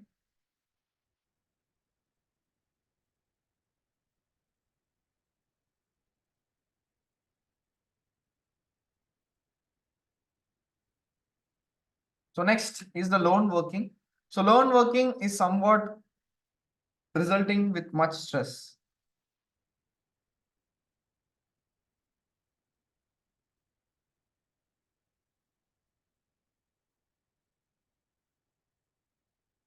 So lone working, in the sense, lone workers might be defined as workers who are separated from their work colleagues, most of all. So yeah, so control measures to be implemented in the safe system of work are: no lone working for certain high risk activities, arrangements for remote supervision, procedures for logging workers' location when lone working, and then procedure to use of mobile phones or radios to ensure good communications, the provision of lone worker alarm system to raise the alarm and pinpoint the worker, procedures to be adopted by workers when lone working, emergency procedures, training for workers in those procedures.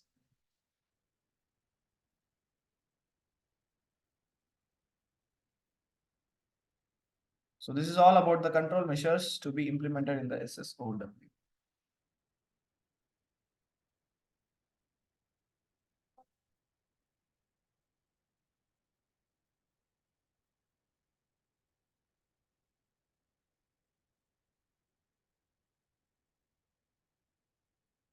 So working and traveling abroad now. Okay. So the organization should develop a policy on international travel and specify the arrangements that will be made.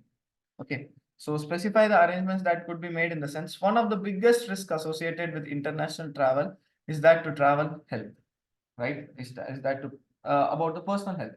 So it is essential that up-to-date advice is obtained after traveling, most of all.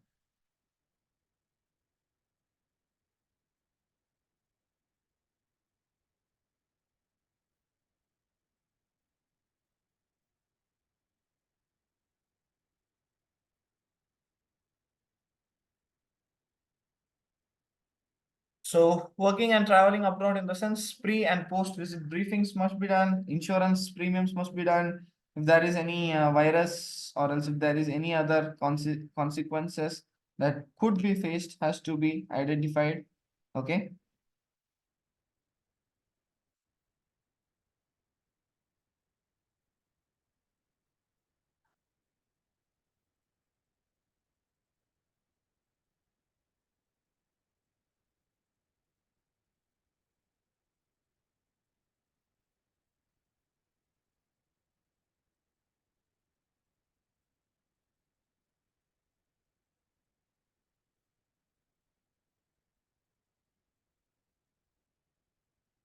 So next is safe movement of people in the workplace. So the safe movement of people in the workplace, in the sense, hazards related to the movement of people in the workplace. Typical hazards are: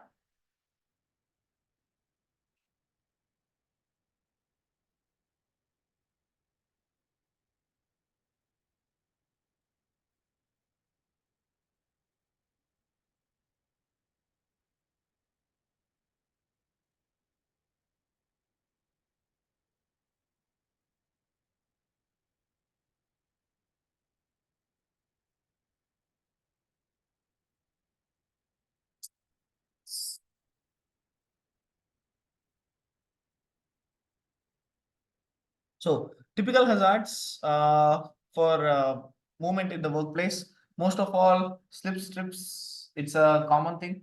Falls from heights, collision with moving vehicles, striking by moving, by flying or falling objects, plus striking against fixed or stationary objects. This is the typical hazard. So conditions that lead to slips, trips, and falls are poorly maintained surfaces, highly polished, slippery surfaces, damaged rugs and mats, and then inappropriate footwear, and then rules not followed, poor lighting, no handrails, general obstructions of walkways. So those are all the things.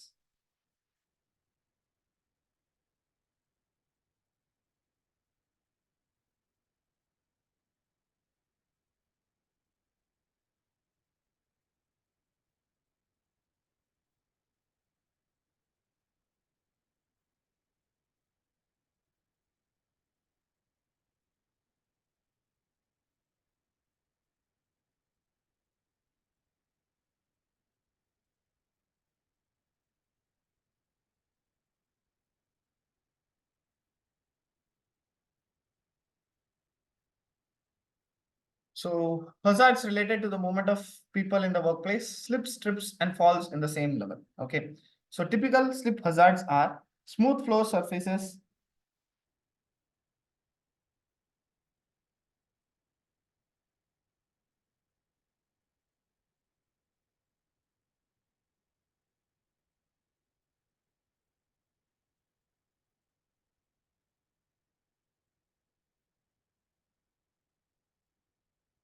So smooth floor surfaces that are inherently slippery, wet because of slips or cleaning operations, and then contaminations of a floor with a slippery contaminant in the sense fat or leaves, frost and ice in the sense outside pavement in winter on the floor in a freezer.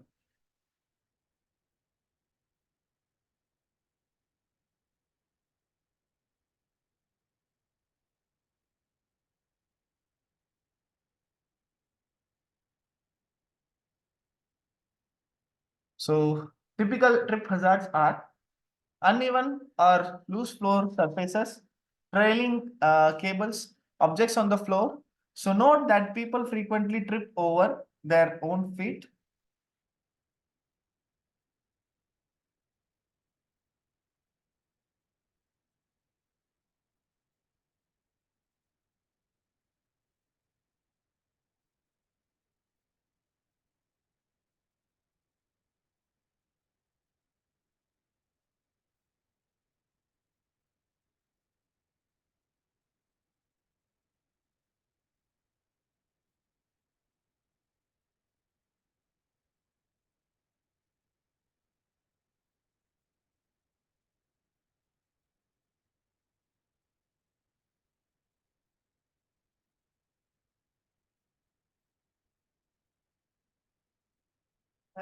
சொல்லுங்க தலைவரே. இருங்க, நான் சாப்பிட்டது நீங்க वंदा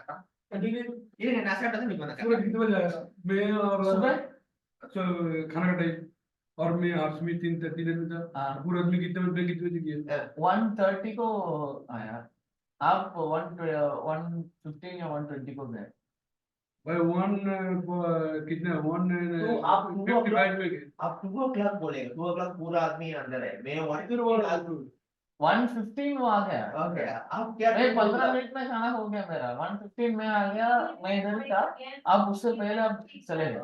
okay, वो time America time में हाँ बेटर दोनों मैं 1 बजे खाने के लिए गया, आप थोड़ा देर इधर बैठे थे, उसके बाद आप नहीं चले गए।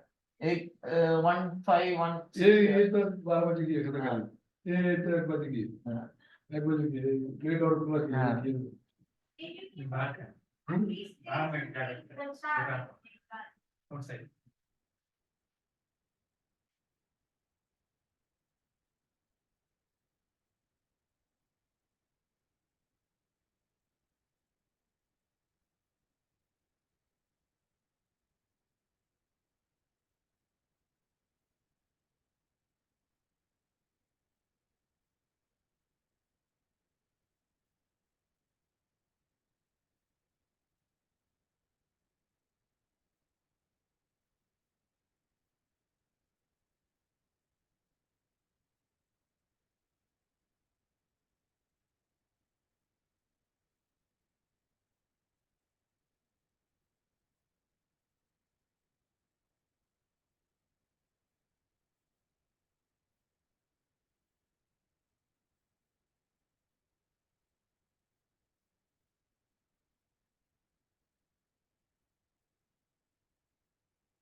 So yes, So now we are going to look onto the slip hazard. So inherently slippery, most of all.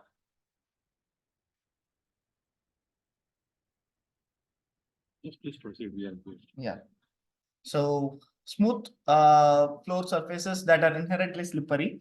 Inherently slippery in the sense, most of all, especially for the polished surfaces, like those who are working in the warehouses, uh, people working in the warehouses, plus on the slippery floors, tiles, marbles, all these areas, slip hazards are more common. Plus wet floors, that is a major thing. Contamination of the floor with the slippery contaminants such as fat or leaves or anything. And frost and ice, again, it causes with the slippery hazards. Okay. And then typical slip hazards in the sense, anything that forms as an obstruction in front of your eyes. Forms as an obstruction in front when you are walking or passing through. Okay.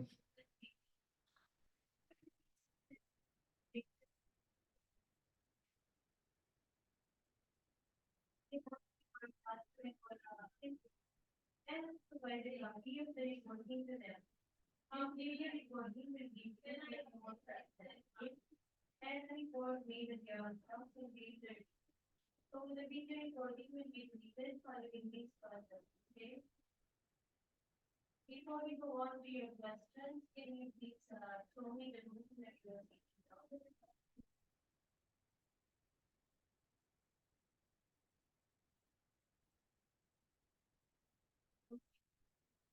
Now, can you please show me?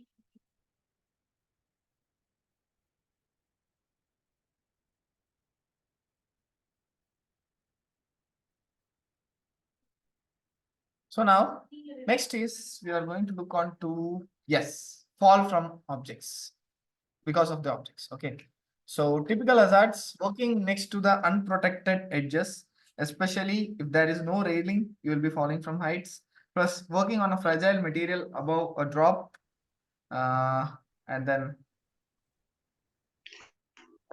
using access equipment, marble elevated working platform or cherry picker, and then standing on objects to reach high levels. Yeah.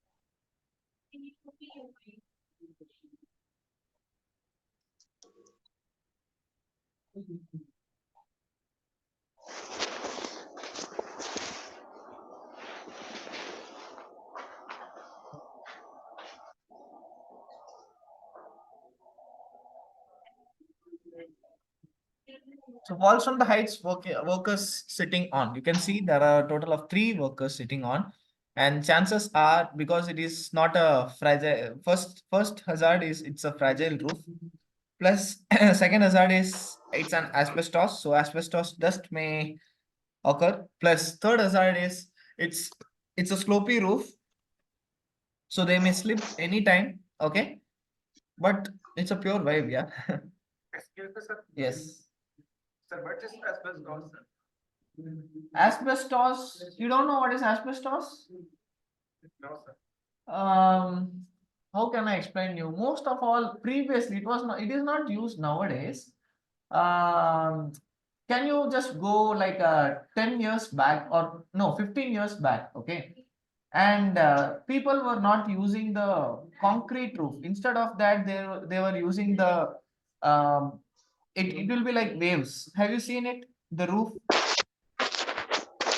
Yeah, so that roof is called as the asbestos roof. Okay, so it is prepared by what is it, like glass powder? Okay, and then cement, and then the waste paper materials. Okay, so on the whole, they are converting as a concrete mixture, and then it will be stuffed inside the plates. Okay, and finally, it will be given as an output as an asbestos. All right. Yeah. Asbestos is harmful for. Very harmful.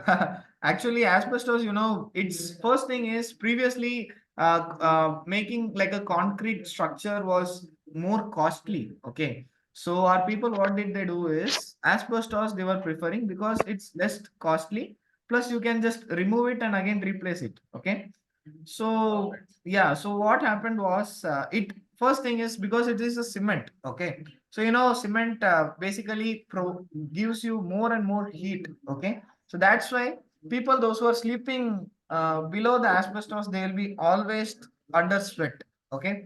Second thing is after days, after years, because of the continuous sunlight emission or else the absorption of those radiation, it starts to loosen its quality. Okay. And because of that it starts to release its dust from the asbestos, because I know it because it's a combination, as I mentioned, glass fiber, asbestosis. It consists of the asbestosis fiber also. Okay.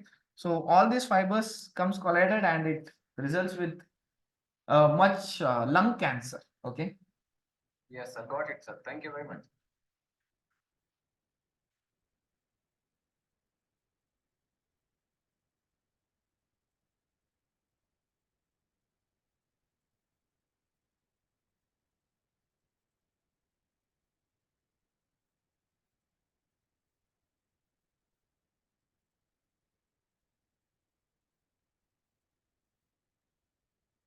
So next is hazards related to the movement of people in the workplace. So typical hazards are pedestrian walkways that require pedestrians to walk in vehicle traffic routes, pedestrian crossing points, exits that open onto vehicle traffic routes, areas where people have to work adjacent to the moving vehicles. So all those things comes with the typical hazards for the moving objects. Okay.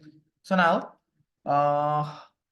what is it? Yes. So typical moving object hazards such as automated machinery, like spot welding robot, unsecured objects such as containers on the moving deck on the of a ship. Okay. So these are all the moving objects that has the potentiality to cross over and fall down. Like most of all, it's called as the tipping hazard. Okay. It just falls whenever there is any um, sudden movement. Okay. Especially the mobile scaffold. If a person is working in the mobile scaffold and suddenly the brakes are released, in the sense the object moves and suddenly the person in the top cannot balance it, right? So because of the imbalance he just falls down. Same thing happens as the typical flying object hazards. So striking by moving, flying or falling objects, in the sense loads falling from height, objects being dislodged, and then topping of.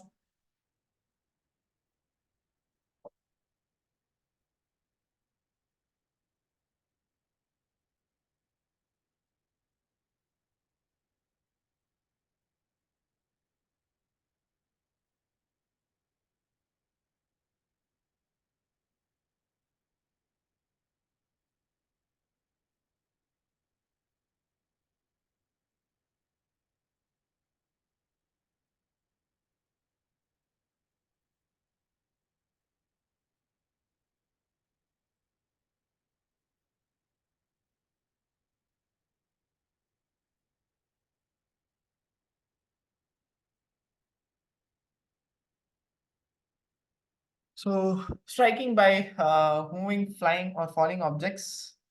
Okay. So loads falling from heights, objects being dislodged during work at height, and objects falling from height because of adverse weather condition, and topping of unstable objects. So those are all the hazards related to the movement of people. Okay. And next.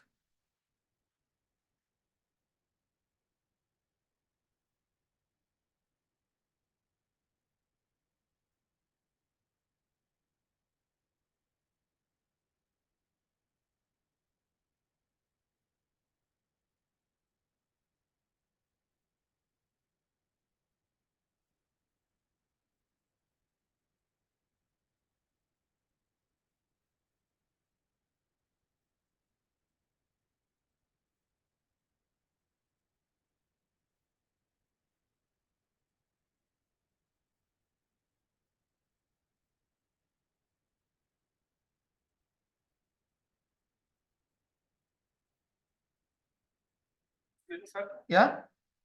I have a question. Yes. Sir, what are the responsibilities of an employer and an employee at the working site, sir? At working site or anywhere at working site. Responsibilities of an employer and an employee. So, responsibilities of an employer is to, just a second, I'll just reply you. Okay, just give me 1 minute, okay? All right, sir. Just give me 1 minute.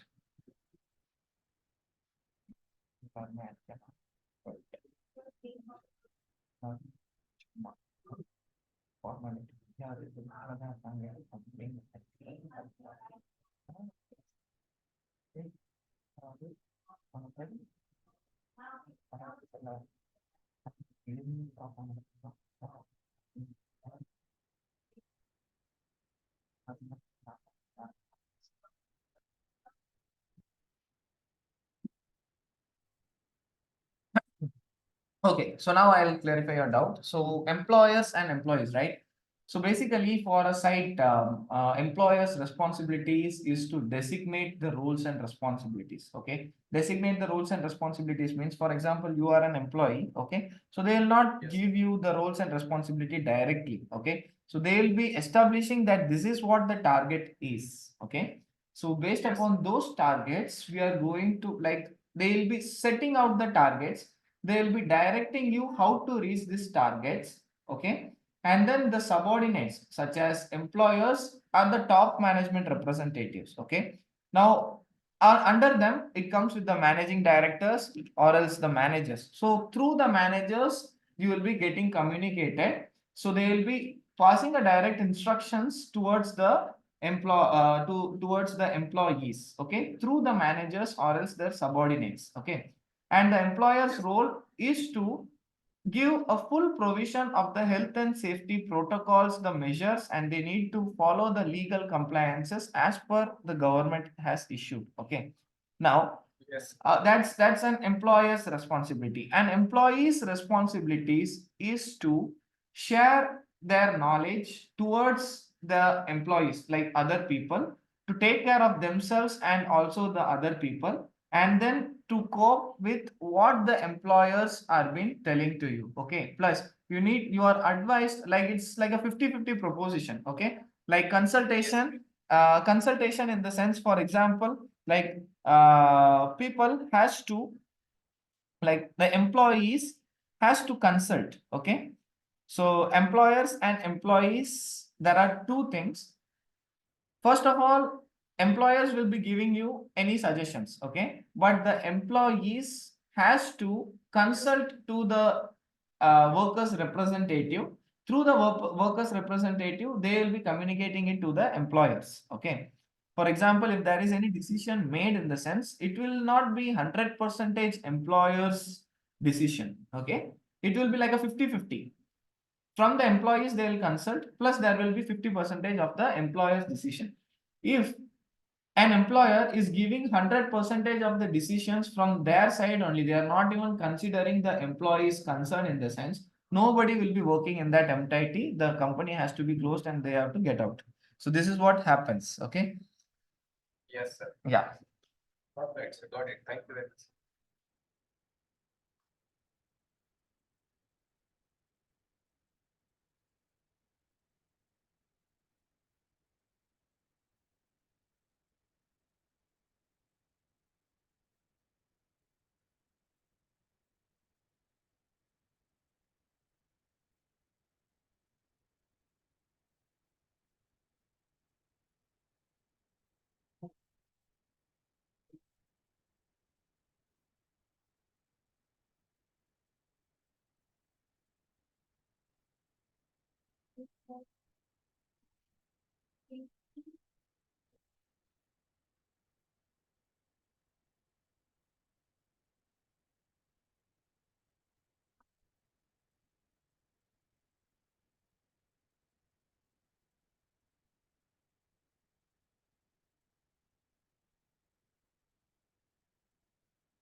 So unsecure load potential for falling objects.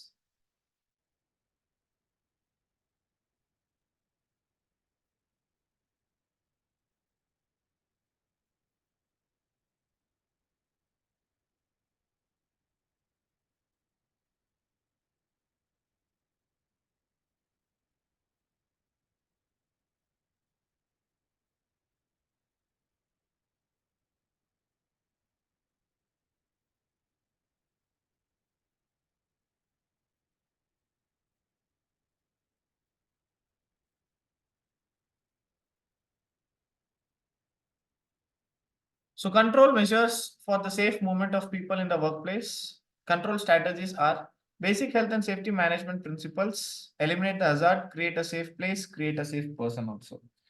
Okay.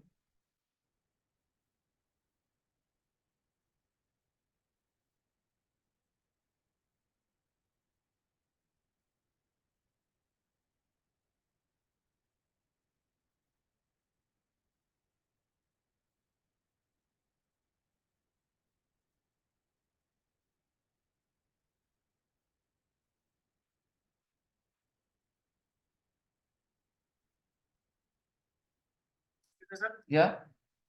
sir, you tell me question, answer my question. And for example, sir, in this control strategies, the third point, second point is create a safe place. Okay. The create a safe place is the employer responsibility, right? Yes. Creating a safe place to work, creating, giving the appropriate PPEs is all an employer's task. Yes. Excuse me, sir. Yeah. Yeah. Sir, I have a question. Sir, I have a question. What is third party certificate? Third party certificate in the sense, most of all, it's a legal requirement from an external third party body to give the employee, to certify themselves yearly once or 6 months, 6 months once. For example, any of the equipment, or else any, for example, you are using a truck, you are using a forklift in the sense. Inspection will be done both internally and externally. Externally, you will be getting one certification like an awarding body. Okay, so that is why we are doing the third party certifications. Just like simulator, What? just like a simulator, third party certificate. Yeah, I'm not able to understand. The third party certificate is just like a simulator. There is a most of the institutes are affiliate from Aramco. These types of the third party certificates. The theory that I think the theory legal third party certificate. Brother, I think your voice is somewhat like echo. I'm not able to hear it properly. Like it's echoing me. Mm.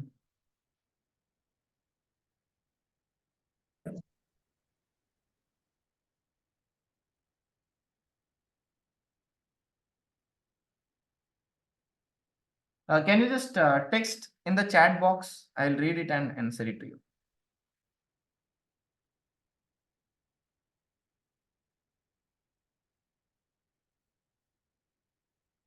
Hello, sir, I didn't understand what is third party certificate. So, properly, I didn't understand.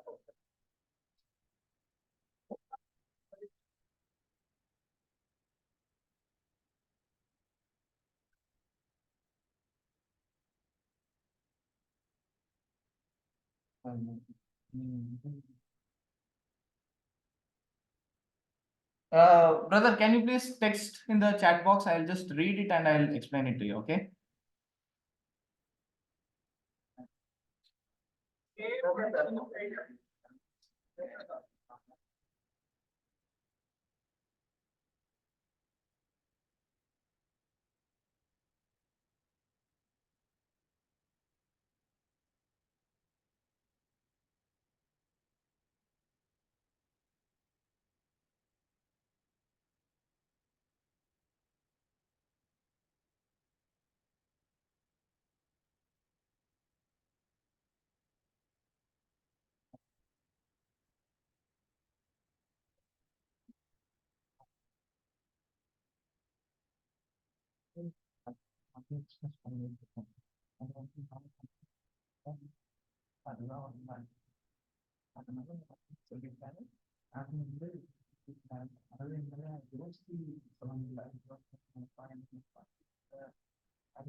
Okay, so let me check.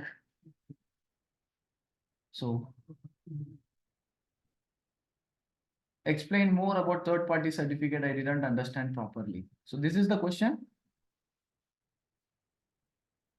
Okay, so third party certification means, I'll tell you, basically there is a, okay.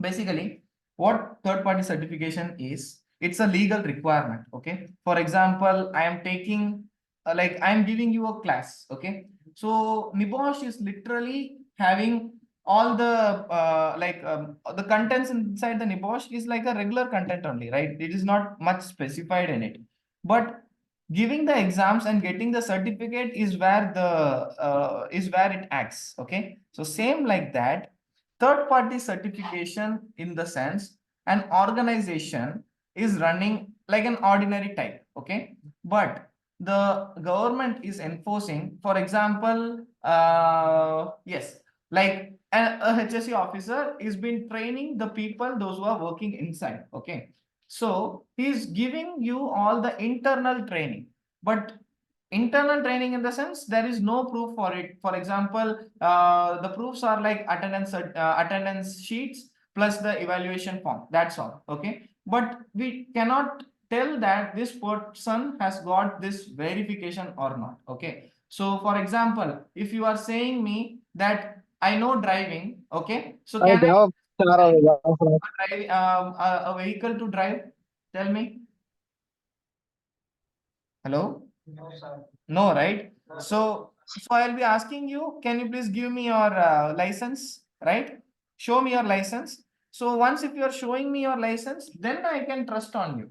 So this trust is been built by the certification only. Okay. So this third party certification gives you that trust. Okay. So for example, there is an internal thing, there is an external thing. Okay, so if you tell that I have studied this internally, my company has given me the internal training for this, in the sense it will not be accepted for wherever you go outside. Okay, but if you say that my company has provided an external training, I have the certification for it, in the sense that certificate will be accepted from the outer party also, because instead of trusting the company, they trust on the certification body, the awarding body. Okay, so same likewise, if I am doing an internal audit, that is for my reference. Okay, but if I am doing an external audit, in the sense that is for compliance of legal, that is for statutory regulation, like compliance for statutory regulations, plus that is for showing it to the vendors, the clients, everywhere. Okay, for example, if you are getting an official notice from any of the companies, okay, for example, I am applying my CV for a company, and the company is giving me back its reply, in the sense you can just go down to the company's mail address itself. You can see what are all the accreditations that we have got. It's like a marketing, like an advertisement. So those accreditations, even though if they are following it, only after certification, they have got the certification, they can advertise it. Okay, so that is how the third party certification gives an accreditation, gives a promotion. Okay, is it clear now?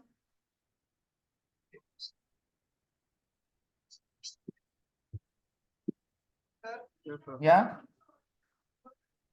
Sir, if you will the application certificate from any company, third party certificate or not? Any application certificate give me any company? No. It will be for, you are getting an appreciation certification from the company. I apply for another job, need my performance. And my certificate is third party certificate or? No. It's a internal certificate. It's not a third party. It comes under your performance. Okay. It doesn't comes under your competence. Competence is different. So that's why I have explained it to you, right? There is three difference. Competence is different, skills is different, knowledge is different. Okay. So skills and knowledge comes under that certification. But competence, only if you are getting the third party certificates, it comes with the competence. Okay.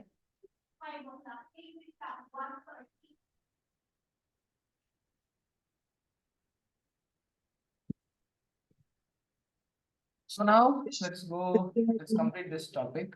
Okay. So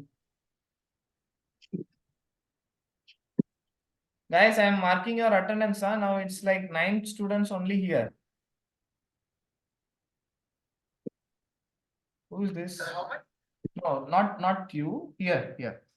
engineer sign मुझे सालम को बोलता है you know bull Salam को bull कौन है We can see 22 parties. बोलता store keeper पूछता बुल कौन पूछ रहा है सही इंजीनियर सही बोला सर फुल मोहम्मद यस बुल फुल मोहम्मद को बुल बोला समझ नहीं है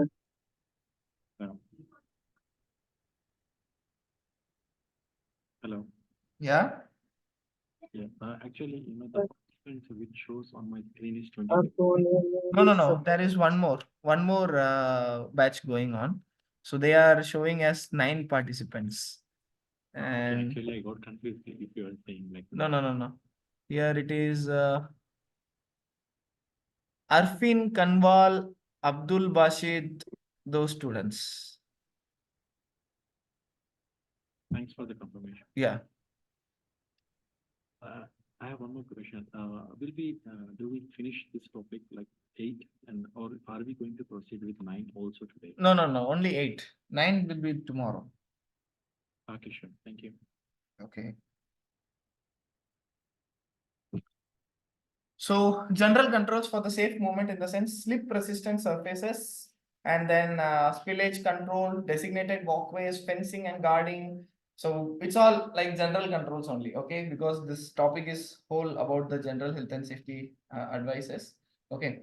So. Sir, but I have one last question. Okay. Yeah. Tell me. Sir, what we can do if we notice any safety hazard at our place? Sir? Immediately try to eliminate it. Sorry. Immediately you need to try to eliminate it. That's what you are appointed there. You are a HSC officer. If we are employee, then the restrictions will, if there is any restrictions on that hazard, then we have to inform the employer or directly. No. You should not report anything to the employer because employer will not even concern about these safety things because that's why employer is appointing a health and safety officer. So if you are an employee, then you need to inform it to the health and safety officer that this is what I have identified. Please try to mitigate it. Okay? Yeah. Bye. Just a second. Bye. Bye. Bye. नहीं 4 बजे आपको time हो गया ना time हो गया आपका HR का बोला नहीं है क्या एचआर वाले बोला नहीं है अरे यार सर मुझे मेरे पास आप बोलते हैं ना और बात बता दूंगा क्योंकि अभी ओरिएंटेशन पीरियड है ना 7 बजे के ऊपर क्यों है ठीक है आपको दे रहा वैसे बोल ही रहा है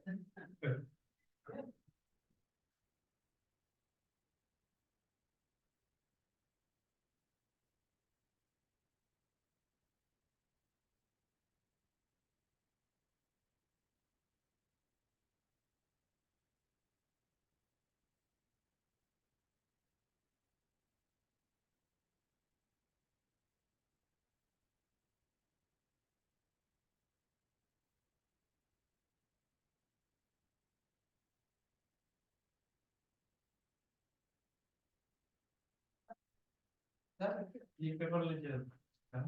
ये कमेंट प्रोफाइल में। ये कल आप आपके वैसे पढ़ने आ रहा हूँ आज हाँ जा सकते हैं।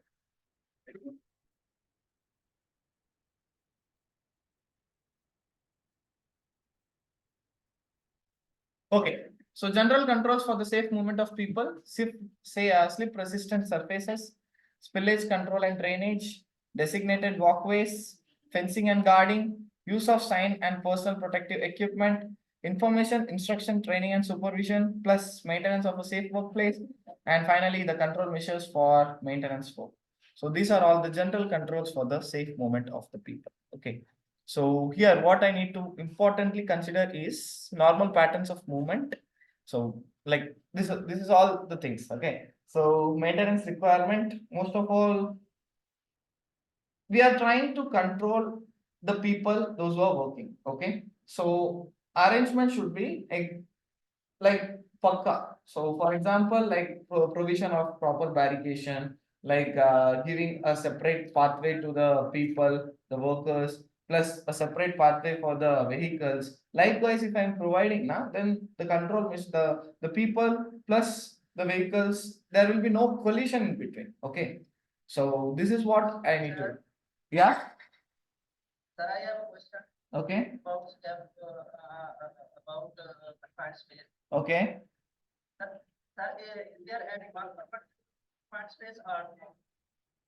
Actually, for the confined space, for entrant, there is a permit. Okay, entrant, confined space entrant.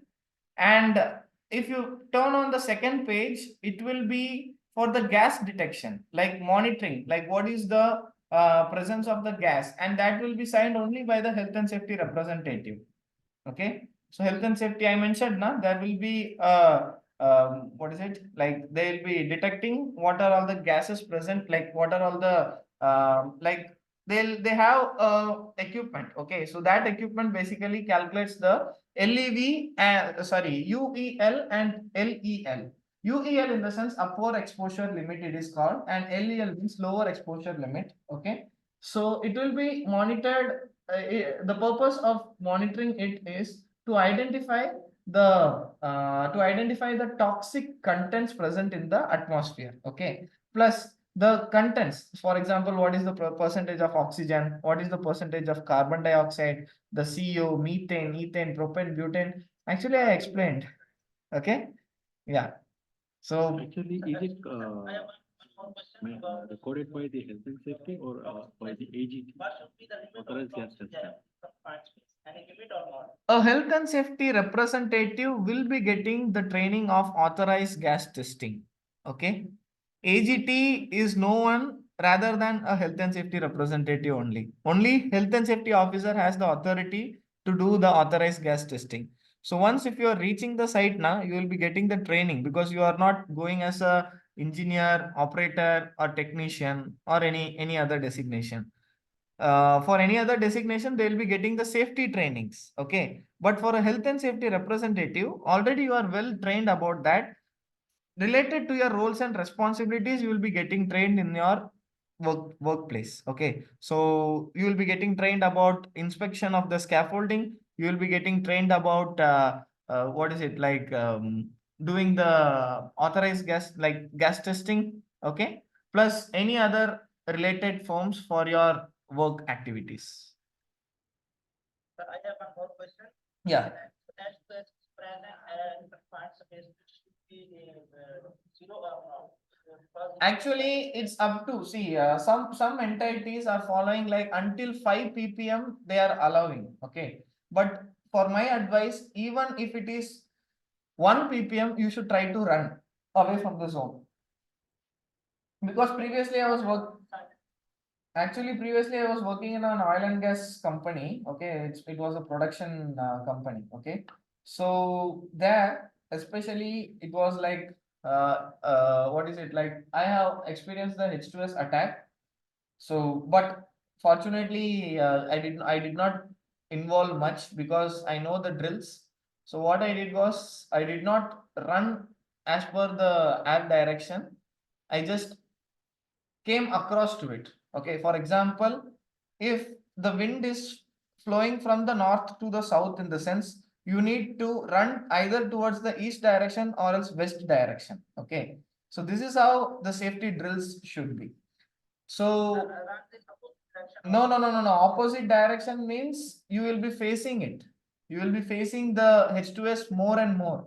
Okay, so run along with the, for example, from the north direction to the south direction, the wind is blowing. Okay, so H2S gas has been released. Now, if you are running from the north to the south, in the sense you are continuously attached to it. Okay, plus next I am running from south to north, in the sense again I am facing the attack. So instead of doing that, I need to run from north to either to the east or else either to the west. Okay.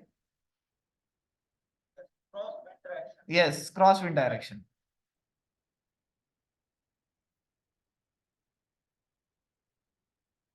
Okay, so general controls for the safe movement of people. Slip and trip hazards may be controlled by designated slip resistant walkways, using high grip surface coating, providing good lighting, and then introducing procedures for reporting defects, ensuring high standards of housekeeping, provision of made up rough and concrete walkways, steps and stairs, and finally mats of good condition used at the entrance of the building. So these are all the general controls for the safe movement of people. Okay.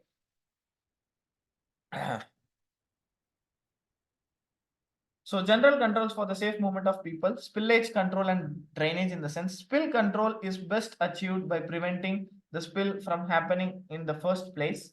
So maintenance and inspection, behavioral controls. If spills cannot be prevented, then measure can be taken to prevent from them contaminating walkways and floors. So adequate drainage will be done for spillage. Plus, you might have heard about the chemical spill kit. So most of all, the spill kits, the purpose of using the spill kit, spill control, is to reduce the hazards. Like once if it's actually a reactive action. Okay, it's not a proactive action, it's a reactive action. So once if there is any spills happened, immediately we are trying to regain it to the older conditions. Okay, so that's how I'm trying to control. So designated walkways, so only use the guardrails. So most of all, the guardrails, if I'm provided with the guardrails, in the sense those guardrails help me in various various types, such as it's like a physical protection. I'll not get down because I have a support. So curbs and pavements, in the sense such as outdoors adjacent to the vehicle road, and finally marking on the floor. Marking on the floor, you might have seen, especially for the footpath, there will be markings, plus the zebra crossing. All those are the marking. For cycling area, there will be a marking of green color. Okay, and specifically for like in the roads, you can see there are different types of markings. Yellow markings will be there. What is it? White markings will be there. So it indicates white markings, in the sense if there is any emergency, you can cross the white marking and stop your vehicle. But for yellow, there is no stops. You cannot stop for the yellow lines. So that's how the designated walkways and the pathways have been designed, like marked on the floor. Okay. Next is general controls for the safe movement of people. Guardrails, perimeter fencing, guarding and perimeter fencing, and the temporary fencing. So perimeter fencing, in the sense just fencing, like most of all for the reverse vehicles, parking vehicles, and then especially for entrance gates. If there is only one entrance gate, in the sense both the vehicles and the pedestrians will be crossing by through the gates, right? So it causes as a collision between the pedestrians and the vehicles. So general controls of the safe movement of people by using the signage and the PPEs. So signage, I have told you with the color indications. Green and white stands for which color? Tell me, guys. Green and white stands for which? What is the sign of green? Anything. No, green and white means it's not only. Yes. Green and white, it's not. See, it's not for a mandatory PPEs. Blue and white is mandatory. Okay, mandatory signages are blue and white. Okay, green and white, it means you are safe. Wherever you are seeing green and white means it's the safe access. Okay, now red and white. Red and white. No entry. If there is a prohibited red and white means, if there is a prohibited red and white, okay, it means you can see in the middle. See red and white in the middle you can see. Okay, middle picture, see warning, below it there is one red and white indication. It means it is prohibited. One more red and white is there that indicates with the fire extinguishing equipments. Okay, now black and yellow, what does it stand for? Black and yellow.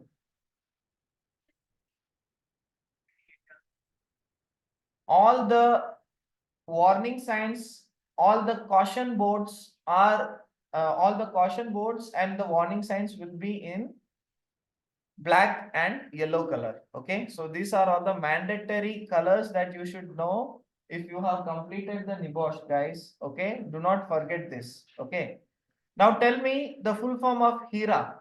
HIRA.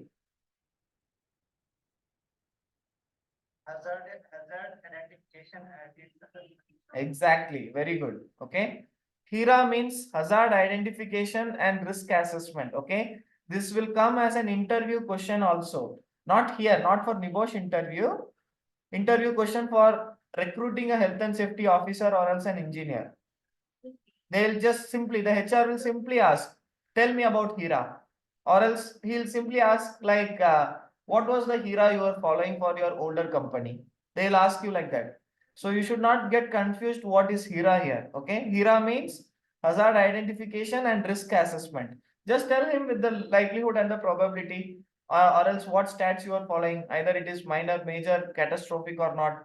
Okay, so by this they'll be understanding. Okay, so never ever confuse what is HIRA. HIRA means hazard identification and risk assessment. Okay, is it what?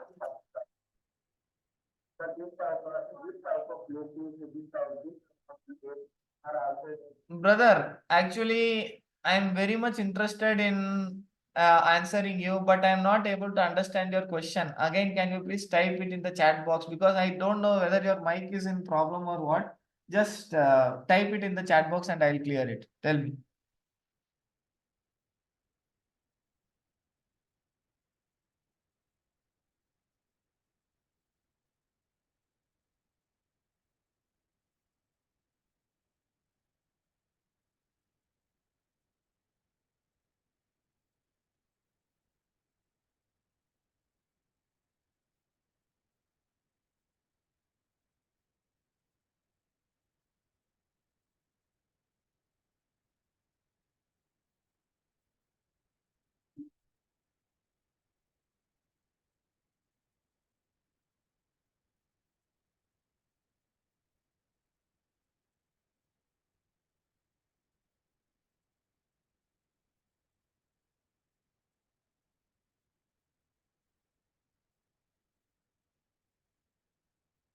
Have you typed your message?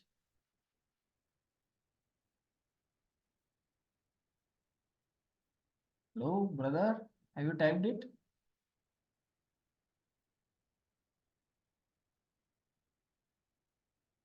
Okay, so just type it and I'll clarify it to you. By the time we'll just go on. Okay. So information, instruction, training and supervision. The employer through management should ensure that rules, policies and procedures are followed. Plus certain circumstances may require specific information. Employers must provide active supervision as necessary. Increase the level of supervision as a needs basis. Okay. So that is the information, instruction, training and supervision given. Next is maintenance of safe workplace. So floors and walkways should be cleaned routinely. Spills will have to be cleaned up quickly and safely.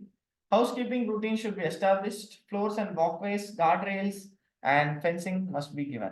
So maintenance of safe workplace, most of all, access and egress routes should be inspected routinely and cleaned or repaired. Emergency exit routes should be kept free of slip and trip. Lighting is essential for safe movement. Noise levels should be kept as low as possible, and special care during maintenance activities has to be given.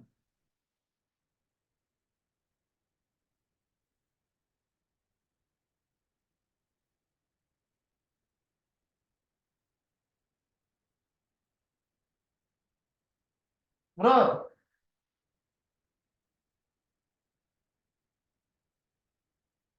so safe movement of vehicles in the workplace, hazards from workplace transport operations, loss of control and overturning, collision, non-movement related hazards. So, okay, loss of control in the sense either it will be driver's error, environment conditions, or mechanical failure. So, loss of control or overturning, most of all, for the forklift, we have already discussed. If there is a load that has been lifted, and if I am going on under speed, in the sense there will be an overturns and it will result in the accident. Plus, driving with a load elevated, especially cornering, uneven tire pressures, driving across a slope, excessive braking, plus collisions, especially with curbs. So those are all the collision explained. So, okay, this is all explained already. Control measures. Okay. So now control measures for the workplace or environment, vehicle free zones, pedestrian free zones has to be established. And then traffic route layout has to be given, plus pedestrian walkways on the floor, like marking for the pedestrian walkways. Already I have told this about this. Now you just want to know about the speed limit, because different entities are following different speed limits. But for the forklift or else any, for example, if any trucks or else anything that is been traveling inside the workplace, in the sense it has to be maintained with meter per hour, not even kilometer per hour speed. Okay, like meter per hour in the sense 50 meters per hour, or else 30 meters per hour of speed has to be maintained.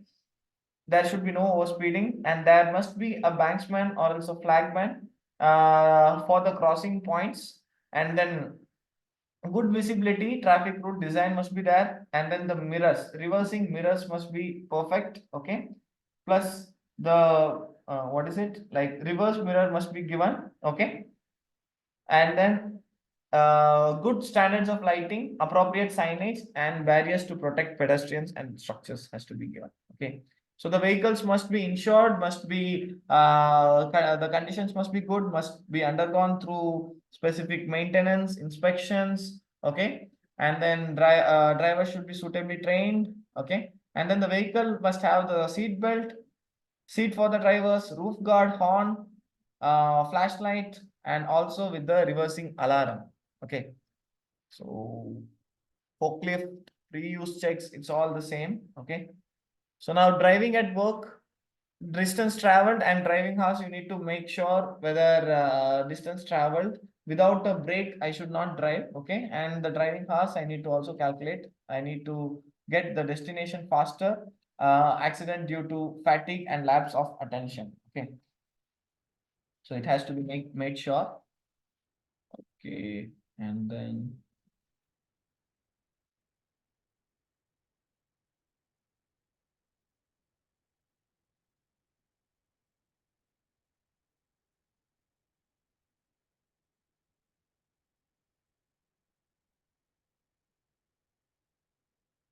so driving at work, there must be a policy, responsibility, and organization. There should be a policy of no smoking, no drinking and driving. Okay, so work schedules must be planned, especially for the drivers, those who are driving their vehicles for the company purposes, and they should not go under stress. If the driver is working continuously, then there will be a stress for the driver. And make sure about the weather conditions as well. Okay, so managing work related road safety policy must be followed. responsibility must be given where organization's policy and the driving policy has to be has specifically or clearly mentioned to the driver. Plus the organization work related driving with will often involve different groups of workers in different ways. Okay, so this is about managing work related road safety. That's